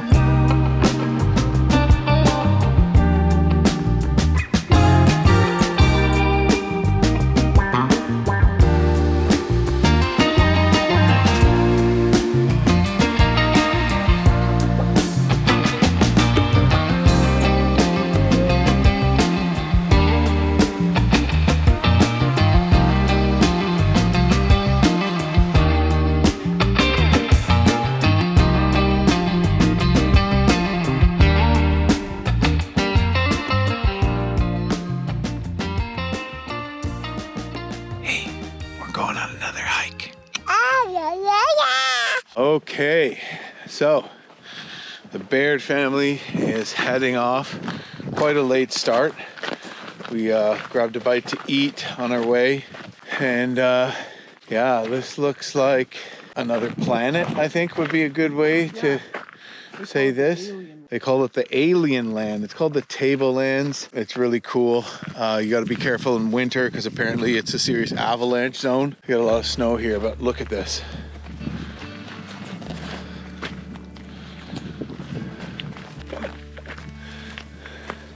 Huddy, are you excited? We're going into the clouds, Huddy.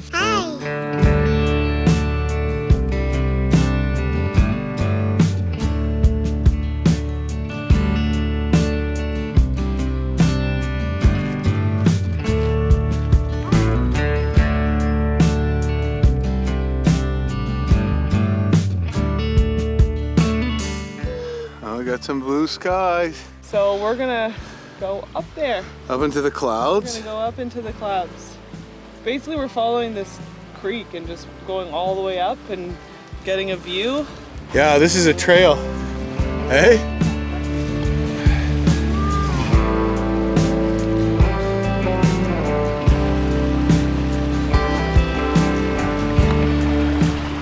Oh, this rock looks like it has scales in it.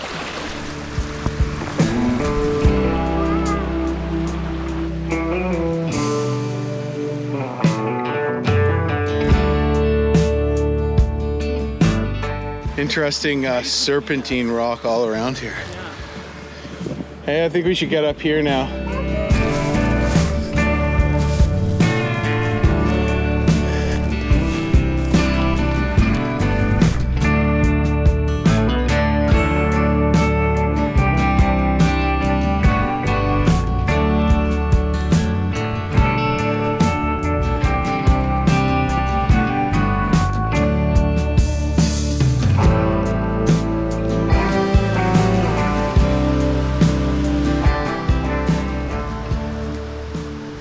Looks like our trail continues on the other side and crosses right here.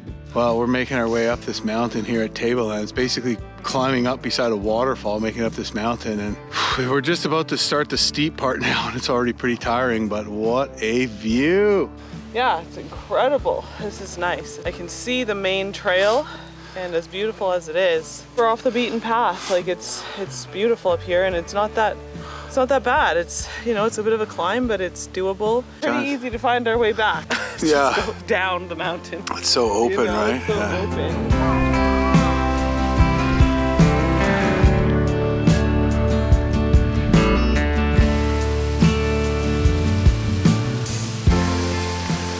Cool. Yeah.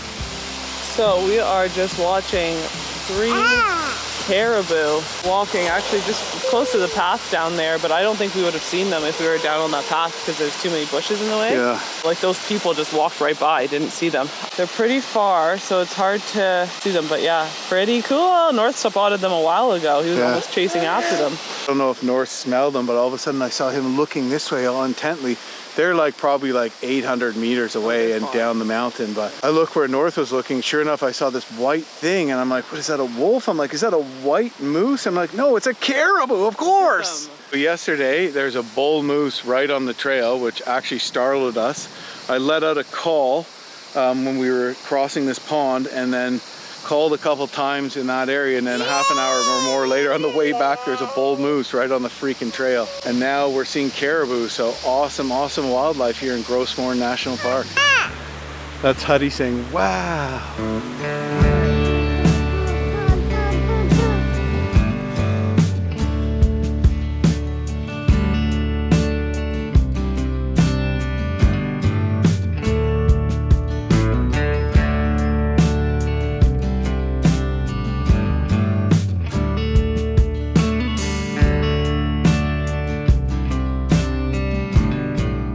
We're taking a little break here. I don't know how high we've climbed, but we've been climbing for some time and it's exhausting and warm out. It's really nice out today, so just take a little water break.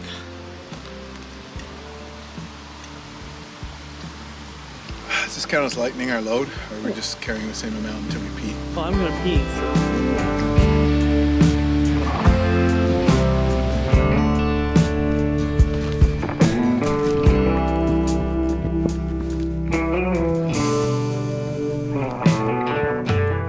So we have completed our hike here to the top of this waterfall, which is freaking awesome. Like, wow, what cool country. It's just so jagged. I feel like I'm in the Grand Canyon. Some people compared it to another planet, but tablelands here in Gros Morne are unreal. How can North still see those caribou? Look at this. Look, watch north. Caribou are right there. Okay, yeah, I don't want to go too much higher, I guess, but I want to have a view of pure wilderness. yeah, like I want to go over there and look that way. I feel like we're missing, because like just over that little... Yeah, let's do it. Okay, cool. We're gonna go up and summit the mountain on the western side, maybe get a view looking that way. So.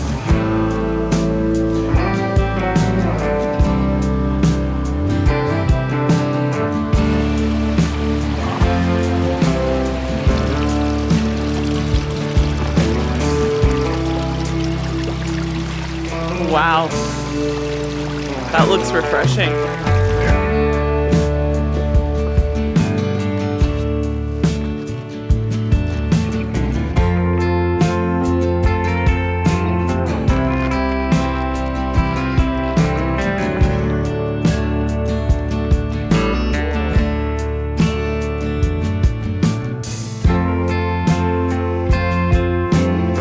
So yeah, we made it to the top and we climbed over another ridge and got an awesome view out on the kind of a flat part of the tablelands. Anyways, we're gonna walk down quickly but safely, because the walk down can often be more dangerous than the walk up, and there's a couple parts that are we're getting a little tricky. So we might walk on trail for a bit more, and who knows, maybe we even see some caribou. But anyways, amazing. Yeah. Oh, it feels so good. So good, so awesome, such inspiring country here. Awesome highlight of the trip. Yesterday we see a moose, today we see caribou. It's just getting better and better.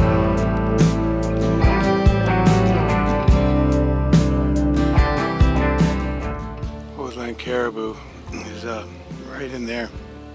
It's hard to see through the bushes. Got back down to the main trail to have a look, but I can see it, but it's not exactly front cover of Field and Stream magazine quality shot, but it's still pretty cool.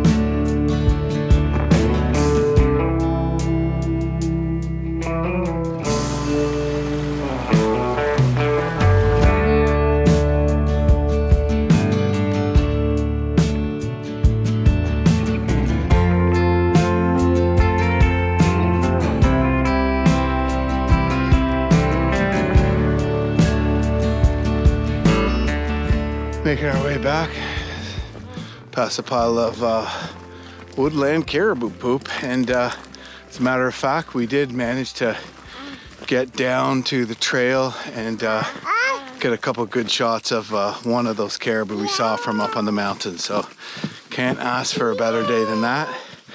We've been hiking for maybe 3.5 hours, and this is a bit of a test. We didn't get away from camp till later than we thought, so till 10 or something, and then it's almost an hour drive from our campsite to here, because it's a big park, and we stopped for lunch. So still feel really good about what we managed to get done, and a bit of a test on whether we're going to be able to do the 17K loop Gros Morne Mountain climb tomorrow with the kids. And Heidi's stoked about it, so I think we're going to give it a shot. Keep our eye on the time. If we're running out of time, we turn back. It's that simple. We are at the trailhead to Gros Morne Mountain right now. We left camp just at first light because it was a bit of a drive from where we're camped to the trailhead. I'm feeding Wesley here in the truck. Tori's getting the last things ready. North's got his game face on and a blaze orange jacket on because there's a controlled moose hunt in Gros Morne Park. So we want to make sure that people don't think he's a coyote and pop a cap in his basically. Anyways, 17 kilometers today. We're feeling a little nervous. Will we be able to do it? You know, just a day hike with just basic stuff? Yeah, sure. But with, you know, pretty heavy packs each. We're each carrying a kid that's over 30 pounds, plus camera gear, plus all our lunches and water. So it's gonna add up. We should have taken some water tabs. There's some in the front flap of the Yeti. So yeah, it's 17 kilometers. and we're carrying the kids, so here we go. And we're off. We have easily more weight than most people would carry on an overnight backpacking trip because we're carrying the kids. I'm carrying this bag, which includes batteries, professional camcorder, and a mirrorless camera with a substantial lens on it. And I'm already really regretting this decision to bring this bag. Somebody's stoked. Who's for the stoke? Here's where we're going. Up to there. That's Gros Morne Mountain, baby. A 17K return trip. Oh, this is a waterfall, eh?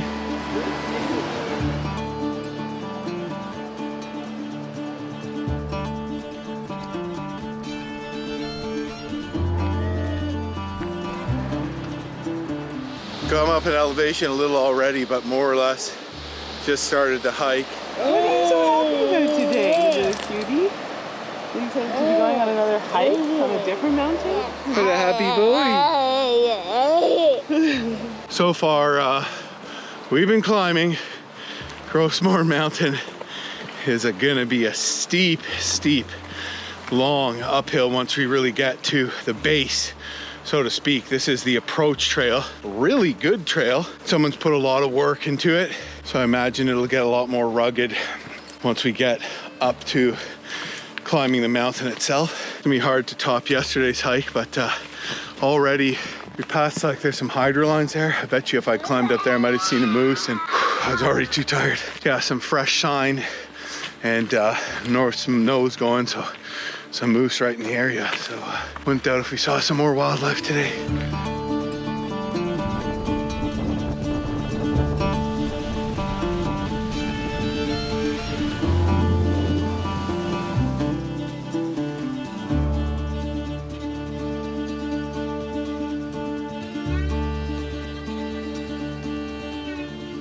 This is the end of the approach trail here, just past Ferry Gulch.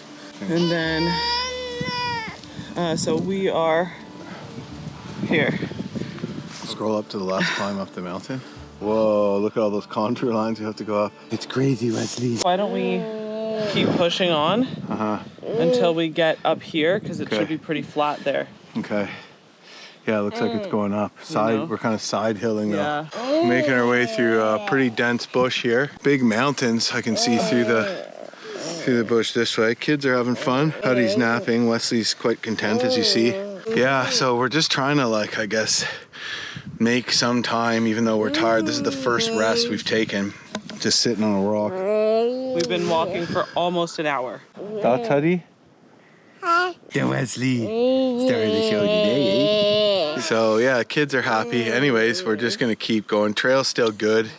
Making our way up to the approach, and then we're gonna take a break before we push for the summit, which is gonna be real steep and hopefully not too tiring, but it's gonna be tiring. Let's get serious.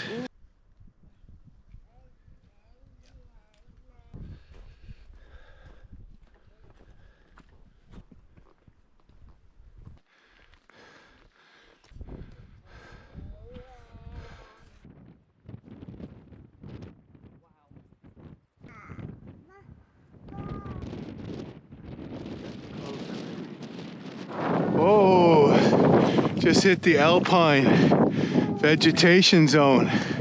Everything just changed. Look at that, stunted little trees. And pretty soon there ain't even gonna be them.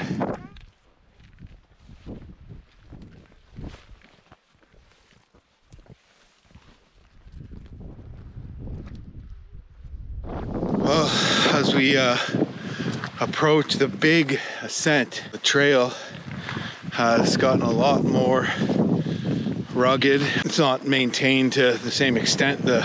Up until this point, it's been a highway, but now we got a real backpacking trail here. And it was amazing. After we just kind of got up that one last little hill, we just were past just that elevation line where the climate on average is colder up here. Maybe the ground's a little rockier, and no big trees anymore. So now we just have these stunted small spruce trees, and I can see where the alpine tundra line lies ahead of us. So in a little bit, there'll be no trees at all. When we're on top of Gros Morne Mountain, there will be no trees because it's just too high up and the soil is just too rocky. Right now we're just making it through this stuff. As expected, it's a lot colder up here and the winds have picked up, so we've really built up a sweat, which means that every time we stop, we get cold. We brought our rain jackets or, windbreakers that we'll throw on if we stop for any length of time. But, we wish that we brought more sweaters, but at the same time, we wanted to go as light as possible. All we really brought for ourselves is a bottle of water each and a few snacks, and the rest is kit related. So you go heavier, it takes you longer to move, more bulk, more weight. Really see the wind whipping across that little pond. But anyways, yeah, you go lighter. You might be colder, but less chance you spend a night in the bush because you can move faster. So that's what we went with. Hope it doesn't backfire.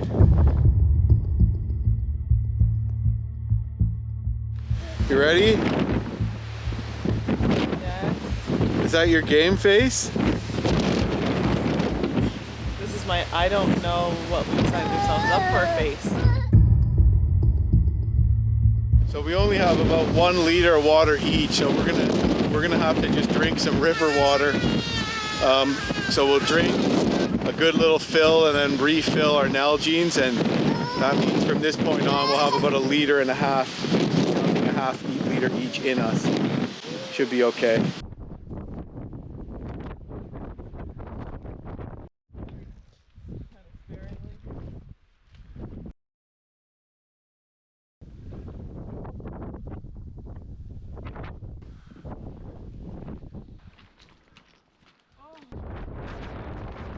Well, we are entering an area of Arctic alpine tundra. So the animals and plants and conditions up here are similar to something that you'd find hundreds of kilometers north of here, but due to the cooler summers, consistent cloud cover, winds, and altitude, it stays cold here. Caution. Do not proceed if you cannot see the top of Gros Morne. Well,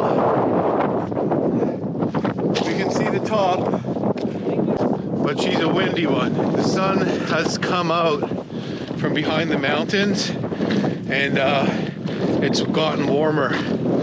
So since we stopped to break at basically the end of the approach trail there, it's actually gotten warmer, which has boosted our confidence. I'm sure it's gonna get chillier up here though.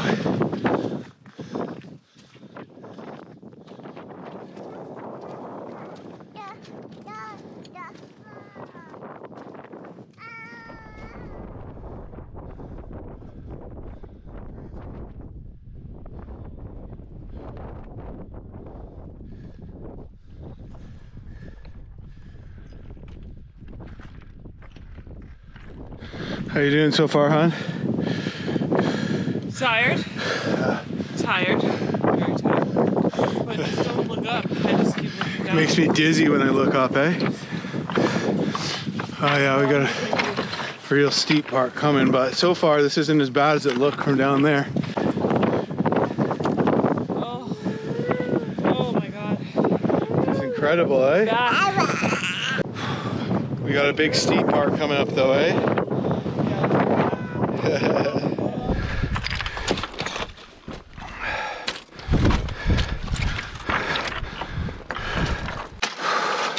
Another flat spot once we get up just past north. Yeah.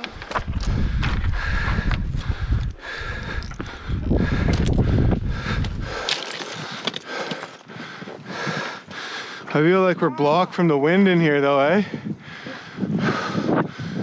It's just this is the hardest part right here. This is the most mentally and physically challenging part of this climb.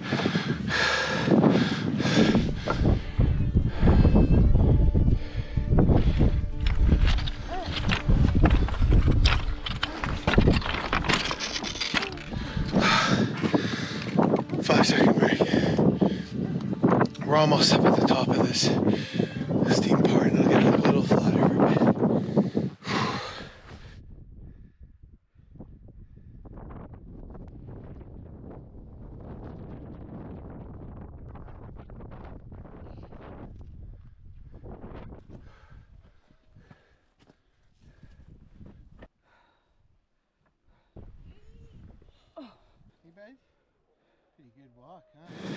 All right, hon, how long have we been going at it for here up this mountain? So I started the timer or my tracker once we like kind of came up, started climbing. So once we passed the split in the sign, and we've been doing this for 23 minutes.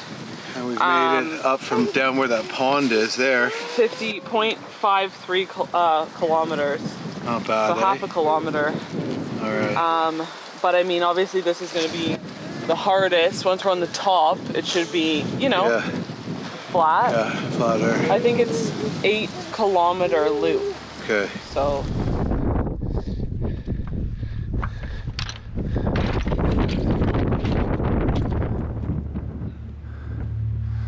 Come on, honey.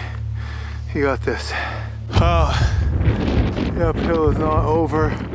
We're up here and way up there, but from here it looks like we're well over half done, but still a ways to go. The climb down is going to be tough, but maybe the hard, more grueling uphill battle will be over in another 20 minutes of hard effort. You know, this is where we really make sure that you know what you're doing, that you have the proper gear and water and food and knowledge and physical ability to do stuff when you're with kids, because it's all that much more terrifying. You got the little ones with you, because if anything goes wrong, you know, you never forgive yourself, or even if they're overly cold and you're worried about their safety, it's not going to be fun. So yeah, you really test of your own skill base to make sure that you know, of course we pare back our adventures with the kids, but definitely want to know what you're doing and test your own abilities too.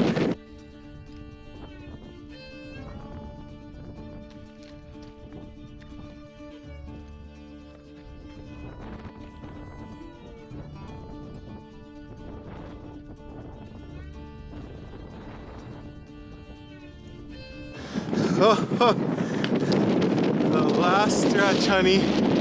There it is. Right up to there.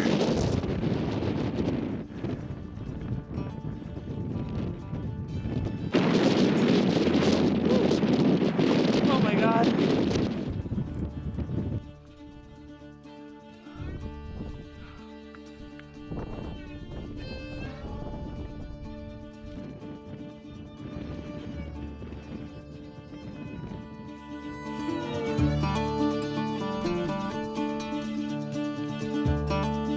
Oh my God. Ah. We're almost there, I think. Is there? Like, oh, the mountain road. We are high. How far we've gone? How far? 1.5 kilometers. But in elevation, we've gained like a kilometer.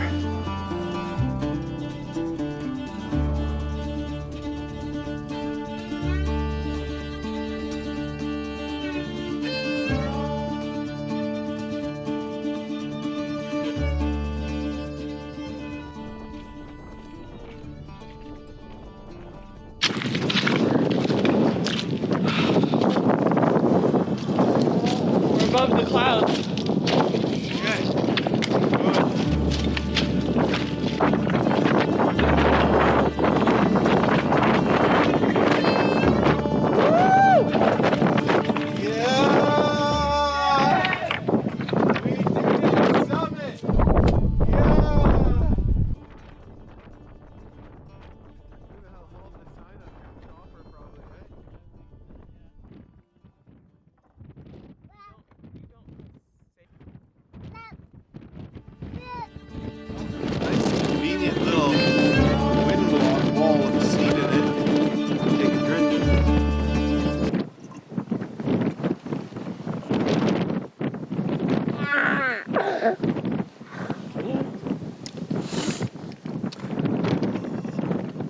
But it's cold and really windy up here.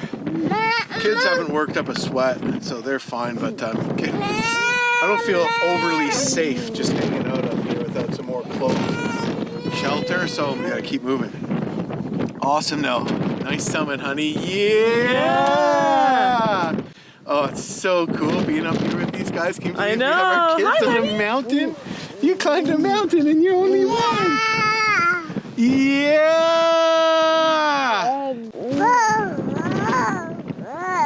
That's not. There it is. Good job. Okay. Come on, we gotta keep moving here. It's getting cold.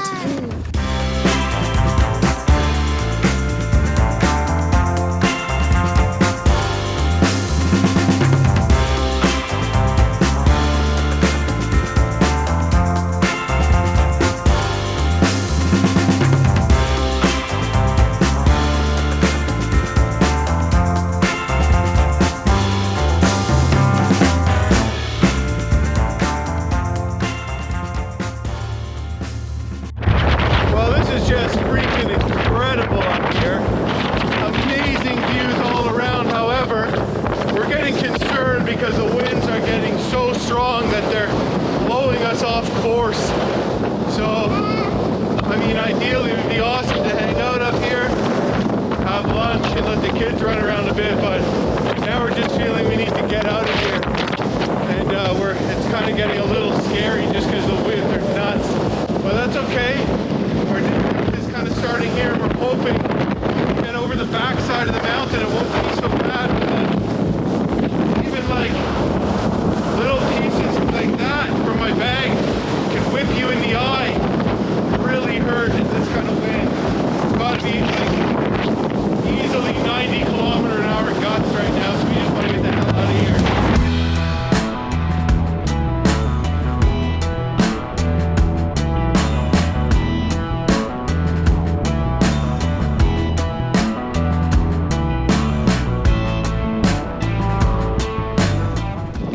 Well, we came off of a really windy part.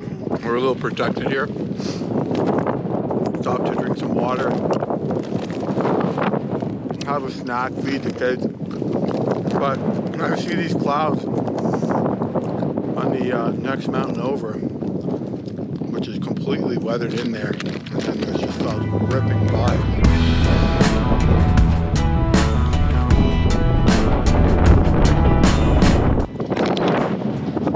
Back into the winds up here. Holy, look at that waterfall.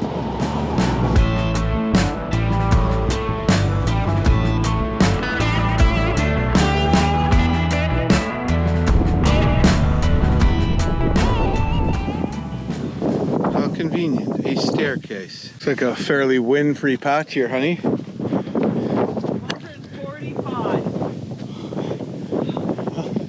145 steps. That would have been hurt my knees more than anything else. Hurt mine too. It's like the stairs were the rises were too small. We're coming up to a couple of girls that we saw that left the trailhead a ways before us. That were shocked that we were doing this with children. So it'll be interesting to see what their reaction is when they see we've caught up to them. Not that it's a competition.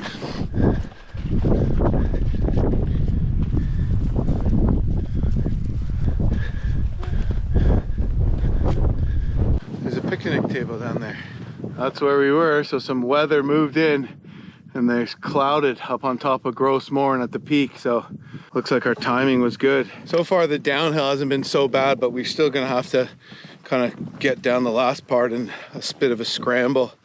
Tough for Tori, who's got weight on her front just to see her footing, but we're out of the wind here and it's quite warm now, so I'm looking up on top of Gros Morne Mountain and some weather's blowing in and there's clouds up there now, so we might have hit this at a good time. I imagine that you can get pretty nasty weather out there, no views and no visibility, and just wander around, get lost, and get yourself into trouble because there's no way to make a fire or anything up there. How gassed are you, Tori? My legs are gassed. Right, good workout, eh? Want to take another break before the next big downhill? I think we should just break at that campsite over there with the picnic table. Yeah, for sure. Yeah, I think they're put there because there's no wind, you know? Yeah. It's like a less windy place.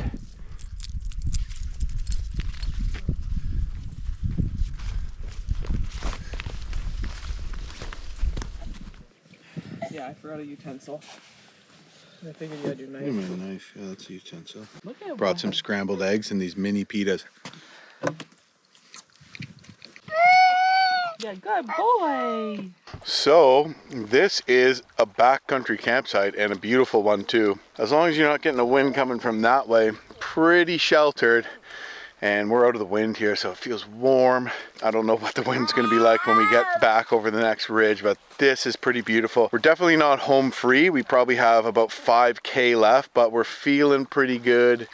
A little nervous coming off the mountain, but made it through that and made it down quite a steep descent.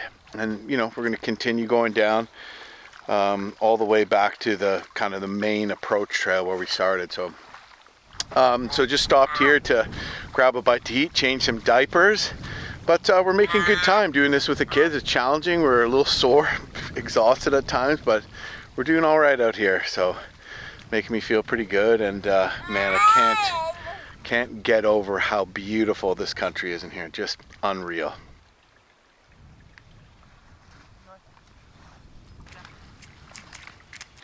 Walk around, you know? Well, a much needed lunch break. We're starting to get pretty tired. Oh yeah, there's a shitter there. Yeah, so beautiful little spot. I guess you're kind of, the only thing is the positioning of this is that you kind of have to come hike up and over the mountain and then camp on the way back down. So, you know, it would be better if, I suppose, if the campsite was before the ascent, then you could lighten your load before you went up, but then it might not be enough of a backpacking trek. So plus this is a perfect little spot, it's out of the wind. So yeah, this is what Tori and I were thinking of doing. It's like, look at this, eh? Woo. This is what we were thinking of doing, but then we're thinking, okay, both kids, tent, sleeping bags for the kids and me and Tori, extra food, you know, crazy. I would have been carrying an enormous bag on my back, then Huddy on my front, up that mountain. I don't know, I don't think I would have made it. So going light, banging the whole thing off in one day. I mean, yeah, it's the way to do it when you have kids like this, and just the way it's set up here. If we could get in a short distance in 2 trips, or I go back to a second trip, or Tori, get all our stuff in, eat that, then continue on the next day. But where the good spots to camp, it's not really conducive to that strategy here. So anyways, beautiful. Whoa. Well, clearly we have a ways to go down in elevation still.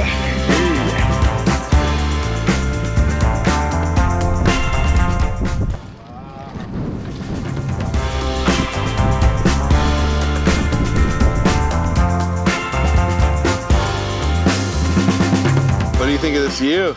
Incredible. We have a long way to go still though, eh?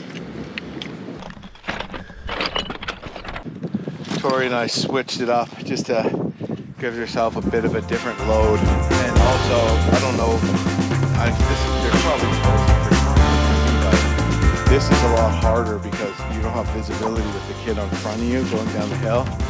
So I want to give Tori credit for that. Yeah, like that's why your quads are sore, because you have to lift Wesley up a little bit with every step, you know? That's what I'm talking about. This is a fucking trail, you know? Highway, so you need an excavator.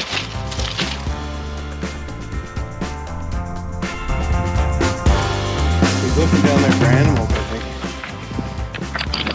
Might be a moose down there or something. Still coming down. Come down a ways.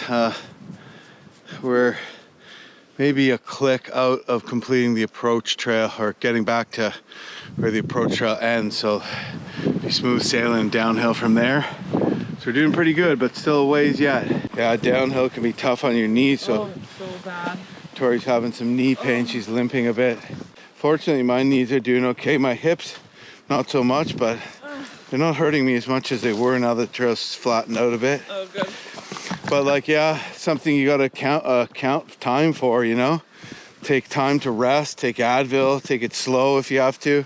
Cry. Time to cry. And yeah, we were complaining that the approach trail was a little too manicured. Didn't feel wild enough. Well, now we're gonna be happy to be back on that because it's pretty smooth sailing and downhill. So getting there though, but a solid kilometer out and some rugged terrain to go through yet. And there is a moose. Right, huh? Is it huge or just me? They're all huge. I know, but like, look how far it is. That looks huge. That's the same moose that was in front of the bridge that these guys spooked. I saw it from way up the mountain in front of the bridge. I wasn't sure if it was a moose, but then I went around a corner and that thing I thought might have been a moose was gone. Well, sure enough, likely the same one. Just on the hill, big moose. Anyways, we gotta be careful because they can be aggressive in the rut, and the rut is late this year, as we know all too well. So just be careful. It doesn't mean that they're gonna 100% attack you, but it can be sketchy. We are pretty much down into the valley now. Made our descent. Still gotta go down a ways till we get to the trailhead. But I think it's safe to say the challenging downhill part is over. The most challenging downhill part is over, so that feels good. But wow, sick hike, guys. So beautiful. Wildlife too. We're seeing wildlife, moose, caribou every day out here. It's really special. But yeah, big old moose is just hiding behind some bushes there. We might get another look at him. Looks like a big bull, but you know, it's way up high. They all look big, right? So tough to tell, but it's a moose. Oh yeah, big bull. Big bull. Caribou right there. And we got a moose right here. The wind is making it hard for me to film, to say the least. That was awesome. You see the f***ing size of that? Holy f***. Well, North's just reading up on the plaques there. Checking that out, yeah. Oh, North reads French. Well, we made it back to the end of the approach trail, which means that we're probably gonna live. These kids are doing all right. Good job, Huddy, good job. Good job, Wes. Really cool last stretch there, watching a moose and a caribou at the same time, amazing. But we still have 4K to go, but unfortunately a much more kind of protected and maintained trail, so you did it. Who did you think was coming through here to steal our peanut butter, crying out loud? I cached the peanut butter before we climbed up the mountain, and apparently I put it too deep down some rabbit hole or something. Oh my god. Let's get out of here. It's windy. Yeah.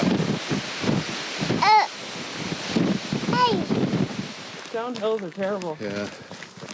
These are great. A nice gradual, but steep downhill stuff. Oh. Back on the approach trail. And in good time too, eh, hon? It's only 4:30. So it's 4:30 now. We started walking at what time? 8:20. 8:20 we started walking. So we're gonna get out there well before dark. Well before dark. Yeah, that's good. We brought headlamps and extra batteries and stuff like that just in case. But looks like we're not gonna have to use them. Knock on wood, but looks like we'll be okay.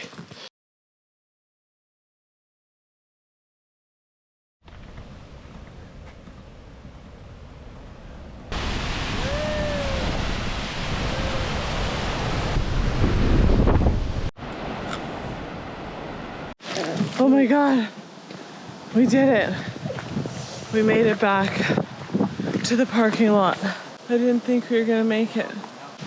We did it! High five, honey. Yes. All right. High five. You're pretty happy. You didn't have to do any walking. You climbed up the mountain. Wesley, we did it. High five. Yay! Good high five, my love. It's awesome day. Oh, yeah. Well, we finished. Kept a nice dry base layer down at the truck. Cold beer, celebratory beer down at the truck.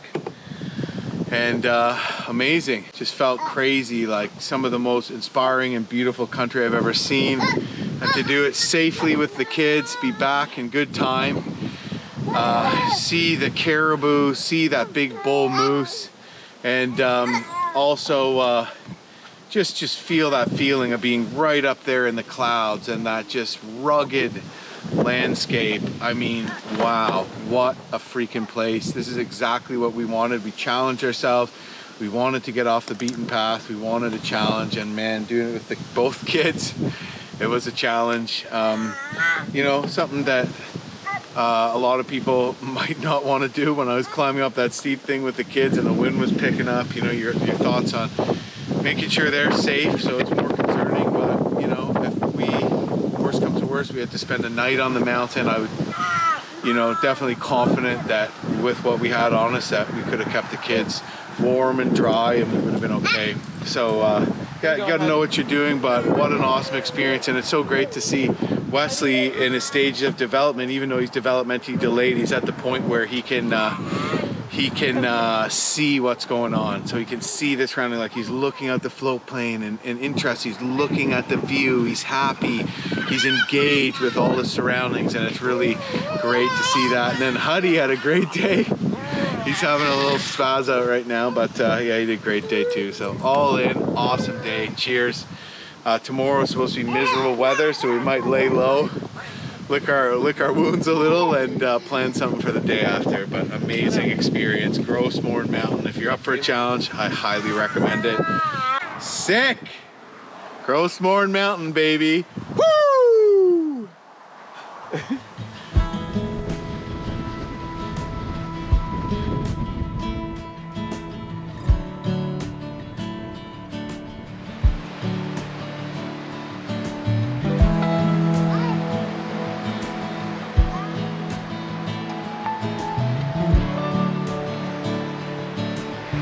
Look at that, Heidi, huh?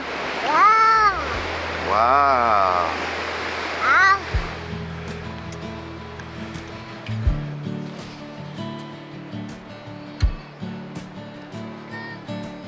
Well, here we are at Green Point in Gros Morne National Park. We've been camping out here for 5 days, doing just awesome hikes in the area. We checked out the tablelands, which was amazing, very barren country. We climbed Gros Morne Mountain, which was one of the best hikes I've ever done in my life. We went in to see an inland fjord, which was jaw-dropping, and we did a big coastal hike here too. Not a big one, but kind of a rainy day coastal hike just right off of our campsite here, which was awesome too. But today we're packing up and moving on. We're gonna head south back to around where the tablelands are in Gros Morne Park, and we're gonna check out an area called Trout Creek.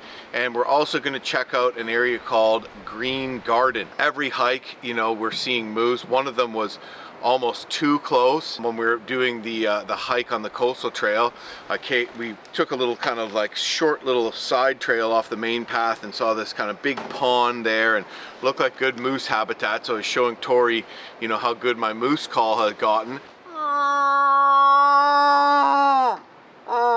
Then we walked out a bit, and then I did another call in another spot, and sure enough, when we came back by that way, there's a big bull moose on the trail, and that can be a little scary because bull moose, when they're in the rut, are probably the most dangerous animal in the bush around here. But luckily, it didn't really want to have anything to do with us, and it saw us and kind of trotted on its way, and we didn't manage to capture it on film, in part because I was like, the camera's in my bag. I'm like, Tori, get the camera, but she was like terrified. Everything's way scarier when you have the kids with you because you just care about their safety so much. So that was amazing. Then we saw 3 caribou when we did the Tablelands hike. Even one we managed to get fairly close to. Super cool. And then we saw a big bull caribou and a bull moose, both at the same time, just off either side of the trail, right at the end of the approach trail when we climbed Gros Morne Mountain. So we came down off the mountain, and wow, what a great hike that was. How could it be any better? Boom, there's a moose. Let's go get a closer look at that moose. Oh, look, a caribou over there. So super cool watching both of those things. extremely windy, so it was hard to even film them because I was about to blow over. And just the views from on top of Gros Morne Mountain were absolutely spectacular. We're talking about just shots of high perched alpine lakes with waterfalls trickling down, deep valleys with lakes way down there, views out to the ocean, enormous jagged cliffs, over a 500-meter climb up a very, very steep, I don't know what angle it was, but a scree slope after the 4-kilometer approach trail. And Tori and I almost felt like, man, is this crazy bringing our kids up here, especially because of the wind. And once we got up on top of that, the wind was very, very strong, unsettling, really. I almost had to walk, you know, if I was walking that way, I almost had to point my head this way and walk sideways just so it wouldn't blow me over. And it was almost hard to breathe when it was that windy. So that was crazy, but you know, you got to be prepared for that. The area is known for wind. You are climbing a mountain. We hit the weather overall well. We didn't want to hang out on top in that weather. It's just unsettling for us, so we went down the back of the mountain and got into a less windy area. It got warm, it was beautiful, and we stopped where there's a little backcountry campsite there for lunch, and then enjoyed the rest of the trek, which kind of went on a side hill, you know, big views of the valley. Just I can go on and on how amazing that hike was, but it was extremely hard. Today's adventure is not going to be as challenging as, you know, climbing a mountain as part of a 17K kilometer trek. We're hopefully going to do 2 shorter treks today. One is 9K, but I don't think we have those elevation gains, you know, scrambling up enormous scree cliffs basically. So I'm really excited because this is supposed to be a very beautiful area of the park. So, I mean, how could anything be better than what we've already seen? I don't know, but I wouldn't doubt if it is, because this park just keeps, you know, impressing me again and again. Anyways, just getting the final things packed up here. We were stayed put here at this campsite for 5 days, so a lot of things to kind of gather up, get ready, repack, etc., etc. But we got the kids in the truck. We're gonna just close up. We're gonna re-hitch up our trailer, and we're gonna drive south. And the reason we're packing up camp is because that's an hour drive from where we're camped now, so it doesn't really make sense to double all the way back an hour just for tonight and to grab our trailer. And you know what, we're starting to want to change a pace anyways. This is the only campground in Gros Morne Park that's open in the off season. There's only been one other person camped here. On the other side with the plug-in sites, there was one other person there for a brief moment, so we've had the place pretty much to ourselves. But yeah, so we're gonna be camping, I guess, outside of the park on a private campground or just at the side of the road today. So yeah, we're gonna basically shovel some food into Wesley and Huddy, hook up the trailer, and be on our way. But another awesome hike ahead. Oh, wasn't recording. Stop Just it. kidding, just kidding. Go on, North. Let's go. Good boy.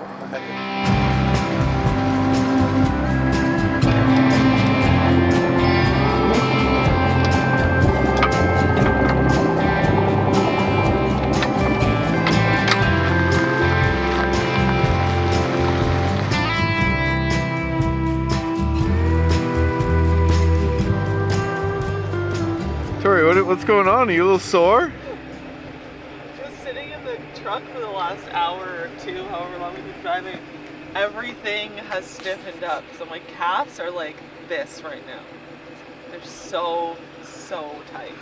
Are you gonna be able to do the hike today, hon? I'm sure once I warm up, I'll be okay, but I'm pretty sore. Oh my God, honey. Rose hips. These are a wild edible. The flower grows out of here, and when the flower falls off, you're left with this. The skin is edible. The seeds are edible too, but they're hard. They can break your teeth, so they need to be ground up. But the skin out of this is really tasty, makes a good jam, all kinds of stuff. And the seeds are all in here too. So just a wild rose plant here. Tons of them around here. Look over here. Wild rose, and then they leave you with delicious edible rose hips.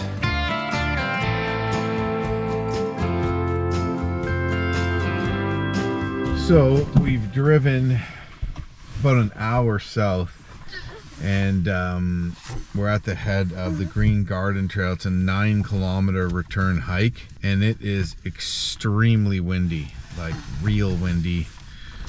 I mean, not crazy, but you know, it's over 60 km/h gusts and it's cold. So we're just bundling the kids, and we've just been kind of like waiting, hoping that it kind of dies down a bit. But I don't think it's going to, and we're gonna regret it if we bail. So I think we're just gonna go for it. Huddy looks like, you know, he wouldn't mind burning off a little energy and seeing some sights. What do you think, Huddy? What are your thoughts, Huddy? Hi. We saw another couple hikers pull up in their vehicle, jump out, throw backpacks on, and go. That's what it's like when you don't have kids. Anyways, I think we're gonna start moving here. Well, we're doing it, kind of, not yet. Super slow start, but I don't know, I don't think the weather's getting any better here, so we're just gonna go for it, and you know, we'll warm up when we start walking. We got a 9-kilometer return trek here that goes right to the coast. Green Garden Trail, it's called. It's supposed to be really beautiful. So yeah, we're just gonna give her. Kids are super bundled. They got their windbreakers on. No rain in the forecast, so I think we'll be okay. It might destroy the fun of it all a little, but I think after we get past this hill here, we might be out of the wind for a bit anyway. So yeah. Last day here, we want to make the best of it. We considered honestly bailing because of the wind. Honey, you're good, bud. But I think we'll be okay. What do you think, Wes? It's windy, huh, bud? Here we go. A guy came up to us and said that he bailed his wife. They're like, oh, we're local, whatever. We'll come back and do it another time. Too windy. So, you know, if we make it in there and it's just too much, if we make it in like a kilometer, it's too much, we'll turn back, or, you know, but I think we'll start warming up. And the kids are super bundled. Me and Tori can't go that warm, or else we'll start to, if we go that warm, we're going to start to sweat too much, and then when we stop, it'll be worse. So.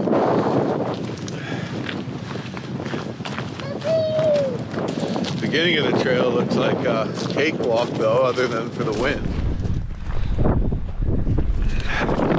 Well, we're doing it.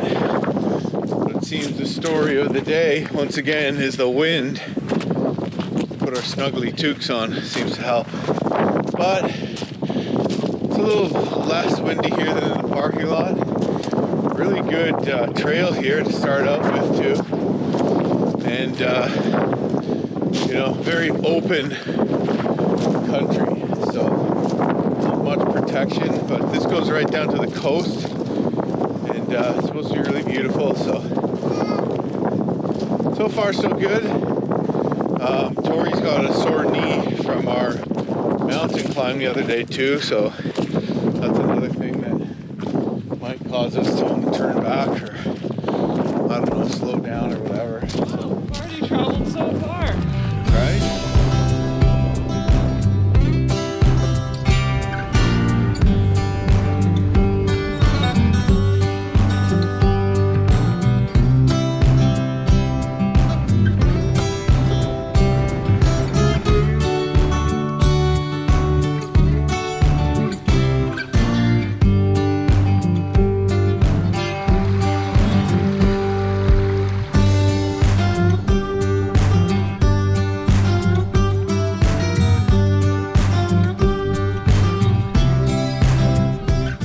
Genuinely concerned. Her what is it, your calf or your knee?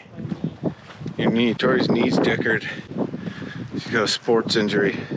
I'm trying to assess the situation here. So I see it goes down, and then I see it up on this hill, it goes up, and then I don't see it from there. How bad is your knee, be honest? Like I said, it comes in waves, but it's mostly the downhill, and we're doing a lot of downhill right now. I feel like if I had a tensor on it, or like some sort of compression thing on it, it might feel better, you know?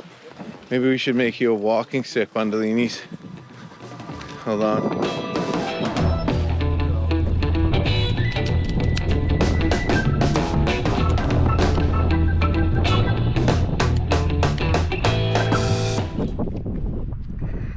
Using my cold steel 4-max folding knife. Super robust folding knife. Really portable, not too heavy, super strong steel, and you can just like chop down saplings with it. It's awesome. So came in handy. Is that gonna help, huh? We'll see, yeah. How bad is it hurting right now? Right now it's fine. Yeah, okay. All right. This is the biggest downhill part, maybe.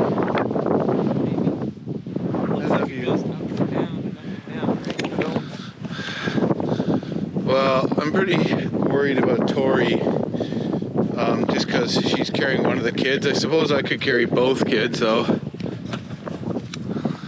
But yeah, I'm pretty worried about her. But I'm just worried that this is gonna take us forever.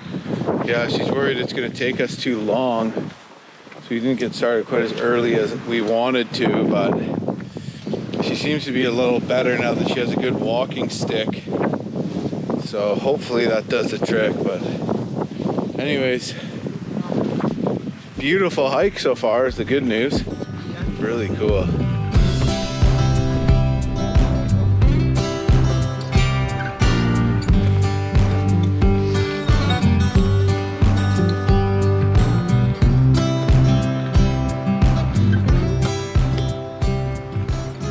Caribou around here somewhere, eh? Maybe down in that valley. Well, we've come down a ways in elevation.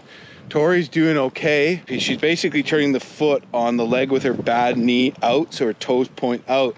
I'm walking down with that foot sideways when we go downhill, and it's better. She's got to take it slow though, but she's okay on the flats and uphill, so I think she's gonna make it. How you doing, hon? I really enjoy the uphills, believe it or not. Yeah, I bet. We're almost at the coast. Nice and blocked by this mountain too so far. But I'm sure it'll be windy when we get down there. Yeah. But anyways, I feel like the parking lot and the trailhead is a lot higher than the ocean, which means there's going to be more downhill on the way here. Yeah. Right?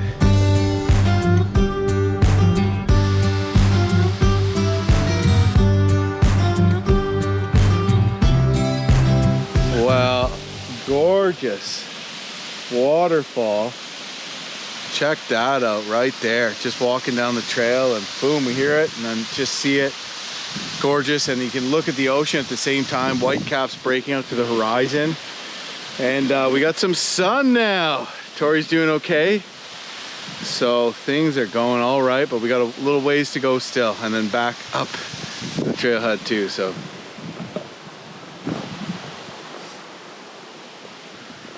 A little lunch break.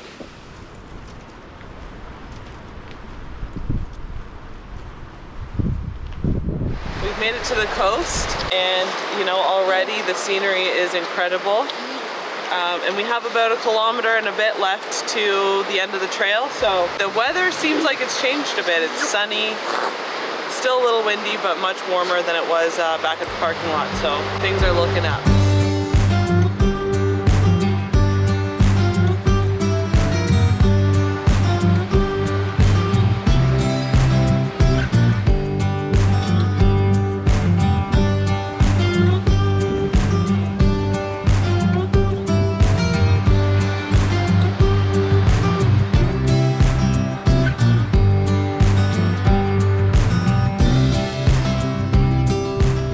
Wow, this is incredible. The trail just goes along an amazing stretch of coastline here, just absolutely breathtaking.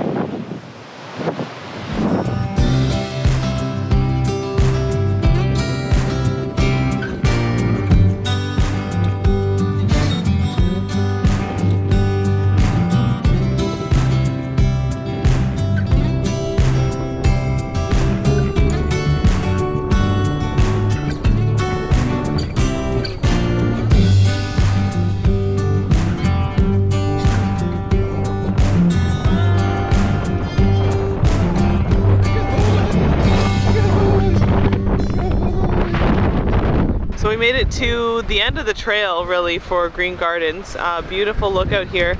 You have a couple of options from here. You can continue north on the trail towards Steve's Cove. Apparently it's a really beautiful view. Or you can head down the really steep and long set of stairs here to the beach. If you go down to the beach, if you go north at low tide, there's a cave. And if you go south along the beach and scramble up a bit, you can see a small set of waterfalls. Unfortunately, my knee is just way too sore to do either. We walked north on the trail a little bit, but it was really muddy and slippery, which was hurting my knee more. So I think we've come to the end of the trail here, so because of my knee. But we did pretty good, made it all the way in at least. Beautiful, beautiful views here. Super windy still, but I think we're gonna head back to the car now. Yeah, you can't do everything. That was great. You can't do everything. I have to accept that I can't do everything. I mean, I made it in here. There was a point earlier on in the trail I really thought I would have to turn back. My knee was really sore. It's gonna be uphill from this point on back to the truck, so I'll be able to move a lot faster. Yeah, so we're turning back. We made it most of the way. Would have been nice to check out the beach, just to get down there and look at the cliffs, get a different perspective of this gorgeous stretch of coastline. You know, Tori was explaining that there is you can climb up a bit and see some waterfalls, small waterfalls. At this time of year, there'd probably be hardly any flow in it. And then what would be really cool if you came here at low tide. Right now the tide is in, but if you came at low tide, you could walk one way and find some sea caves. How cool is that? But we can't do that either. And just like, it's amazing that Tori even made it this far. It's honestly pretty much trying to talk her out of even continuing on. So you can't do everything. But one thing would be cool, come to here, camp here, wait for low tide, check out the sea caves, spend the night, walk back, something like that. By the time we get out here back to the truck, it'll probably be pushing 5. So we're probably gonna camp somewhere around Trout River, find a little campground. There's no park campgrounds open at this time of year, so we might find a private one or just find some back road we can pull off in. I'm not sure yet. And then head down to Port Basque tomorrow, and then our ferry's leaving the next day. So yeah, our time in Gros Morne National Park is coming to an end, sadly. It's been amazing. And our time in Newfoundland is also coming to an end, but we're excited for the ferry and for that experience too. Whew. Look how far we've come up from the ocean, but over there.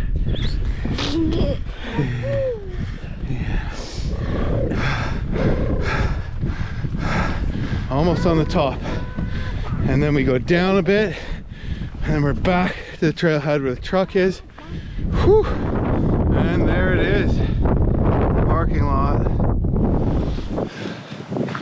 There we go, baby. There is the Silverado. What do you got to say? We did it. I didn't think I was gonna make it, but we did it.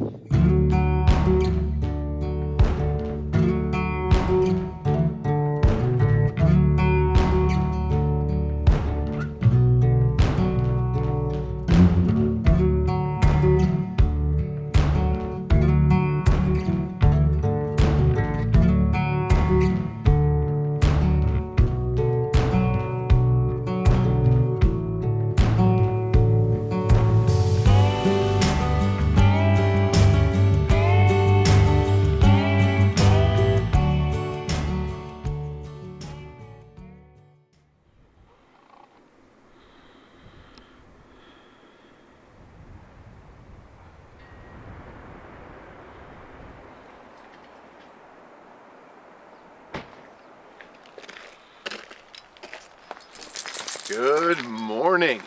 Here we are in Port Basque, Newfoundland, and we found a little trailer park. Pretty much the only ones here other than one other trailer. It's occupied by people who lost their entire home in the storm. Noticed some destruction, but a lot of it's been cleaned up.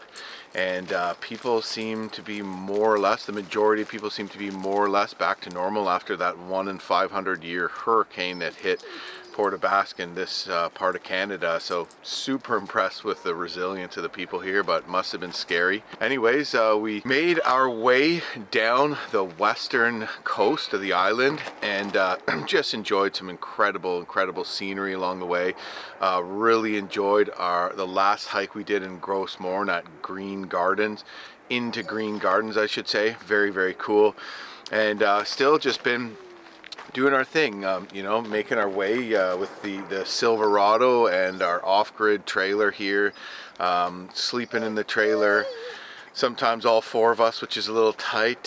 Sometimes one of us on the rooftop tent. Last night we just pitched our regular camping tent and Dad slept in there. Had a really good sleep, and it's very mild today, like shockingly mild. Serious layer of dew on everything this morning.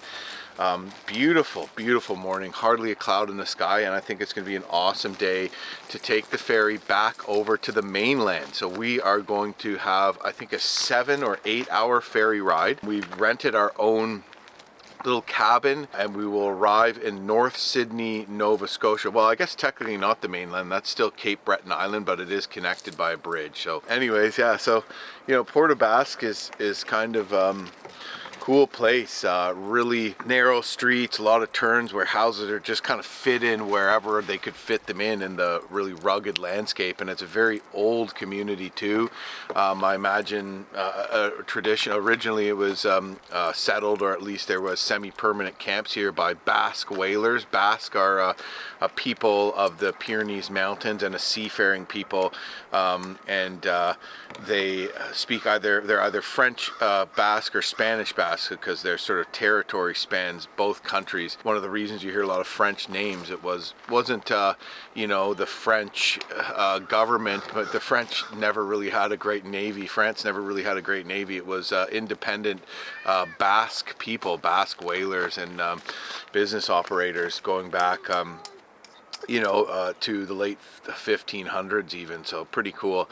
And they actually found a historic site here when the hurricane hit. It washed out a nice walking trail and uncovered what was some sort of old semi-permanent settlement from quite some time ago. So looking forward to hearing some more information about that. If anything interesting can come out of the hurricane, that's probably about it. Yeah, looking forward to checking out this ferry and moving on to the next part of our adventure, but it's really coming to an end.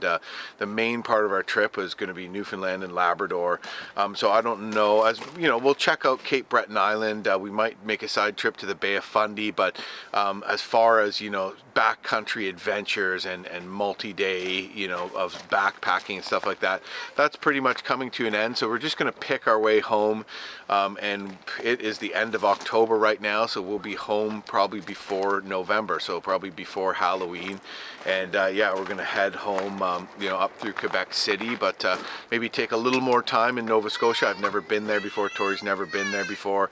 You know, find places to just more or less camp off the road, and a couple spots there, and maybe, you know, see a few sites that are accessible, and looking forward to that. But you know, we're also, it's been a long time, so part of us are feeling a little homesick, but we also don't want to, so we do want to get home, but we also are super excited to be where we are, to see Nova Scotia, and we don't want to just blast through it. So got the kids in the truck and we are ready to hit the road. So Baird family will be leaving Newfoundland in a couple hours. Sad to leave, but we're already talking about our next adventure here. You know, maybe I'll be back next year, maybe in a couple years, but definitely will not be our last time here.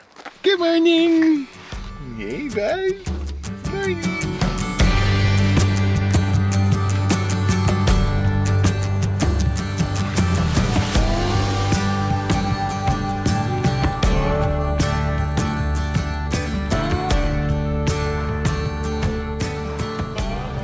Exciting, honey. Are you excited? Feels like an underground garage. Yeah, it does. Hi there. How are you? Good. How are We are well, thank you. Yeah, he's not in his car seat. He drove here. He probably should get a ticket of some kind.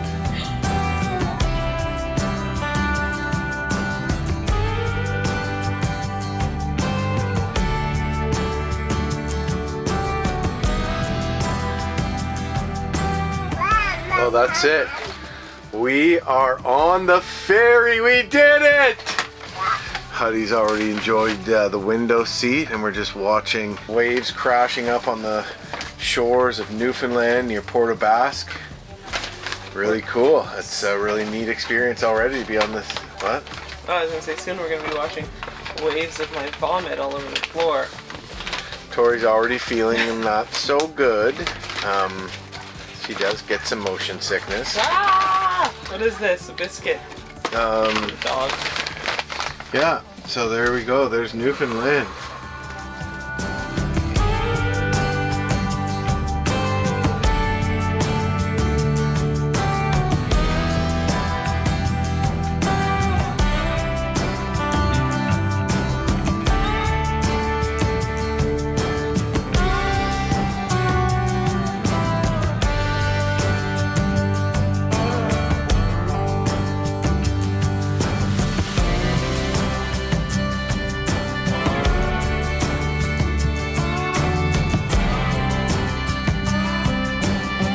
Well, there it is, folks. Nova Scotia. This is North Sydney. Should be pulling into port in the coming minutes.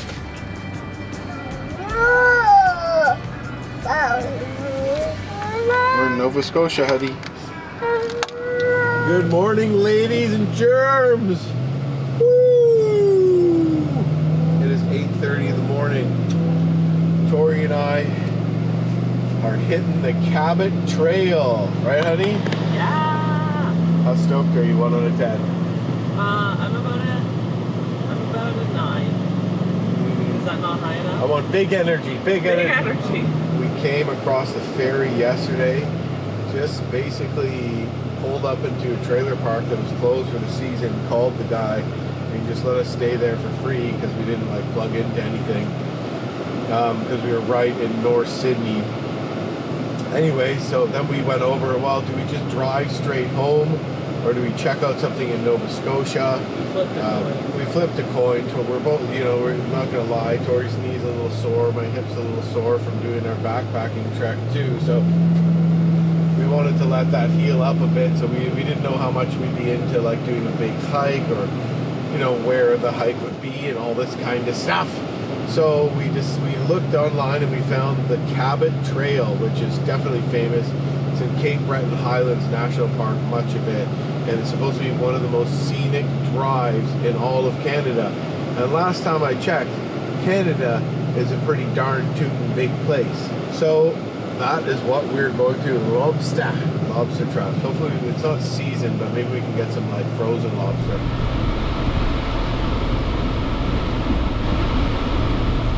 This is fun, eh? A ferry? Already having fun. High five.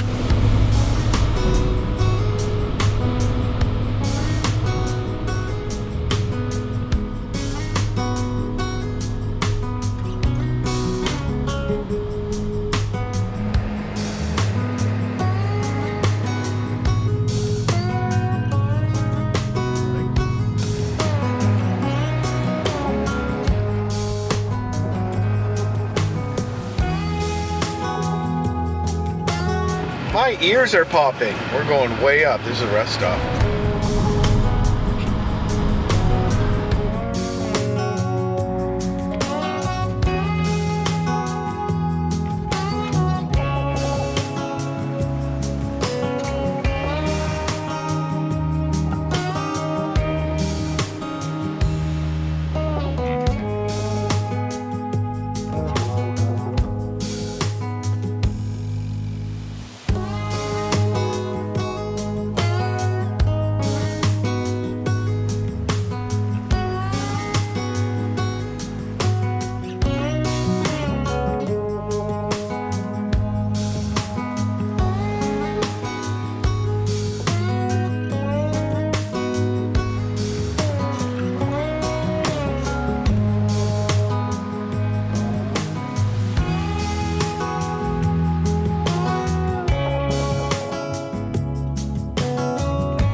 So far so good. The Cabot Trail has been pretty beautiful. Still got a ways to go. A lot of it cuts through Cape Breton Highlands National Park. So we're talking about what they say is one of the most scenic drives in Canada, and Tori and I were on the fence whether we should do it, you know, spend the money just on gas and extra time getting home later, but we're already super glad we did it because we've seen some beautiful views already. Kids are enjoying it. Huddy's sleeping. They're both looking out the window. We're just taking some, you know, quick stops at the lookouts. We're not doing any hiking or spending time in here, but we're just basically extending our road trip to take us through a beautiful area. So yeah, more or less, we're just kind of cruising along here. We'll take a little side road off to some, you know, small little town in a cove, or, you know, we'll pull over at the lookouts and just take in the views and jump back in the truck and keep going. Now that we're up higher, there's less fall colors, just a higher elevation. It's a little colder and most of the leaves are off the trees, and then as we get down, there's more beautiful fall colors. So yeah, pretty awesome. I can tell there's a lot more kind of tourism through some of this route in the summer months, as with most places in Canada, but we're both really glad we decided to do this.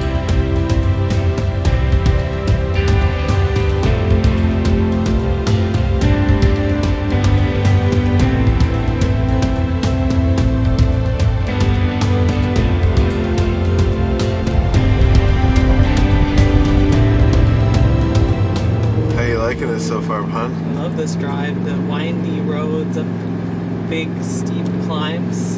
Where are we going? Around this hill here, we're on the other side of it.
Like that is it for the Cabot Trail. Really beautiful drive there, out of our way, but worth it, super relaxing. We're glad that we did that, and now it's basically time to make our way back home. So you know, I don't know how hard we're going to push, but we're not going to be taking the kind of time we did on the way here. So, you know, you can more or less say our trip's coming to an end, although we're solid 20 hours from our home in Mattawa, Ontario. Gonna enjoy the drive here through the Maritime for sure, and through New Brunswick, and enjoy the sights. But yeah, as far as the, you know, grander scale adventure goes, unfortunately, I think it's just a wrap.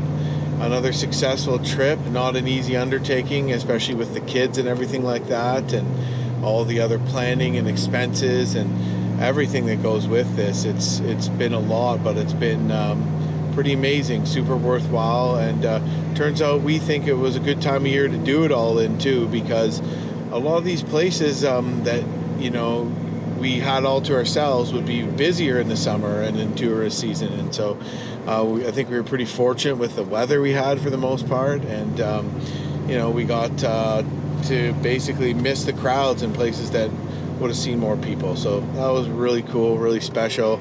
All in, Newfoundland is just amazing, you know, to put it lightly. Really, really cool to experience the moose hunt, to experience Gros Morne and that beautiful western coast, which is, you know, known to be an absolutely beautiful place, relatively accessible because there is a road there, and you know, I heard it was special, and I heard right. It was amazing. Definitely will go back there again sometime soon. So yeah, looking forward to getting home. It's been a long time that we've been on the road, so definitely looking forward. It'll be good to get home, but it's bittersweet. I'm sad that it's coming to an end, but I'm definitely looking forward to getting home. I also don't want to rush too much through Nova Scotia and New Brunswick because I haven't been here before. I don't think you have either. No. So it would be nice to do a little bit of sightseeing. Can't really ask for more than what we've experienced. I think all in, the trip has been a huge success.